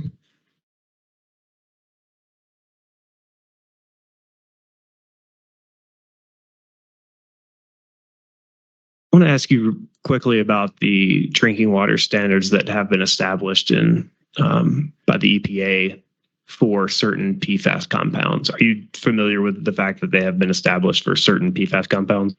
Yes, I have reviewed that. And some of those limits are in the parts per trillion. That's correct, yeah. And I don't know if, I believe you're sitting in the room when Dr. Sandow testified that parts per trillion for the drinking water standards are set for specific compounds, correct? Yeah, that's correct. And my question about the parts per trillion standard is, who are those applicable to? And maybe I'll just go through an example. Is the toxicological effect on a healthy adult the same as it would be on a child? It can be different for sure. I mean, the doses can vary based on a number of things. I mean, if you're a child crawling on a floor that has lots of PFAS in the carpet materials, and kids tend to put their mouths and their hands in their mouths a lot more than humans or adults, you can definitely have certain populations that are more prone to toxicological effects. You get different doses for different groups of people. Would that statement also be true for the immunocompromised? Yeah, that's possible.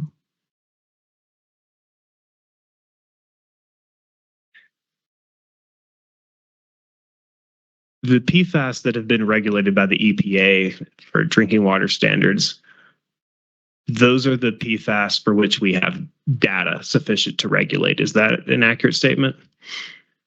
Yeah, that's a fairly accurate statement. And so then the PFAS for which we have data that's accurate and thorough enough to actually regulate, for those compounds, the EPA has set very low thresholds in the parts per trillion. Is that also correct? Yeah, I think it's safe to say that the precautionary principle was used in development of those guidelines. Parts per trillion is, obviously extremely low concentrations that are challenging labs, and you're basically approaching background concentrations with, measuring things in parts per trillion.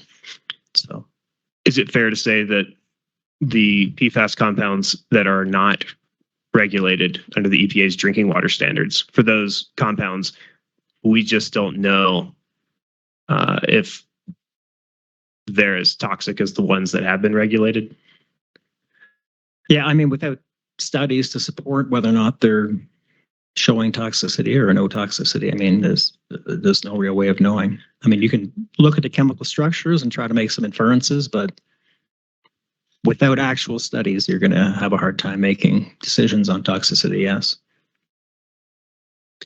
You were asked on rebuttal about additive toxicity. Do you recall that? Yes. And I believe you said you referenced the fact that we may be making, we don't have data on additive toxicity for PFAS. Is that correct? I believe there's very little out there. I think there's a couple of papers that talk about it. I mean, from a toxicologist, it would be nice if we could have additive chemicals and take an approach like dioxins and furans, for instance. Just don't know if that's something that's plausible. But because we don't have data, we would be assuming. Yes, and again, given the huge variety of PFAS chemicals out there and in terms of their chemistry and again, phys chem properties, very unlikely that they're all going to add or act in an additive manner. Is the inverse also true, that it's likely that some will act in an additive manner? Yes, I believe so. Mr. Tremaine also asked you about spills as a pathway. Let me be more specific about produced water spills that may contain PFAS compounds as a pathway to potential groundwater contamination. Do you recall that? Yes. Yeah. And I believe your testimony was that, yes, it's possible that a spill, if it contains PFAS, could first contaminate soil at the site of the spill. Yeah. I assume that, I suppose they could spill it into water as well, but a lot of spills obviously happen on land. And so for a spill that happens on land, it could also, the PFAS compounds could migrate, for instance, through a rainwater event and find their way into the groundwater? Yeah, that's correct. Would you agree that the migration of the PFAS compounds in groundwater might be exacerbated in a region of karst geology? I can't speak to that. Yeah, I'm going to leave that alone. I'll leave that to a geologist to make comments on. All right. Thank you, Dr. Martin, for your time. I have no further questions. Thank you, Mr. Davis. Mr. Chair, do you have questions of Dr. Martin? Doctor, thank you for your testimony today. Appreciate it. I do just have a few questions. You started off speaking to us this morning that all PFASs aren't toxic and some are inert. Can you explain that to us, please? Sure. Yeah. Some are known to not have, toxicity associated with them. And obviously some do, and the ones that do are being studied more thoroughly. And again, it's a huge range of chemicals, and the vast majority of them have, no tox data for them. So we just, you can't say for sure that there's no toxicity associated with the chemical that you've done no studies on. Okay. So I guess with the statement, the conundrum that we have as a commission here is that we're kind of being told that all PFASs are going to cause some type of adverse health reaction. And yet the statement also is kind of out there now that some are inert and they don't do anything. How do we clear that up for this body as we're looking at the topic of PFAS and how it's used in the oil and gas industry? In your opinion? It is a conundrum. It's a problem. You could get into there's programs that are, quantitative structure activity relationship type programs that you can enter chemicals into, and it will tell you, potential toxicity based on the chemistry. It's tough. We don't even have the mode of action fully elucidated for PFOA and PFAS, the two kind of main PFAS that we have the most toxicological data for. So it's different. It's difficult to extrapolate to PFAS with no data for them. It is a conundrum. Okay, so at least we're not alone in the conundrum.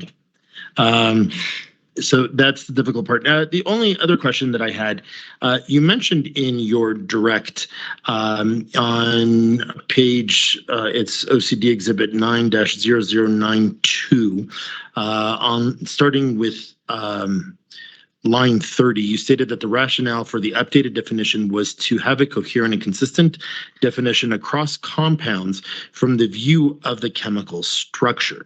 The new definition was intended to be easily implemented for distinguishing between PFAS and non-PFAS chemicals and easily understood by experts and non-experts alike. I understand that how that works on a chemist's side. How does that work for a toxicologist? I mean, we weren't considering really toxicology when we were defining PFAS. So, yeah, I mean, it just wasn't considered. Okay, so then just, and again, I want to clarify, I mentioned it earlier today, I do believe that these chemicals can be very dangerous. I don't want anybody thinking that I'm a proponent of PFAS, by no means. No. But, pardon? Oh, yeah, I'm not the poster child of PFAS here.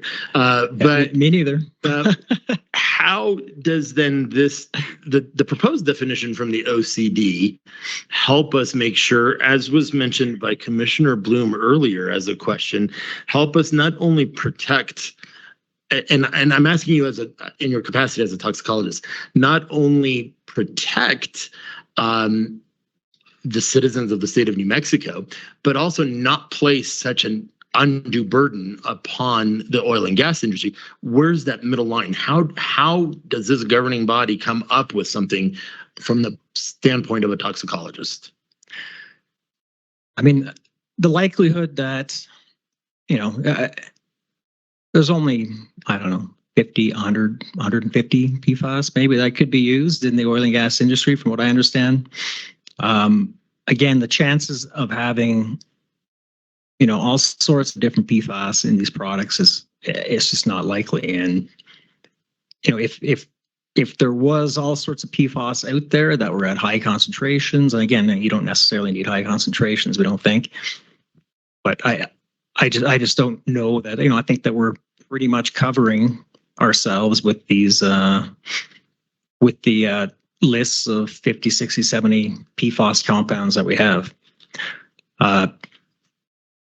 That our understanding of the toxicology of PFAS is going to evolve a lot in the next 5, 10, 15 years, but we're at a point right now where we're trying to make decisions about compounds that we just don't know a lot about. And it's hard. It's hard. The likelihood that there's other PFAS chemicals out there that we're unaware of, I think, is fairly low. But again, we don't know. Okay. So then just a subsequent question. We heard Dr. Sandow earlier state that the way that this proposed rule is submitted from the Oil Conservation Division, it is, for lack of a better term, more dynamic because it allows for growth. It allows for the ability for other PFAS compounds to be added to the list. Yeah. Is that a sentiment that you share as well? And as a toxicologist, do you feel that provides the assuredness, the safety for the citizens of New Mexico? I think it's an appropriate approach given the circumstance. I mean, keep in mind that everyone's exposed to PFAS chemicals pretty much on a daily basis, and most of us are not sick. Not to say that obviously some PFAS compounds are not, producing toxicity, but certainly our bodies have the ability to manage and deal with some levels of PFAS. So I think it's an appropriate manner. And again, I've been told that when there are releases and spills and stuff, that the listed compounds would have to be released to the OCD to take into consideration for for site assessment or monitoring type work. So I think it's a good approach. Okay. And again, the US EPA just came out with in 2024 some I'd say quite low numbers for groundwater. So, I mean, I think we're at a point where there's adequate health protection in place. Excellent. Thank you, Doctor. Appreciate it. No further questions for me. Thank you. Commissioner Bloom. Dr. Martin, thank you for your testimony. I don't have any questions for you. Thanks. Thank you. Commissioner Mpoma. I do have quick ones for you. So in your testimony, I'm presuming this one will be page 1. I know Davis tried to ask you about this question, but I did not get a clear answer on that. Line 9, the scientific literature is making it evident that PFAS exposure can lead to adverse effects in laboratory rodents. Yeah, so that one, can you be very specific with regards to what type of PFAS are you talking about here? There is a lot of studies. I'd have to go digging again into the literature, but for sure, PFOA and PFAS again have a fair amount of toxicological data for those ones. There's quite a bit of animal studies on those two specific PFAS chemicals. There is a handful of other chemicals for which there's animal data available. Again, I would have to go look up the specific PFAS that have. Yeah, so during the direct, you talked about, and even I think the chair also talked about this. You're saying that some of these PFAS are non-toxic. Now, the commission do have, we do have to look at either banning the entire PFAS, so, and this is probably the first time I'm hearing that some of it is not really toxic. So where do we draw the line? If you can comment on that. Sorry, where do we draw the line with? The ban on PFAS entirely. It's a good question. Well, you can start with the ones that we know have, toxicity to, or associated with toxicity to humans and laboratory and animals, I think, as well. That probably wouldn't be a very long list, and some of those have pretty much already been essentially banned, like your PFAS and PFOAs of the world.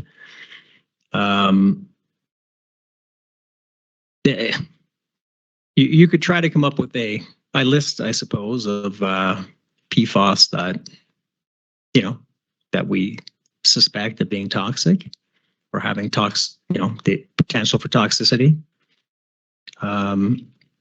Again, if you're using toxicological data as your basis for eliminating PFAS, then that's not going to be an extensive list.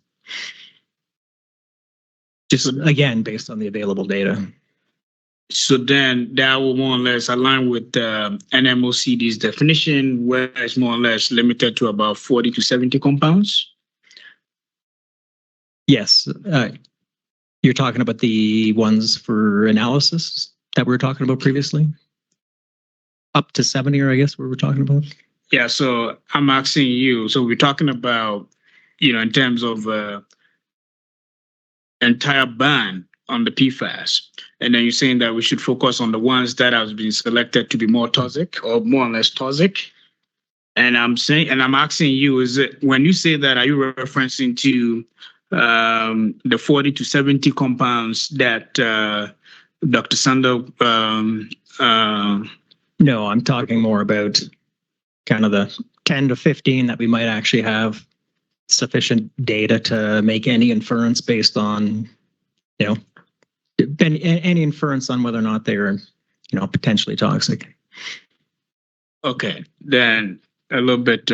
Probably more like the list of 10 in kind of the ATS-DR tox profile, with maybe a few others kind of thrown in there, if we're talking about toxicity data.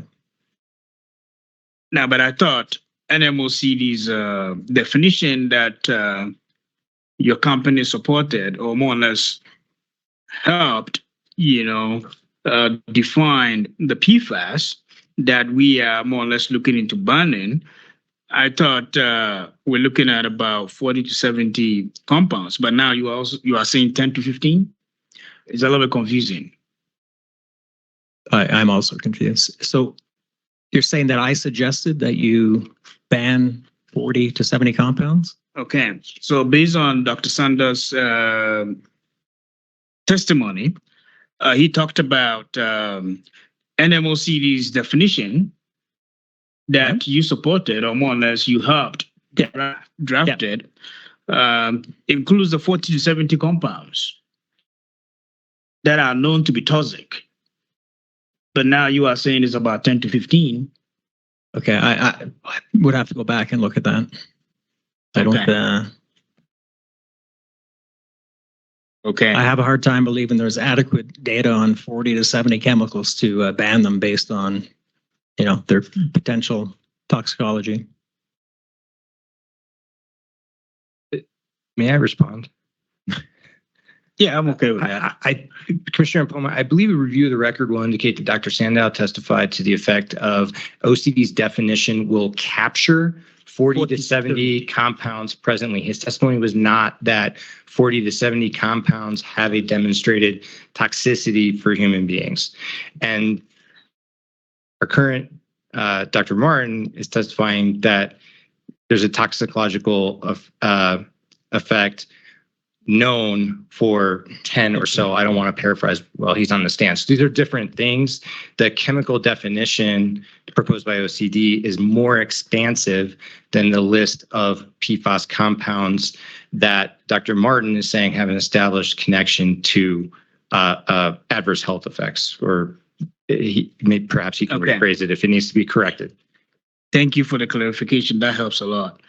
Do you have any reference that you can share with us with regards to the non-toxic PFAS? Do you have any reference?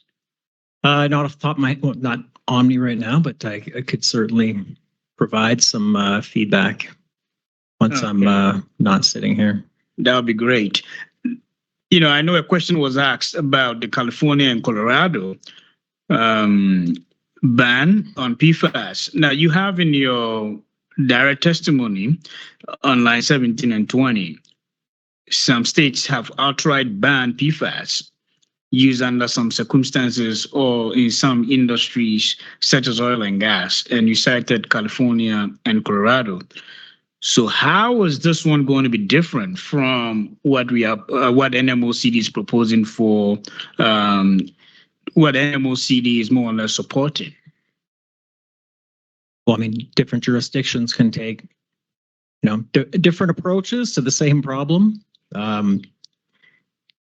It's probably unnecessary to ban every single PFAS out there, just because obviously some are, they don't have, they're not suspected, or they're not toxic, or they're not expected to be toxic. So, I mean, I just don't see any need to ban chemicals that, for no good reason. If they're providing a purpose to the oil and gas companies, then, based on, again, toxicological evidence, there would be no need to ban them. Thank you. No further questions for you. All right, thank you. Any reason not to excuse Dr. Martin? All right, thank you very much, Dr. Martin, for your testimony. Thank you.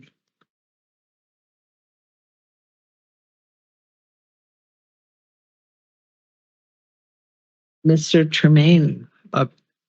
Madam Hearing Officer, may I have 5 minutes? Certainly. Let's take 5 minutes. Actually, Madam Hearing Officer, can we take like a 10-minute? It is hot in here. Okay, sure, 3:30. Thank you. Thank you. We just took a short break to explore temperature controls in the room. We're back with Mr. Tremaine and Mr. Powell. I see Mr. Powell on the stand. Mr. Powell, do you swear or affirm to tell the truth? I do. Thank you very much. Go ahead, Mr. Tremaine. Good afternoon, Mr. Powell. Did you prepare direct testimony on behalf of the Oil Conservation Division in preparation for this hearing? I did. Is that included in OCD submission as Exhibit 2? I believe so, yes. Okay. Did you also prepare a curriculum vitae for yourself in preparation for this hearing? I did. Is that included as OCD Exhibit 3? Yes. Okay. Did you also participate in the preparation of OCD's proposed modifications to the amended application, what I'll otherwise call the red line of Wild Earth Guardian's rule proposal? I did. And is that included in OCD's submission as OCD Exhibit number 1? Yes. Okay. Did you also prepare a set of slides describing OCD's proposal or proposed changes? I did. Is that OCD Exhibit number 4? It is. Okay. Did you provide examples of FRAC focus disclosures for the Commission's information? I did. And did you pull those from the FRAC focus website yourself? I did. Okay. Are those listed in OCD submission as Exhibits 5 and 6? Yes. Okay. And did you also prepare a slide deck of rebuttal testimony describing OCD's proposed changes relative to NMOGA's red line? I did. Okay. And is that submitted to the Commission as OCD Exhibit 11? It is. Okay. Do you need to make any changes or clarifications to your direct testimony today? I know.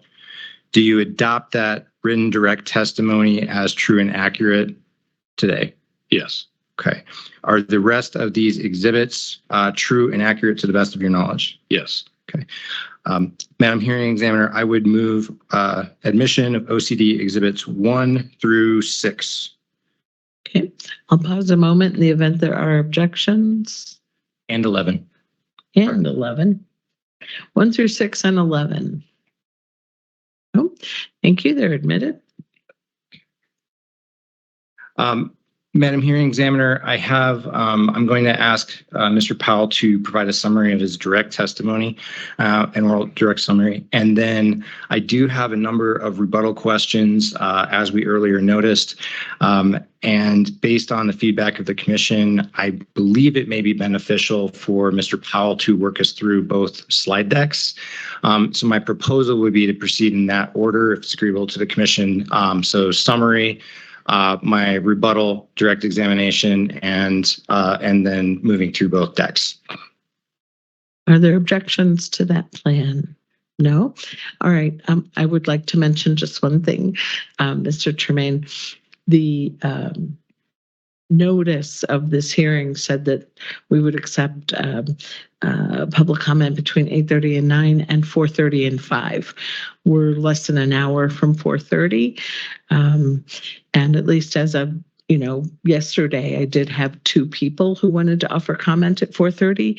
So I may break in a good point around there just to take 2 public comments. I certainly, Madam Hearing Examiner, do not want to go any longer with Mr. Powell than we have to, but I think that by the time we get through the decks, we're going to be pushing the end of the day. So I would propose that we just plow forward, and wherever it's appropriate to stop at 4:30, we can pick up again tomorrow. Oh, okay. All right. Thank you. All right, Mr. Powell, after all that, will you please provide a brief summary of no more than 3 minutes for the Commission of your direct testimony? So I'll go over just shortly what I included in the direct. OCD supports action regarding the ban of PFAS as the OCD has defined. The primary goal of OCD's modifications to the proposed amendments is to ensure that changes are protective, ensure proper management of resources, which includes waste and correlative rights as to hydrocarbon resources, staffing resources as to the OCD, and ensuring efficient implementation of those changes. The division's proposed amendments seek to protect public health and the environment by limiting the exposure to PFAS to groundwater.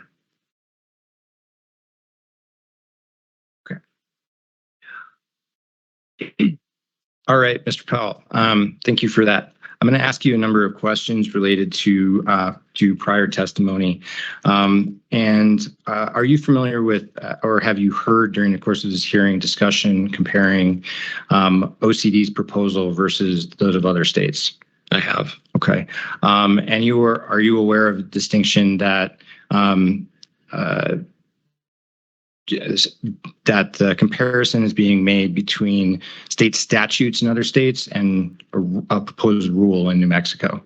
I did. I heard that with the other witnesses earlier in the week, where in both, it sounded like California and Colorado enacted legislative bans, where this proposal is looking at a regulatory ban, which are quite different.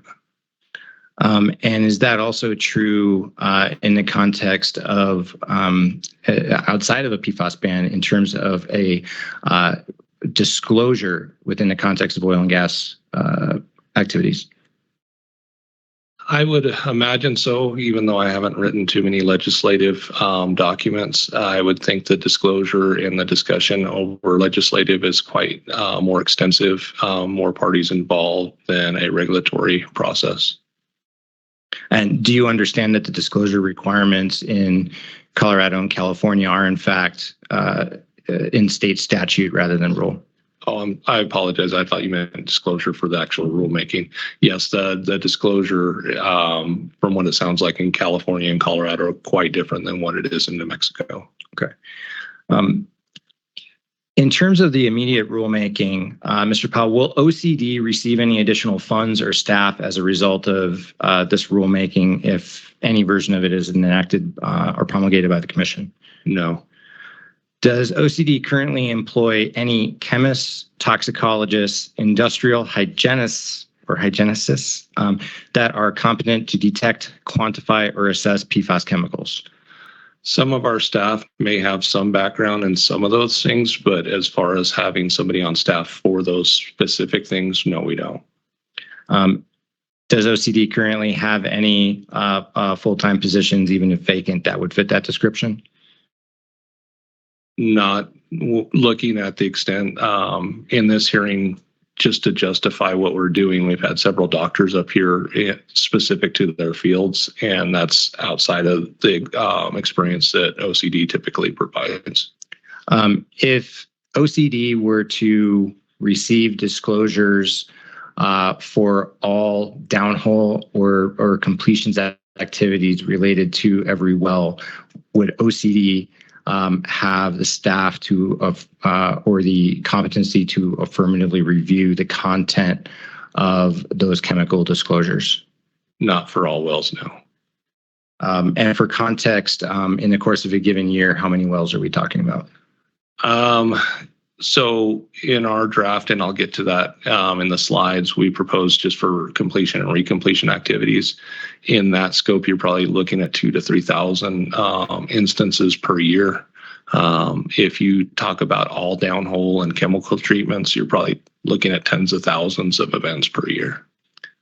So that's tens of thousands of qualifying events, but is it also true that under OCD's proposal, which we'll discuss in more detail, those disclosures are limited to incidents where there is a loss of containment? So in OCD's proposal, it would be centered around the loss of integrity of the well itself. Okay. And do you believe that with current staffing, competencies, and availability, that OCD will be able to appropriately process that number of qualifying events triggering disclosure? Does my question make sense? Yeah, it does. And OCD would, through a couple different avenues, internal staff, depending on the type of impact, we could always look at outside parties to help in that evaluation. We could also require operators to consult a third party, toxicologist, chemist, those kind of things to ensure that that threshold is met to the OCD satisfaction. Okay. So is the contemplated or discussed, briefly discussed, disclosure related to all wells a manageable proposition for the Oil Conservation Division? For all wells, no, it's not. All right. Did you hear during earlier testimony, Mr. Powell, a discussion about an additional need for data and specific areas of research? I did. Okay. Does the Oil Conservation Division have any appropriated research budget? We do not. Does OCD participate in or conduct any academic research? We do not. Okay. Notwithstanding that, would OCD support the concept of any of the reference research that's been discussed? We would definitely support more research. I think that's how industries move forward. The way we based our definition was based on the thought process that more research will be done, more chemicals may be added, and we wanted to make sure it encompassed those. Does OCD have the authority to require specific investigations or data from operators? And can you very briefly explain the context that that authority might be used in relation to this rulemaking hearing and PFAS disclosures? In this rulemaking, we're defining it in the rule itself as far as if there's a breach of integrity of the well, if something happens and we need to do more investigation, we need more disclosure. We've built that into the rule. The OCD through the Oil and Gas Act also has subpoena powers and the powers to make investigations as needed. I have a few questions segueing to release data. Do you recall from earlier testimony there was some discussion of the number of spills, releases, and produced water volumes? I do. In terms of the spills data or releases, to what extent does OCD rely on operator reporting? Most data that's in our system is operator reported. The instances where we find that it's not reported by the operator, OCD typically starts some sort of compliance action with the operator that didn't report it, and ultimately it's the operator that ends up reporting that as well because they're the ones with the pertinent data. OCD just verifies and validates what they're reporting to ensure it meets the threshold that OCD is looking for. Okay. At a very high level, when an operator reports a release to the Oil Conservation Division, what do they report? At a very high level, they report what was released, what scenario it was released.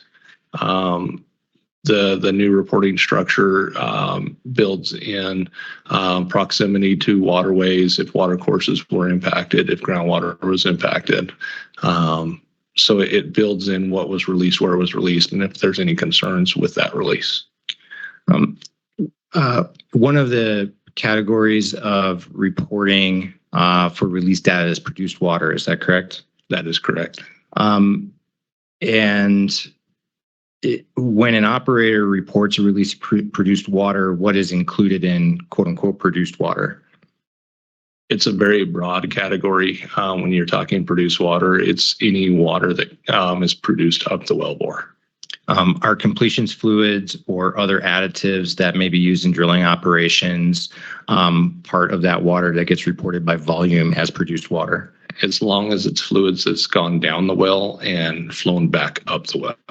If it's completions fluids prior to injection, it would not.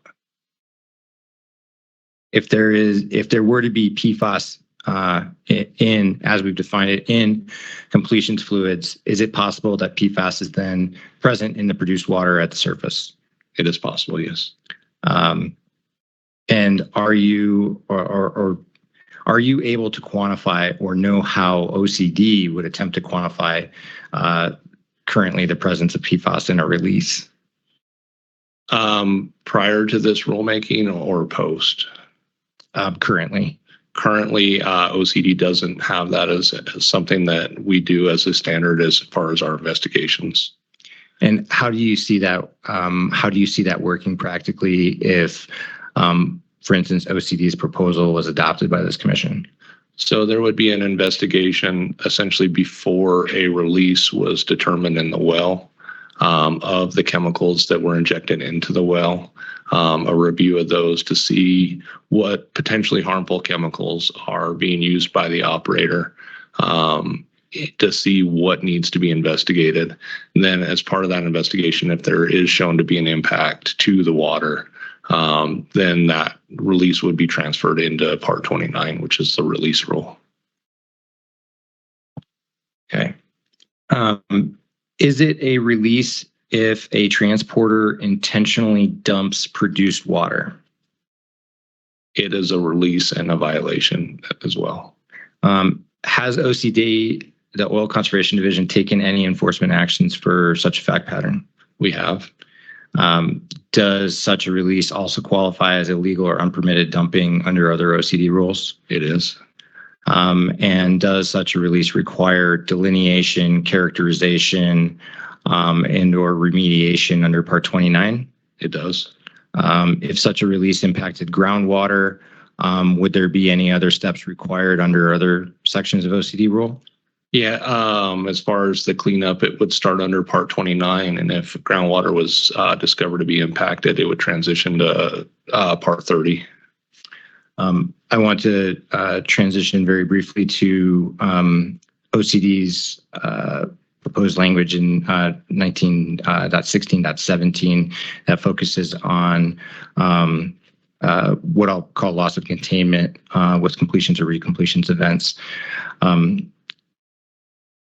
If there is a loss of containment and completions fluids or other fluids are exposed to groundwater, like we just talked about, what is the reporting and triggering mechanism in that fact pattern?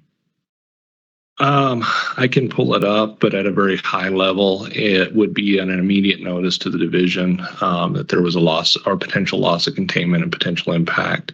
It would be a disclosure to the division what chemicals were used in the well. The OCD, the operator, potentially with the third party as well, would evaluate those chemicals for any potentially harmful chemicals. That fluid stream would be evaluated for those chemicals. And if there is a chemical of concern identified, then it would move to Part 29 and then subsequently Part 30 if groundwater is affected. Okay. If there is a chemical of concern disclosed to the division, is it your intent to utilize the standard testing methodologies that we've been discussing to seek to detect that compound? So in part, yes, for what we're discussing here, it would be those methods that are in the definition, but it also could include all other chemicals of concern that could be in chemicals that we didn't define. It could be chlorides. It could be those kind of DRO, GRO. We would be looking for all chemicals of concern the way that's written. But for this rulemaking, we would be primarily looking at PFAS using the methods that we proposed. Okay. I want to talk a little bit about the disclosure discussion that we've been having over the course of the hearing. To briefly reiterate, is OCD supportive of the proposal to provide a full chemical disclosure to the public? We are not.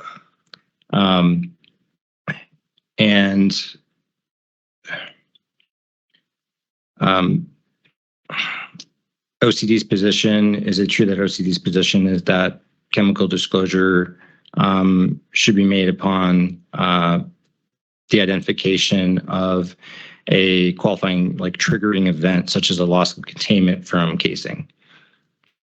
So to expand, that's a very deep question. So OCD is looking for a full chemical disclosure on loss of containment to the OCD for trademark chemicals, those kind of things. Because trademark chemicals are allowed to be used in New Mexico, why OCD isn't supporting the full chemical disclosure across the board is because the current authorities in the state. OCD, I don't know if it would support or not support a full chemical disclosure if it went through legislation. But as it's the regulatory state in New Mexico is currently trademark chemicals, those kind of things are protected for more than just PFAS constituents. It's wide ranging. You beat me to my next question, which is that whether OCD supports a full chemical disclosure to OCD and under what circumstances. So it would be to the OCD if there was a breach of containment. So if there is that risk or that potential for impact to water, that's where we would be asking for that full chemical disclosure. Because as we talked before, if we cover all downhole scenarios, you're looking at tens of thousands of downhole treatments, chemical treatments, those kind of things. Whereas OCD is looking where if there is that potential to impact, that's where we need to actually perform that more thorough investigation other than just getting the disclosure. The disclosure is just the initial part of that thorough investigation. I want to ask you some questions to kind of clarify OCD's proposed scope of chemical disclosures and why. In the event that OCD were to receive chemical disclosures for any qualifying treatment, whether it's completions, recompletions, as we discussed, downhole activities, I believe you just said that would constitute tens of thousands of reports. Yeah, for downhole activities, there's tens of thousands of downhole activities that involve the injection of chemicals, whether it be corrosion inhibitor, those kind of things, H2S scavenger in the state every year. So if it incorporated all downhole activities, you would be looking at tens of thousands of instances. And to your knowledge, is the Oil Conservation Division subject to the Inspection Public Records Act? We are. And if OCD were to keep tens of thousands of records in-house, each of those records could be requested by any member of the public, correct? It could. Okay. And the records that we're talking about are include contents that are listed as either proprietary or trade secret compounds. Is that correct? Yes. And to the best of your knowledge, is it true that there is an IPRA exception where the Oil Conservation Division may have to make the decision to withhold records if they're listed as proprietary or trade secret compounds? Generally, yes, that's my understanding. And so if that were the case, would it be such that in any such request, OCD would be tasked with assessing whether or not a disclosure, in fact, incorporated trade secret or proprietary compounds in order to make the decision whether to release the record or not? Yes, and to expand on that a little bit further, also caveating with your previous question about adding additional staffing, those kind of things. Currently, if we were doing that with IPRAs, that would take away from staff's other time, both legal and technical, to perform those evaluations, which would take away from other activities the OCD is performing. And if OCD were to reject a request for production of records based on inclusion of proprietary information, could OCD be subject to a deemed denial lawsuit? I'm not a lawyer, but I would imagine so. Could you explain the types of disclosures that we are talking about? I strike that. We can talk about the frac focus disclosures at some point if beneficial to the commission, but is it your understanding that to some degree the same information or general information is already available to the public through frac focus? That's my knowledge, yes. Okay. And what would be the difference contemplated in OCD's proposal with the level of data or specificity that would be provided in a disclosure triggered under our proposal? The disclosure, are you talking to the OCD or the disclosure to the other entities that we've provided? Yeah, let me rephrase those. compound, terrible question. So I'm trying to get at the difference between what's available on Frac Focus and what you as deputy director will get if there is, for instance, under OCD's proposal, a loss of containment impacting groundwater. So what do you propose that OCD will receive? Will it include CAS numbers? Is it other information, et cetera? So it would include all the CAS numbers, anything that's currently marked as proprietary and Frac Focus. OCD would be looking to get that information as well as what chemicals could be there. OCD would be evaluating those CAS numbers or SDSs, those kind of things, to see if there's any chemicals of concern or anything that needs to be investigated further. Mr. Powell, was there ever a time when OCD maintained such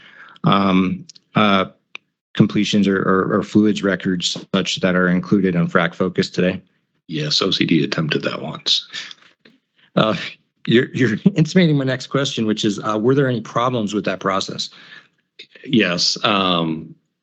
Frac Focus is built to contain that information, make it public, and it's done for various states. It's a repository for various states, various governments, so it's built for that purpose. OCD's system was attempted to be built for OCD, and it was very limited, and it took substantial maintenance to try to keep up, and so that's why OCD moved to Frac Focus, is my understanding. So is it fair to summarize that OCD would not find it beneficial or useful to maintain records where there disclosure records where there was not a known impact to water? It would constrain considerable resources to try to move back to that proposition. Is it also fair and reasonable to require OCD to take those necessary steps, review the information, and receive more detailed disclosures in the event of a qualifying release or loss of containment? Absolutely. I want to ask you a couple questions about intentional use. Are you familiar or do you recall during the course of the hearing discussions about intentional use versus unintentional use? I am. And that relates in this context specifically to PFAS compounds, correct? That is correct. Okay. Is it fair to say that there's actually two different contexts which we need to address here, being intentional use of additives versus intentional use of background or source materials? I would maybe phrase it a little bit differently. So there's the intentional use that's being proposed by NMOGA that's very ambiguous as far as intentional use. It doesn't define who intentional is. So that could be intentional being a chemical company not providing the operator the data, so the operator certifies without having intentional knowledge because they didn't receive it. So that intentional use, the OCD does not look at the intentional, I believe that you're looking, which is the second part of what you're looking at as far as background, using municipal waters, which based on the experts could have some background PFAS in it. OCD is looking at chemical additives. They're not necessarily looking for those background items. Those background items should be typically regulated by your Department of Health through NMED, because they're using municipal water systems at times. They're using drinking water wells, water well fields, those kind of things. So any regulatory purview of those wells themselves is under NMED, not under OCD's jurisdiction. So let's talk about that first fact pattern that you articulated. So in the event that, let's say an operator, well, let me start here.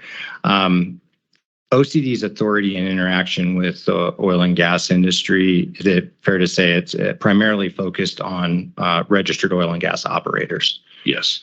Okay. And so when you, in an enforcement context, when you deal with an oil and gas operator, Is it common or practical for OCD to also deal with chemical manufacturers or distributors, et cetera? Through the operators themselves, we deal with the distributors at times, the manufacturers, but it's typically through the operator that we're dealing with them, not outside the operator. And is it your understanding that strike that in this fact pattern that you described, where an operator may not have asked a chemical manufacturer whether PFAS was included or not?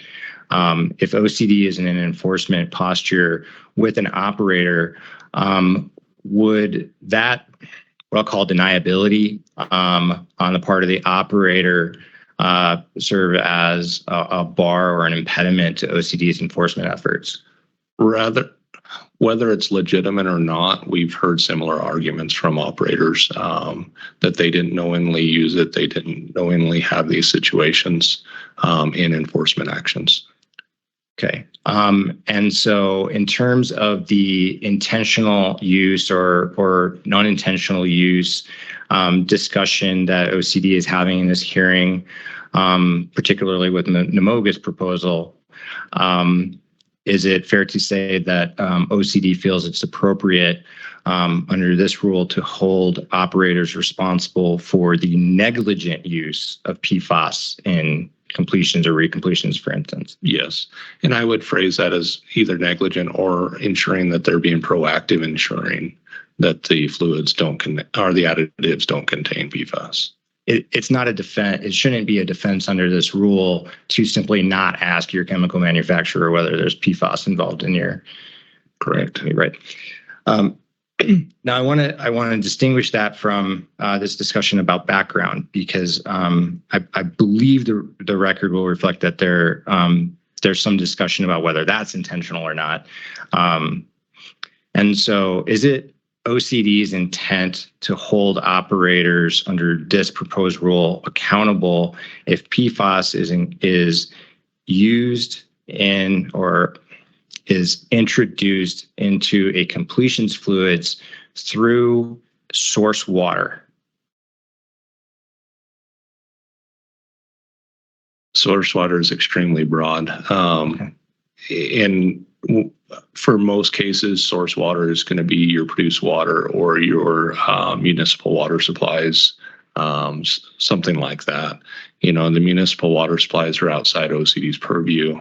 The produced water, depending on where research is, those kind of things as it develops, we could always look at that as part of what chemicals OCD is looking for if there is a breach to that well integrity. So if you're using produced water, that may be something that we could have in those discussions with the operator to look at in that very narrow scope. So when you say source water, that can be very broad. It would be defined if there was a well integrity issue as far as what we were looking at. Again, if the Department of Health regulated water wells and they required PFAS to be notified to the operators, whether it was there and the operator knew it was there and then injected it, that may be part of that scope of investigation. But OCD doesn't regulate the water wells, municipal water supplies, those kind of things. What about a fact pattern where an operator is drilling or completing and using fresh water? And PFAS is in the fresh water. I believe some have referred to it as a background, or it's, but you're using a fresh drinking water source, and there's PFAS in that. Should the operators be held responsible for that as a use of a banned PFAS? I think that would be extremely difficult for the operator to do on every single instance because of those thousands of cases. They're using a municipal water, they're using a drinking water, they're using those things in their operations. They're expecting that those wells are permitted through OSC and overseen by NMED as far as permissible levels. As the expert said earlier, that some of this testing is extremely expensive. You would be asking for, again, tens of thousands of potential scenarios to be testing that background water for those scenarios. So I don't think that that would be feasible in all scenarios. So is it your testimony that it's not feasible for OCD or the operators to do background testing of that water? Correct. Okay. And is it a fair characterization of OCD's position and proposal that operators should be responsible for the additives, specifically PFAS, that are used in completions and recompletions, but not PFAS in the environment for which they have no responsibility? Correct. Okay. I want to talk about the some kind of enforcement related questions about the PFAS ban, right? Which in OCD's proposal is currently articulated as a certification that PFAS was not used. Has OCD ever banned use of a specific substance in oil and gas development, production, refinement, or transportation prior to this petition? No, this is the first time that I'm aware of OCD has ever taken an action to ban a chemical. Nevertheless, would you agree that this is under OCD's past practice and statutory authority, that this is an appropriate but extraordinary proposal? I would say it's an appropriate but extraordinary proposal. Some examples. Was there ever a time when mercury was used in oil and gas development or production? Yes. How about asbestos? Yes. How about PCBs? Yes. Lead gasoline? Yes. To your knowledge, are any of those compounds or substances still allowed to be used in oil and gas? Not that I'm aware of. And was OCD and this commission responsible for banning any of the use of any of those substances? No. Where did those mandates come from? I don't know it for certainty, but I believe that those actions are from agencies like the Department of Health, the EPA, those agencies. So in all other instances where the division, where specific substances are not available for use in oil and gas, those originated outside of the Oil Conservation Division under some other authority? Correct. Okay. Want to ask you, do you recall Commissioner Ampoma's T0 versus T20 question earlier? I believe, if I can paraphrase, the question was, right now at T0 under OCD's definition, there are 40 to 70 compounds that would be effectively banned by the proposal. Does that ring true? Correct, yes. Okay. And I believe he said that at T20, some time point in the future, there may be 100 different compounds. So let's just use 70 to 100. As deputy director, what's your opinion enforcement discretion regarding the use of those additional 30 compounds? If there's a compound that is not prohibited under the definition today, but is prohibited under an expanded the dynamic definition in the future, based on additional scientific consensus and development, should operators be held responsible for use of that compound prior to it being effectively banned under the definition? So I think looking at spills and spill history kind of correlates to that. There's times where the determination of whether there's a release or not is the determination of when you find the release. I think OCD is trying to be proactive in including as many substances within caution or clarification as we can, testing that we can. But as those develop, if, say, 20 years from now, we find that a chemical was used by industry that was harmful to the environment, harmful to public health, then at the time of discovery, we would be working with that company under the spill rule or under Part 30 to try to remediate that instance. As that moves forward, what OCD is looking for in this rule is to identify as much as practical at the time of release and to be involved as practical at the time of release. And it's hard to do that unless you have a testing method to test for. I think the 70 chemicals OCD is looking at testing potentially for PFAS now is an extremely large list. I understand it sounds really small when you compare it to the millions of chemicals that are out there, but are potential chemicals based on the experts. But 70 chemicals are an expansive list based on not all of them have sounds like toxicology reports on them. Not all of them can be deemed as toxic at this point. So I think even going as far as we are, we're being extremely proactive and protective based on those guidelines. And we're doing it based on what we can test for at the time of that well integrity issue. Okay. So using one of my previous examples, like PCBs previously were allowed to be used, and we're not banned. And then spill rule, a release rule, Part 29 changed. So am I understanding you to say that under that rule, as OCD becomes more familiar, the science develops, that the testing, delineation, and remediation requirements necessarily change? Well, and I think we could even expand it a little bit further to chlorides. Prior to the 2018 rulemaking under Part 29, chlorides weren't regulated in New Mexico.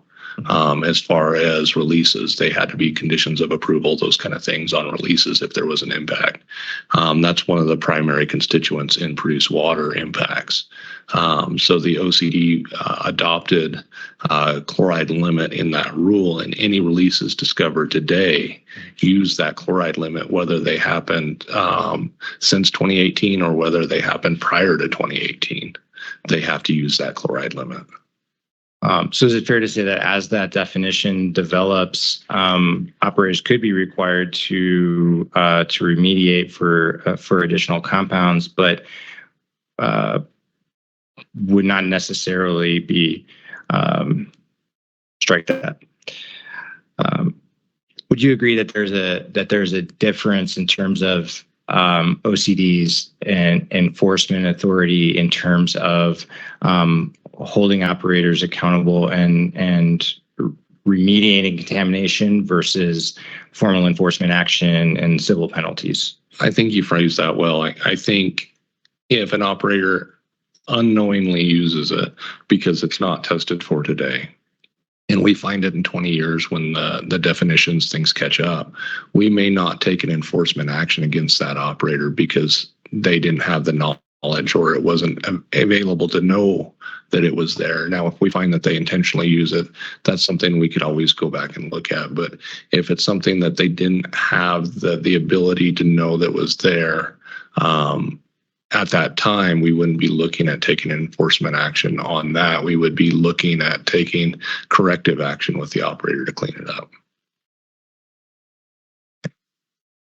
Thank you for that. Mr. Powell, I think I would like to move through, if this is still helpful to the commission, into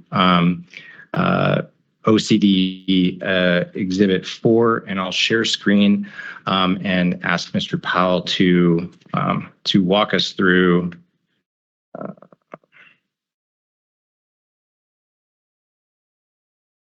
as I get it up.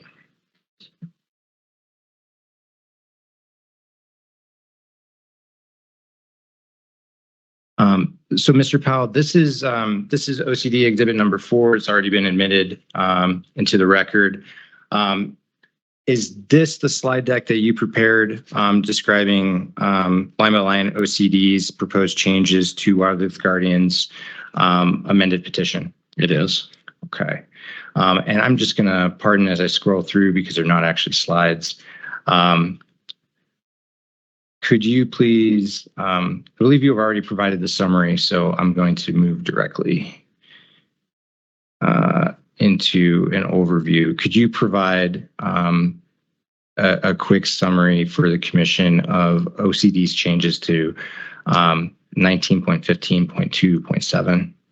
So just to review this section, I don't want to read what everybody else can read. This section regards definitions that are used in OCD's rules.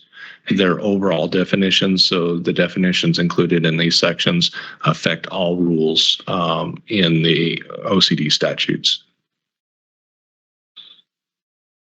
I'm moving to page 27.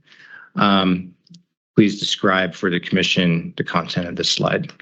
So the content of this slide is OCD is moving to reject the addition of the definition of chemical and chemical disclosure list.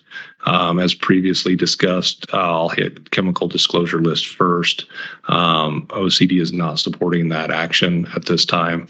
And then OCD is requesting to remove the word chemical from the definition, primarily because it's a common industry term and it's used in several other OCD rules.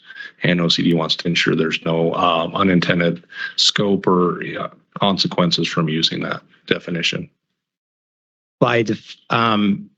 Generally speaking, as we work through the definition section, Mr. Powell, is it true that adding a specific or a PFAS specific definition to any of these proposals in part 2 could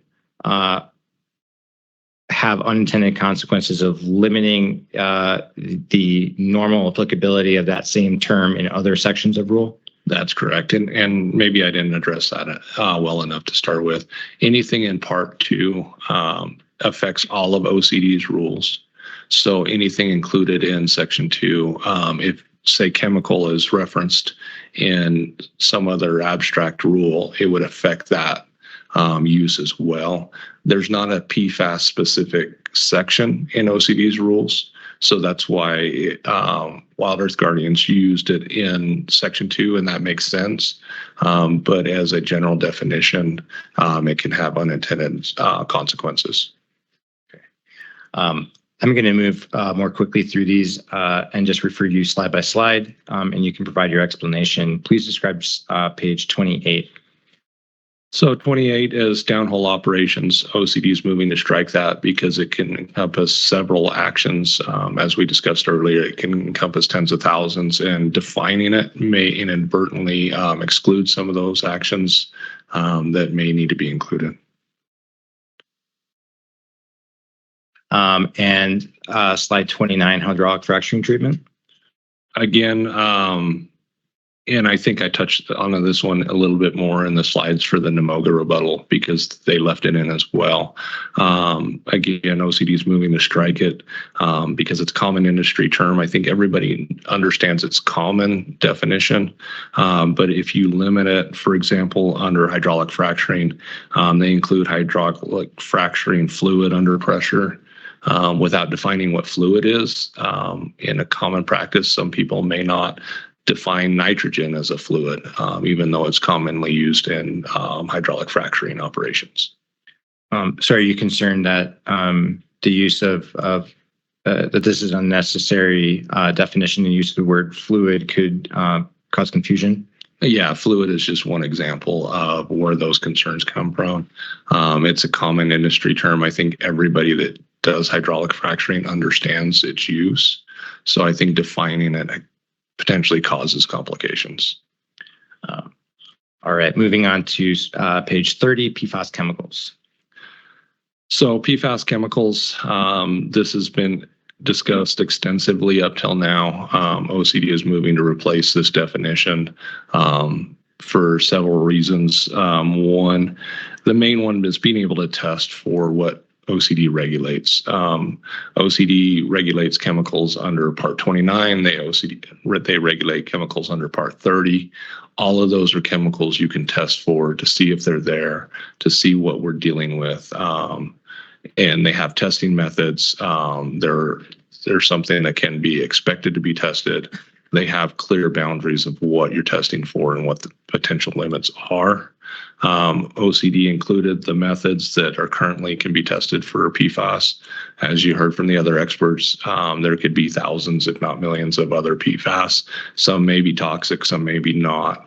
OCD wanted to make sure, because this is groundbreaking process to ban a chemical, that we don't overstep as far as what we're doing with it, and banning something that may not necessarily be toxic, that needs to be banned, and that we can test for if there is an impact.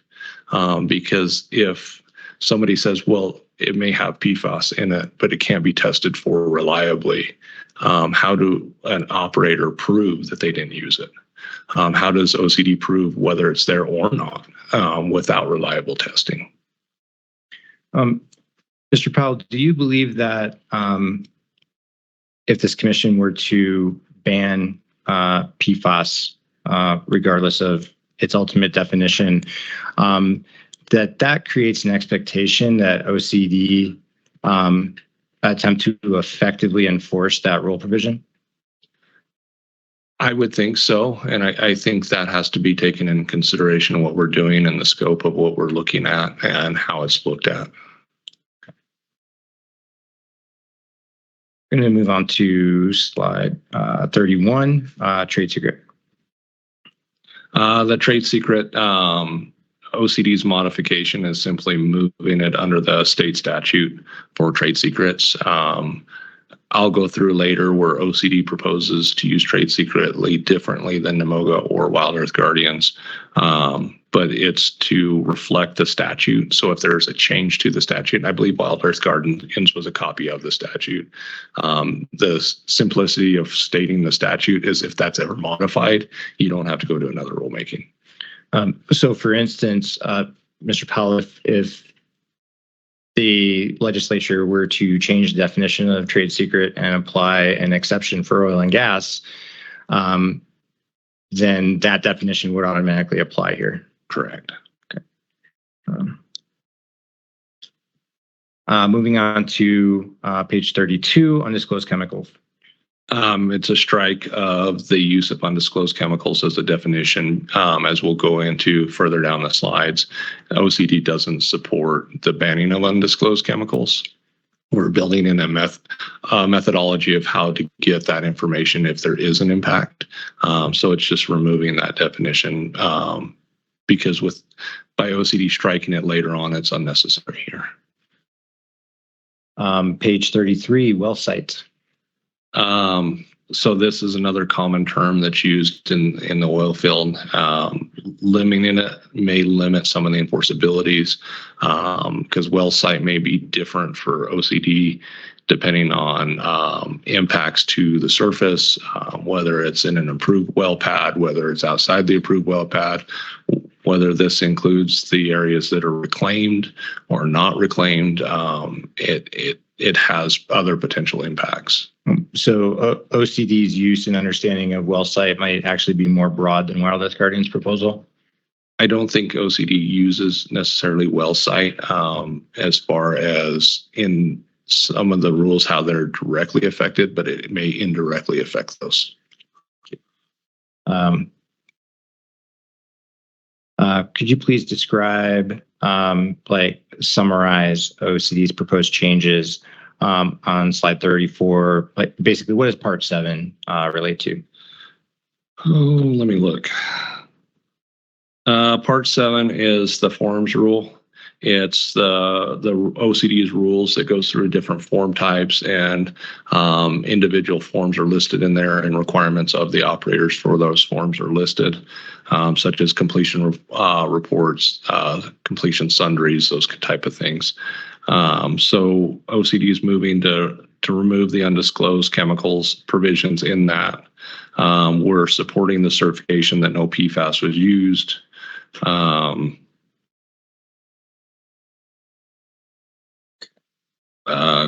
That's mainly the changes that OCD is looking for. Great.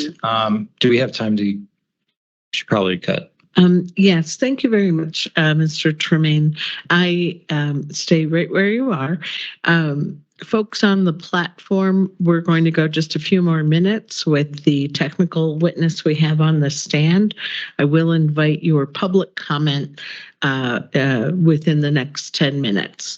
But I want to get to a good stopping point with Mr. Powell. Please hang in there with us.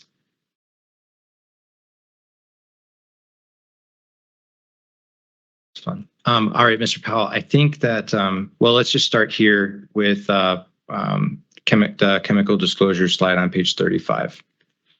So I think it's probably helpful just to look at the OCD modifications for this of what OCD is requesting change. It's the strike of the chemical disclosure list. It's clarifying that it's applicable to added chemicals that were added to the fluid used. So it's chemicals that the operator should be working with their chemical companies to identify and ensure are PFAS free. Those are the main changes, the theme of the changes in that section. Great. And the slide about 36. OCD agreed with that change. All right. And on 37.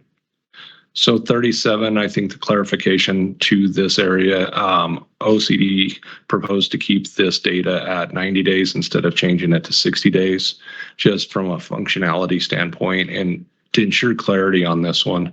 So the 90 days is from the date of the actual completion itself, not from when the paperwork's filed. So it's not that OCD keeps the paperwork confidential for 90 days. The paperwork is delivered to the OCD on the 105, I believe, at 45 days or 103 at 30 days. So you're looking at, say, the 45 days, you would only have a confidential period for 15 days. Functionally, with OCD processing, OCD may not have even processed that at that time. That's a quick turnaround, looking at 2 weeks. Also, to evaluate that if it's going to hearing to see if it could be confidential or not, whether it should go to hearing, that evaluation takes time. Could you please address the shall versus may?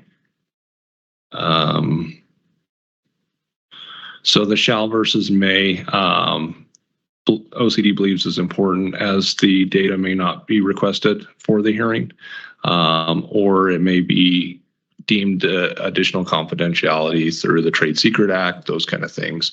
So depending on where that lands, the may fits that best because it may not be included in the hearing, depending on those evaluations. And slide 38, OCD also agrees with this change? Yes. All right, please describe slide page 39. Slide 39, just in principle, that's not something we typically put in the rules as far as each individual form. It's something OCD does as far as keep those records indefinitely. That's all part of the State Records Retention Act and rules, and that OCD has to abide by. So including things as far as retention there. If state records made a change, which they're the regulatory body over state records, may conflict. So we're just asking for that removal, even though functionally we do keep that. Okay. Madam Hearing Examiner, we're about to move on to kind of some more interesting, more substantive stuff in part 14. It's all interesting and substantive, Mr. Tremaine. All right. No, thank you for identifying a good stopping point. And I understand that it would be best if we took all of the public commenters available and then picked up with Mr. Powell in the morning. Is that what I understand your request? That would be my recommendation. Thank you. Okay. Thank you very much. So thank you, Mr. Powell. We will recall you no later than 9 o'clock tomorrow morning. Let me turn to the folks on the platform. My name is Felicia Orth, hearing officer for the commission. I'm here with all three commissioners. This is the rulemaking around PFAS chemicals in oil and gas extraction, case 23580. We have come to another opportunity for public comment. Just a few things. I will ask you to state and spell your name because we are making a transcript. I will ask you if you swear or affirm to tell the truth, and then I will set my stopwatch for 3 minutes. And if you've already offered public comment, I have to ask you to submit any additional public comment in writing to Sheila Apodaca by Friday at 5 p.m. I can really accept verbal comment from folks just once. We've already had more than 4 dozen commenters, and we have a lot more to get through. So is... Madam Hearing Examiner. I'm sorry, yes? I apologize. Oh, yes, I will definitely invite public comment from the room. I wanted to start with a few folks who've been on the platform for a while. And who signed up earlier. All right, is Representative Caballero with us? I am. Hearing Examiner. Yes, would you please spell your last name? Yes, it's a double last name, and it is spelled R-O-Y, B as in boy, A-L. Second part of the last name is C-A, B as in boy, A-L-L-E-R-O. Thank you. And do you swear or affirm to tell the truth? I absolutely do. Thank you. I'll start your 3 minutes now. Thank you. Good afternoon, Hearing Examiner, Chair, and members of the Commission. I'm Representative Patricia Roybal Caballero from House District 13, a tenured legislator, social worker, educator, student, and I'm here to speak on behalf of my constituents and the inhabitants of New Mexico, because the rule before you not only impacts the people of our lands, but our wildlife and entire ecosystem. The loophole that allows chemicals to be used in operations around our communities is described as, quote, trade secrets, unquote. But what is not a secret about these forever chemicals are their absolutely dire impacts on the health of New Mexico's people and wildlife, and the risks they pose to our water and environment. These chemicals have been proven by our scientific community to be linked to cancer, kidney disease, reproductive problems, and negative impacts on developmental outcomes. The dangers of PFAS were covered up by chemical manufacturers under similar trade secret laws for many decades. But the EPA finally acted to ensure PFAS contamination in our water must be disclosed and regulated. The oil and gas industry must not be allowed to keep hiding behind the same dangerous loophole. In Colorado and California, disclosure requirements were enacted by the legislature. But that does not mean the same protections cannot be accomplished through this rulemaking procedure. OCD has the authority and the responsibility to regulate oil and gas production practices in New Mexico and should exercise its responsibility to do so. In the state legislature, we are also concurrently making strides to address oil and gas pollution and the profound consequences of the extraction industry. The federal government has a, quote, chemicals are considered innocent until proven guilty, end quote, approach to regulation, which puts the burden on the public, on states, and on regulators to prove harm before a chemical can be restricted. This approach results in widespread and long-lasting harms before limits are imposed and fails to protect public health. I ask you to adopt the most expensive and protective definition of PFAS to protect New Mexicans.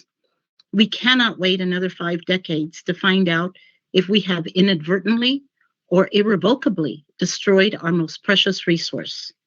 What I know from my many years in the legislature and have heard from countless individuals and organizations is that we need to be acting in a transparent manner that places the interests of the people above industry and the bottom line. What is before you is not a ban on business. Instead, it is the bare minimum we can ask, that the cost of business not put our lives at risk for ourselves and future generations. So I respectfully ask your support for case number 23580, and I appreciate your time and thank you. Thank you very much, Representative. Let's see, another person who signed up earlier is Peggy Baker. Is Ms. Baker on the platform?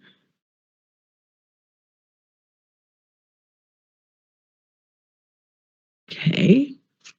And another person who had raised their hand earlier was Amit Hassan. No? All right. If you are on the platform and would like to offer public comment, please use the hand raise. Oh, good. Just like someone named Byron McMillan just did. Please raise your hand. Terrific. Mr. McMillan, would you please spell your name for the record? Yes, BYRON McMillan, MCMILLAN. Do you swear or affirm to tell the truth? Yes. Thank you. I'll start your 3 minutes. Thank you. My name is Byron McMillan. I'm a decorated combat vet and an outdoor educator and spiritual guide here in the North Valley of Albuquerque, New Mexico. I moved here 5 years ago to listen to the land and answer to what it was calling me to do. And I've been growing soil here in the North Valley on almost an acre of land, trying to remediate soil, create a sponge where water can't leave here, and just whatever the land calls me to do. And when I hear about PFAS and the prevalence all over our planet, when I hear about the hubris of humans not regarding the damage and destruction that PFAS cause to the environment, it makes me sad, it makes me angry, and it makes me want to fight back and join as many people to join the fight as possible to take care of this planet. We've named our land Terra Curativa, which means healing land in Italian. The goal is for people to come here to work the soil, to heal their soul, and to heal the soil at the same time. As we heal the soil, we will heal our souls at the same time. And so this call for a company that comes into New Mexico that doesn't really care about the people of New Mexico, to disclose whether they're using PFAS or not, just seems like common sense. And this is a common sense people that live here in New Mexico. And I want to be a part of the people who raise their voice and say no. I mean, it just, scripture says humans, professing to be wise became fools. I don't want to be a part of professing to be wise and becoming fools. It's foolish to just allow a corporation who could care less about the people of that place to do whatever they want and not disclose what they're doing. So I just hope that this legislation passes to force this organization, this company, to disclose what they're doing so that we can make wise decisions. I love New Mexico. I love the people of New Mexico. I'm committed to being here, making it a better place to live for all people and the more than human world.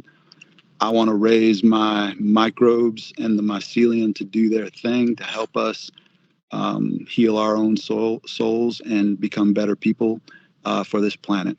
So thank you for your time, and I appreciate everyone who's doing their part to make this happen. Thank you, Mr. McMillan. I believe Ruth Striegel has rejoined us. She was, yes. Ms. Striegel? Yes. Hello.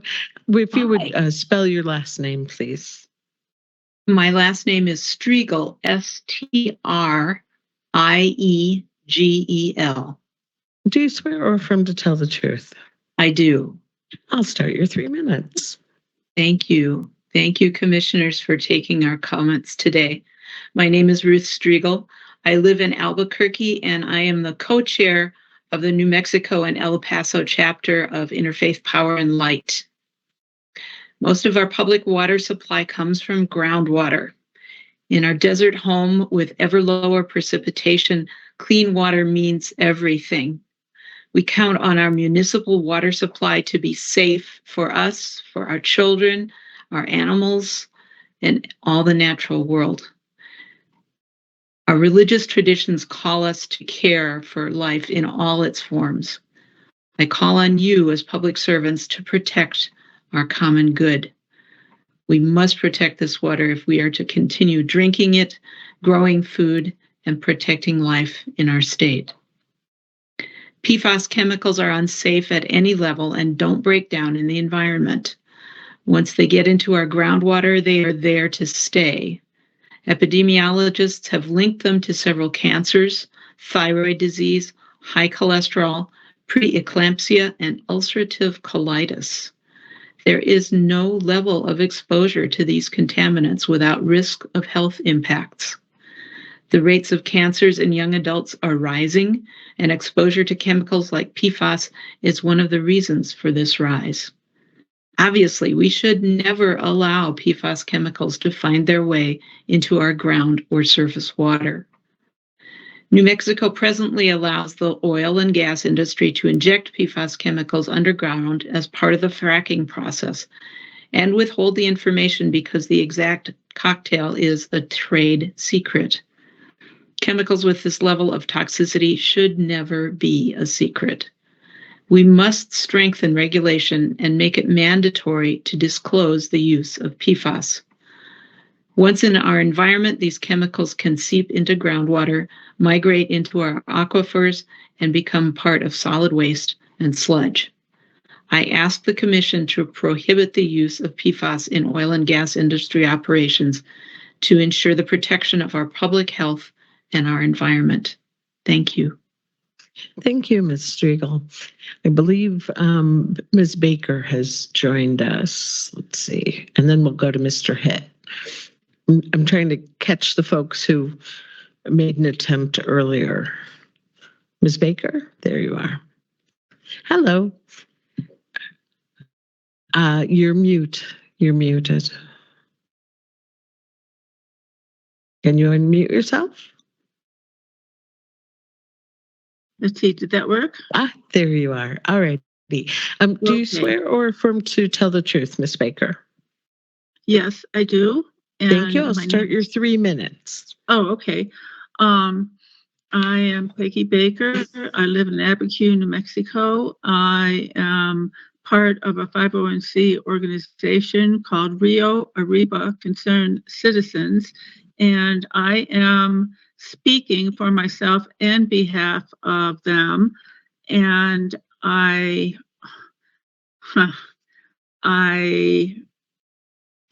give me a moment. I lost my notes.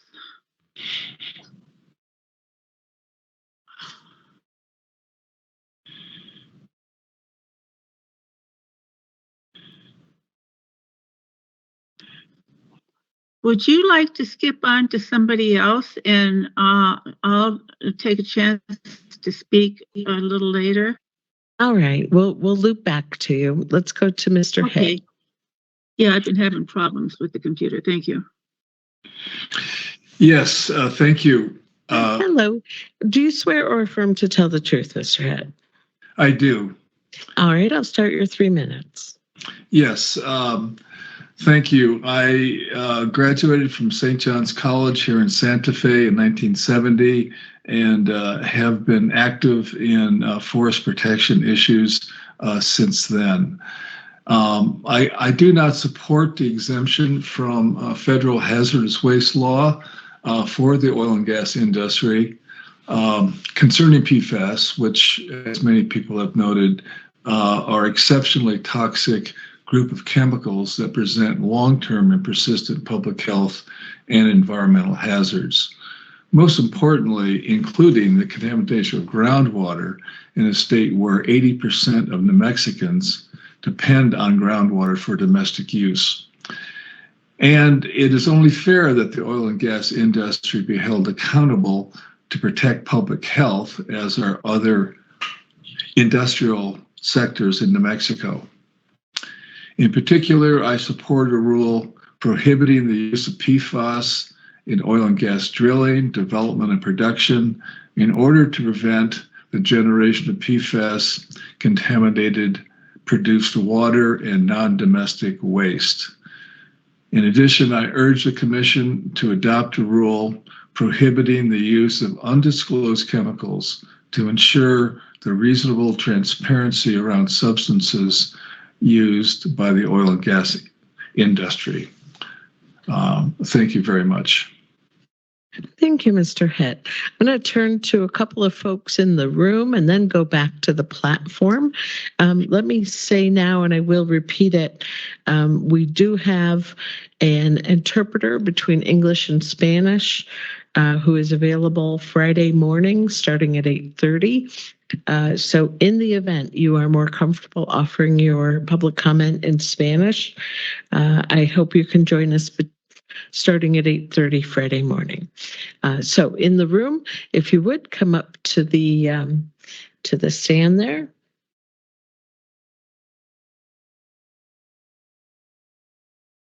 Yes, right here. And if you would please state and spell your names. Yeah, thank you. That's helpful. Bobby, and it's spelled Bobbe. My last name is Besold, Besold. Okay, and do you swear or affirm to tell the truth? And I'm representing a tiny organization. Do Sorry. you swear or affirm to tell the truth? I'm still not sure what you said. You didn't hear me? Mhm. Sorry. You do. What? Yes, okay. And I'll start your 3 minutes. Starting your 3 minutes. Oh, do it. Great. Thank you. Thank you. So I'm with a very small organization called Rivers Run Through Us. We are advocates for the rivers of New Mexico and water in general in New Mexico. And I'm an educator, artist, activist, and grandmother. And I have a question for you all. I'd like to know if you would raise your hand, which of you, any of you parents? Let's be solemn. Sorry. Questions, ma'am.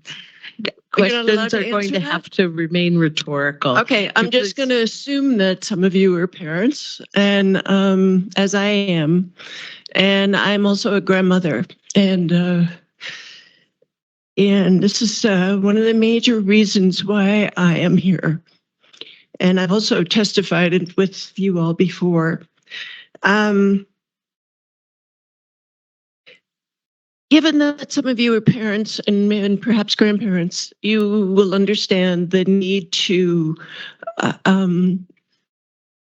put forward and think about the future that our children and grandchildren are going to be living in. And especially, here we're talking about water.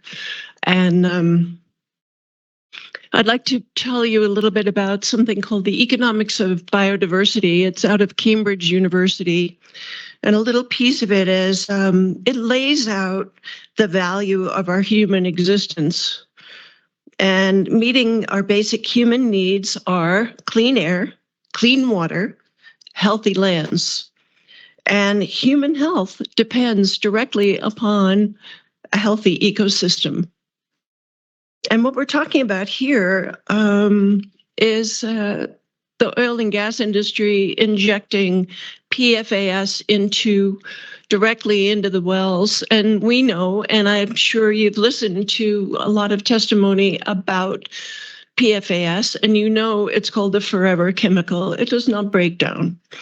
And the Physicians for Social Responsibility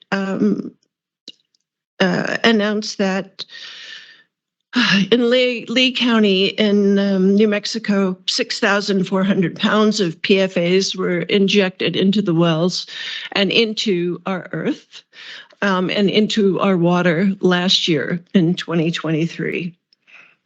So we have traded the long-term ecological health and welfare for short-term monetary and value greed.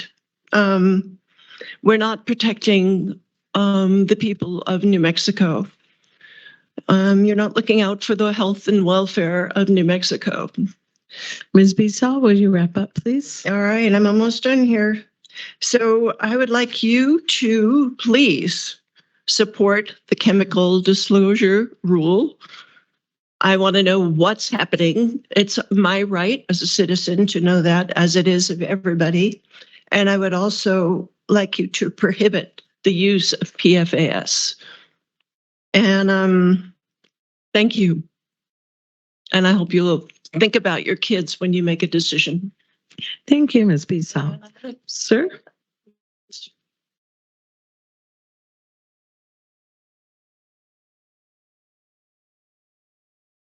You would state and spell your name. Yeah, my name is Glenn Weichel, Weikle. Do you swear or affirm to tell the truth?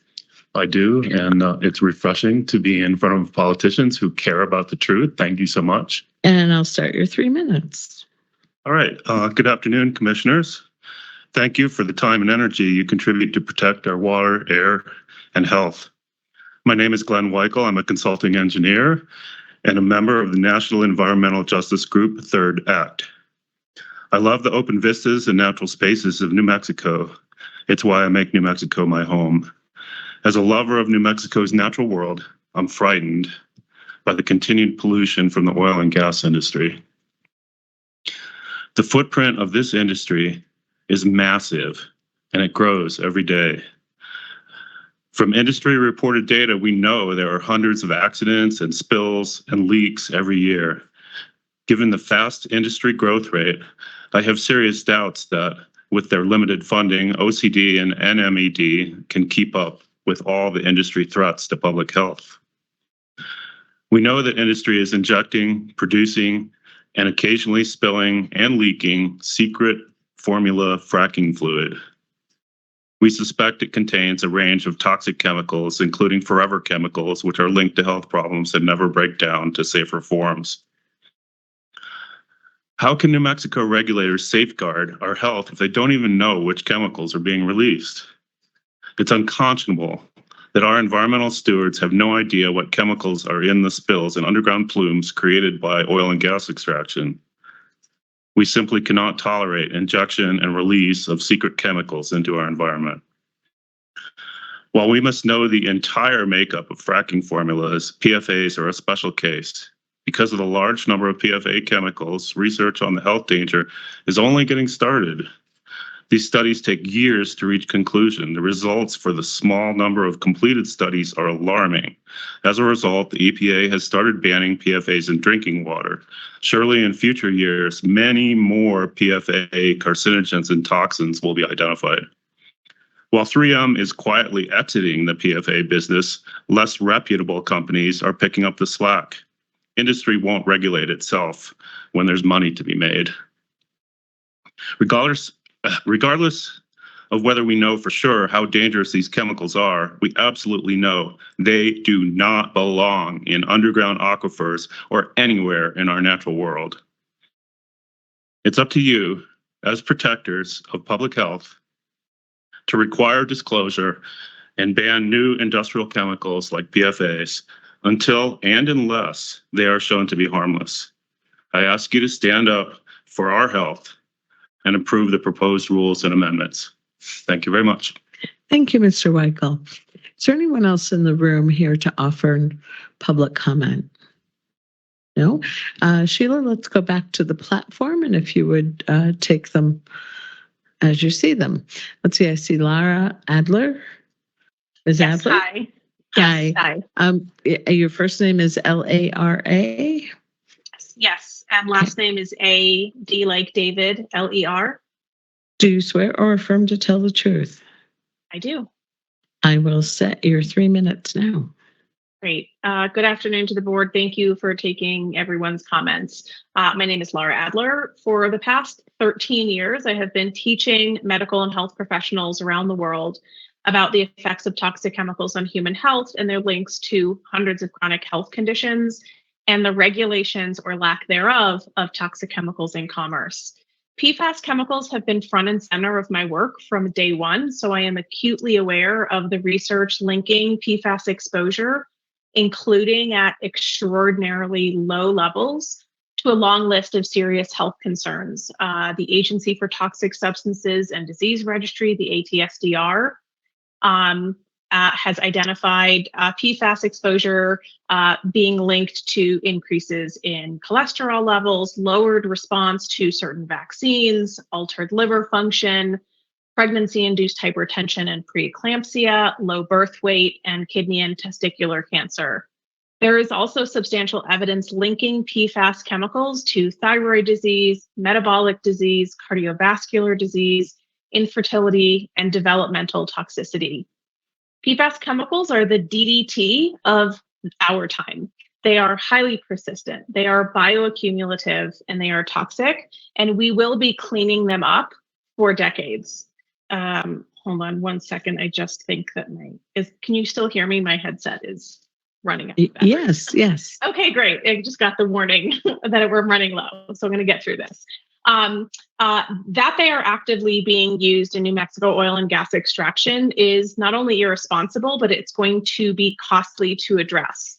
A 2021 paper published in Environmental Science and Technology titled The True Cost of PFAS, the Benefits of Acting Now, found that the estimated cost of just healthcare costs related to PFAS will be between $37 and $59 billion annually. And surely this is going to be an underestimation. We cannot kick the can of PFAS pollution down to our children, grandchildren, and great-grandchildren. Despite the lack of disclosure or transparency from the oil and gas industry, of which PFAS chemicals are on which PFAS chemicals are being injected into hydrofracking wells. There are over 14,000 identified in the PFAS class. We know that they are present thanks to a report from last year from the Physicians for Social Responsibility. We know that on average, there are approximately 4 spills of hydrofracking wastewater happening in New Mexico every single day that undoubtedly contains PFAS chemistry. This is unacceptable, as is the oil and gas industry hiding behind the trade secret confidentiality claims. Water in New Mexico is already under serious threat thanks to the SCOTUS ruling on Sackett versus EPA that happened earlier this year. Currently, roughly 80% of waterways in New Mexico are no longer considered waters of the United States and therefore not protected under the Clean Water Act. Ms. Adler, would you wrap up?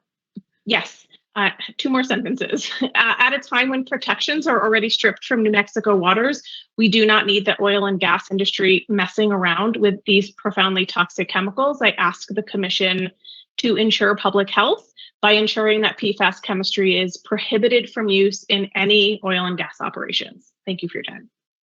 Thank you, Ms. Adler.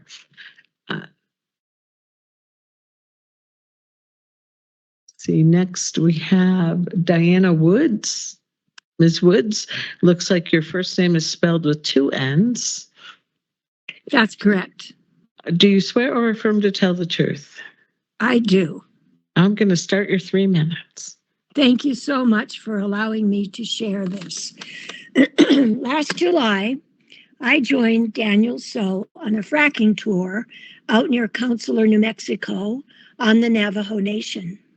I visited many sites, and on the map I saw there were thousands and thousands more sites on Navajo land.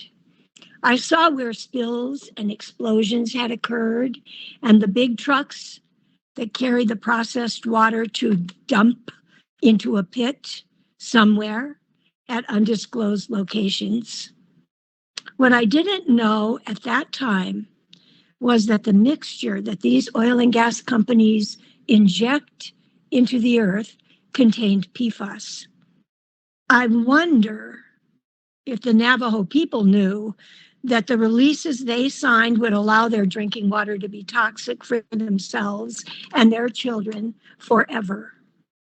That the PFAS used to protect oil and gas equipment and processes will bring them cancers and hormone imbalance and liver and kidney disease, suppressed immune systems, even a little tiny bit. That as they drink their toxic water and their animals drink it also, the chemicals will accumulate in their bodies, be passed down to their infants. There isn't a safe amount. The Navajos, and for that matter, all the people of New Mexico, do not know about these chemicals that never go away because oil and gas don't disclose that they're doing this. These companies will leave here and we will be stuck with cancer water. They hide behind the Trade Secrets Act, saying that disclosure would negatively affect their ability to compete. But really, what they're using the Trade Secret Acts for is to protect their bottom line and to protect themselves from future litigation. The New Mexico Inspection of Public Records Act, specifically Rule 11-508, ensures that the trade secret privilege may be overridden if upholding it would tend to conceal fraud or otherwise work an injustice. I would say that this and all future generations would qualify as injustice. I ask you to do the right thing. Demand disclosure of which chemicals are being used.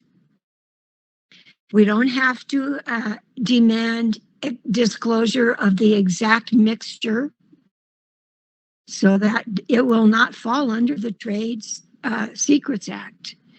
Ban PFAS in New Mexico and enforce that ban. Thank you very much for letting me speak. Thank you, Ms. Woods. Is there anyone else on the platform who would like to offer public comment? I know we do need to loop back to Ms. Baker.